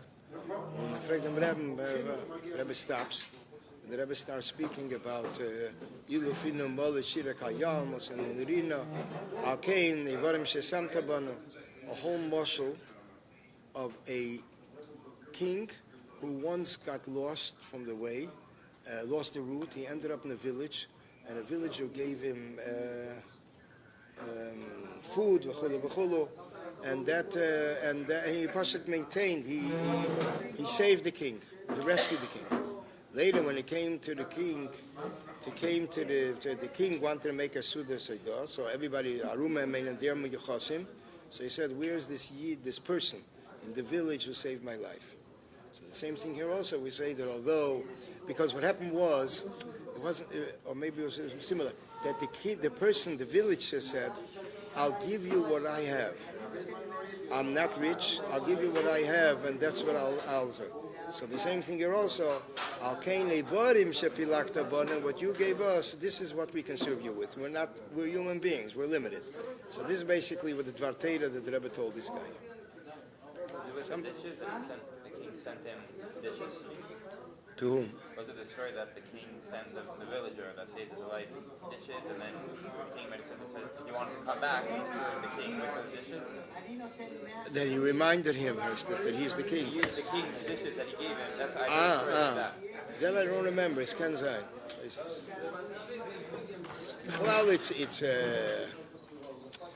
It's like you're talking about people recognizing the Rebbe. There was a person once met the Rebbe in the street and asked the Rebbe. I mean, people didn't know who the Rebbe was, so they asked the Rebbe like, "Where's the closest pharmacy?" And the Rebbe say to the right, to the left, to the front, to the back. And wir leben mit die Zeit. Wir leben mit heutige Zeit nicht. Heutige Zeit. Yeah. Wir leben mit der Zeit. We're not talking about Mitzvah Kislev. So what happened was, as a person once met the Rebbe, and he met the Rebbe, and he asked the Rebbe, "Where is Kingston Avenue?" And the Rebbe asked him, "Why Kingston Avenue?" He says, "Kingston Avenue 770. What's 770? The Rebbe said, "You're a Galicianer Yid. You come from the old home. What are you going to go to someone who was a student in university? You have Rebbes, you have where to go." So he turns to the Rebbe and he says to the Rebbe, "Was für a Maven sein Tira for Rebbe." So Maven are you and the Rebbe. Upon him a while later, goes into Yeshivah. He collapses over there. Collapses. The people did not know Bechal. People still. There was a kid that walked over to the Rebbe, and he said to the Rebbe, he thought the Rebbe was his father. Grabbed the Rebbe by the hand. The Rebbe walked with him till 770, till somebody pulled him away. There was a lot of times Mises people did not recognize. They didn't recognize. They didn't know what they're talking about. My mother had a Mises with the Rebbe. It was a Mises that there was a suspicion of a serious illness. I mean, there was and she was taking tests, and then she was standing there by the in 770 by the elevator, very felt very down, waiting for the results. And this was a doctor from Holland. My father was close with the top one, so he said, and I didn't like something. And she's standing there. All of a sudden, a person comes in 770, walks over to her, and says to her, "Shabbos is coming up, Purim is coming up. What are you standing like this?" She gives a look to the Rebbe. And the Rebbe calls her into the Gan Eden HaTachten. The Rebbe says, "Lass mir reden privat." And she tells the Rebbe that this doctor is a psagan tzamachem, and he says this and this. So the Rebbe says like this: "Eri is a greater doctor, and your man is a greater doctor. Ihr seid doch echt a stickel doctor, und ihr bin ich a stickel doctor, und ich sage euch, es ist gar nicht. The Rebbe says, let it will result with the tests. She took all the tests, and everything disappeared. She lived another 33 years after that. This was a Maisa, was my mom was going to It was like a, the Rebbe says, Geit Ahim, Se Shabbos, Se Purim, forget about everything. It was like a, these like people, the Rebbe like picked up on certain people. It was Punkt Wer was when. They say Bechlal and Mamalike Yarden, people would talk like the women. Would talk, but at the Chaim Tegen, Tisha Kab Nesicha. But they tell me the carriages, and all of a sudden the baby is crying. The Rebbe walks by, the carriage is standing, the woman, the mother is somewhere else. Is talking with someone. The Rebbe shook the carriage. There really is. The Rebbe would stop with people in the street. We talk with people. Later years already, there was no time. The Rebbe would stop and talk with them. The Rebbe Tzachana. The Rebbe Tzachana was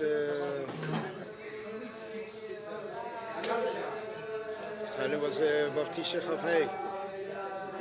Father got a call that morning. After the Shiva, my father was asked by the Rebbe, how much does he owe? My father, the Rebbe asked my father, how much does he owe? For Shabbos, Vav Tishrei, my father was running back and forth from the house with a stroke. The Rebbe had a stroke, the Rebbe Zechana. She was nifted. So my father said nothing. So the Rebbe said, Sanhedrin or Mechet, when Sanhedrin contracted people, they paid them for it. So my father said, no, Misarvin Likotni, they Misarvin Ligodl. The Rebbe says he's going to turn it down.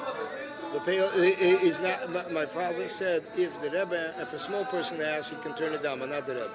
So he took the money and he channeled it back to one of the meisters. As it is garbage. I talk up say, I talk in singen liegen, ja. The Rebbe is nicken after, ja. Sie singen schön, sie haben sich angehabt, neppes, okay? Ich kann euch sagen. Ay, ay, ay. Ay, ay, ay, ay.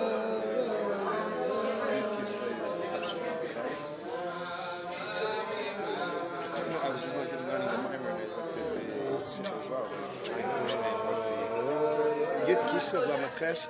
Or his test. It was really testing. It must have been Lametes. It's a parsha, it's Tzein Lavan, the whole thing about Tzein Lavan. It must have been it was about the Sikha was about it was about Saddam. Ada ya yeda ya yeda ya yeda ya ya ya yeda da da Nazarit chlachti stois nami budya mi budya magachon ke dami vakabod Nazarit chlachti stois nami budya budya magachon ke dami vakabod ay ay ay ay ay ay ay ay ay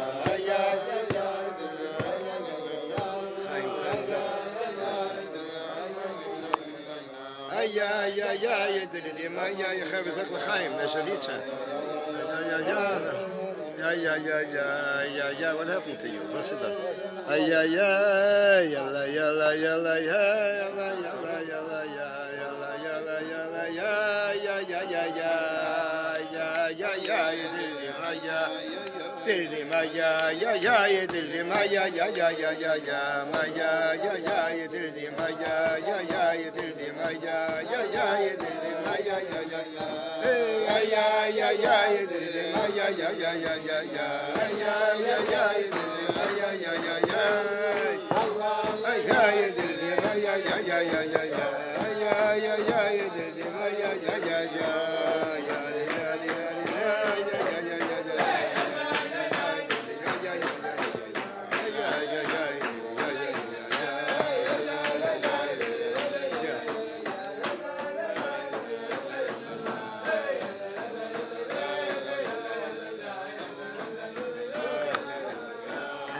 Trying to get involved in non-denominational prayer in public schools. And I get a lot of pushback from people, some shluchim, say that the Rebbe changed his mind and he wanted a moment of silence.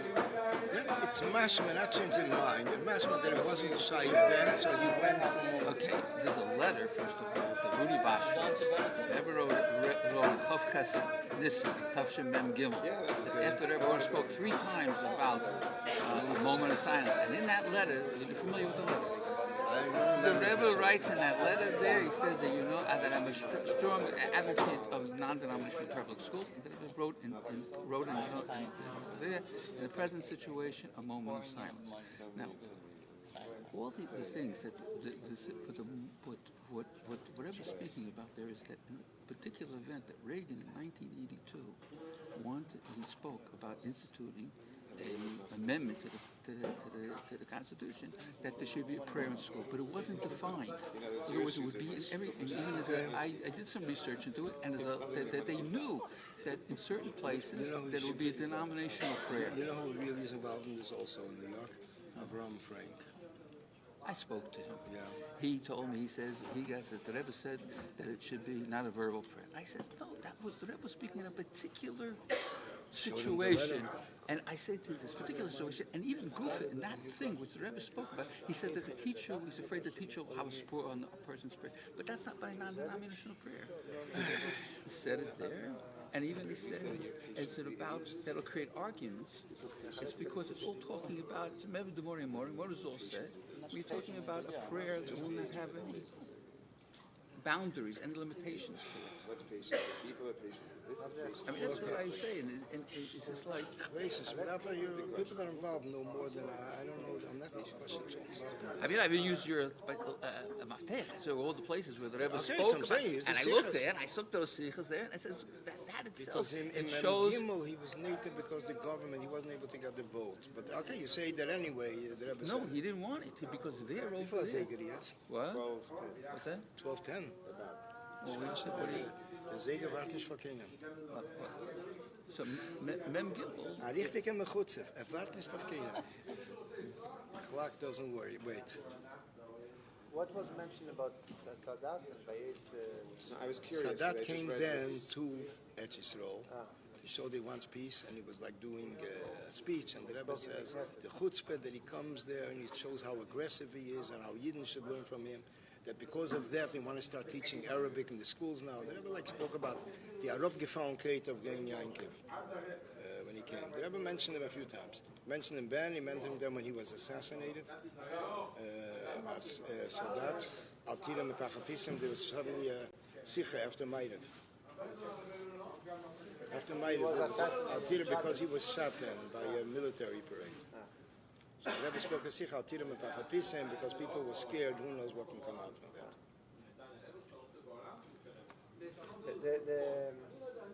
Rabbi Jacobson, the Allgemeiner, he went to Egypt once to interview Sadat, no? The Rebbe was involved with that? He was involved in a lot of things, but I don't... Are we still on? Or you want to close it up? Is that controversial about it? Schön. Du bist nicht dort, ne?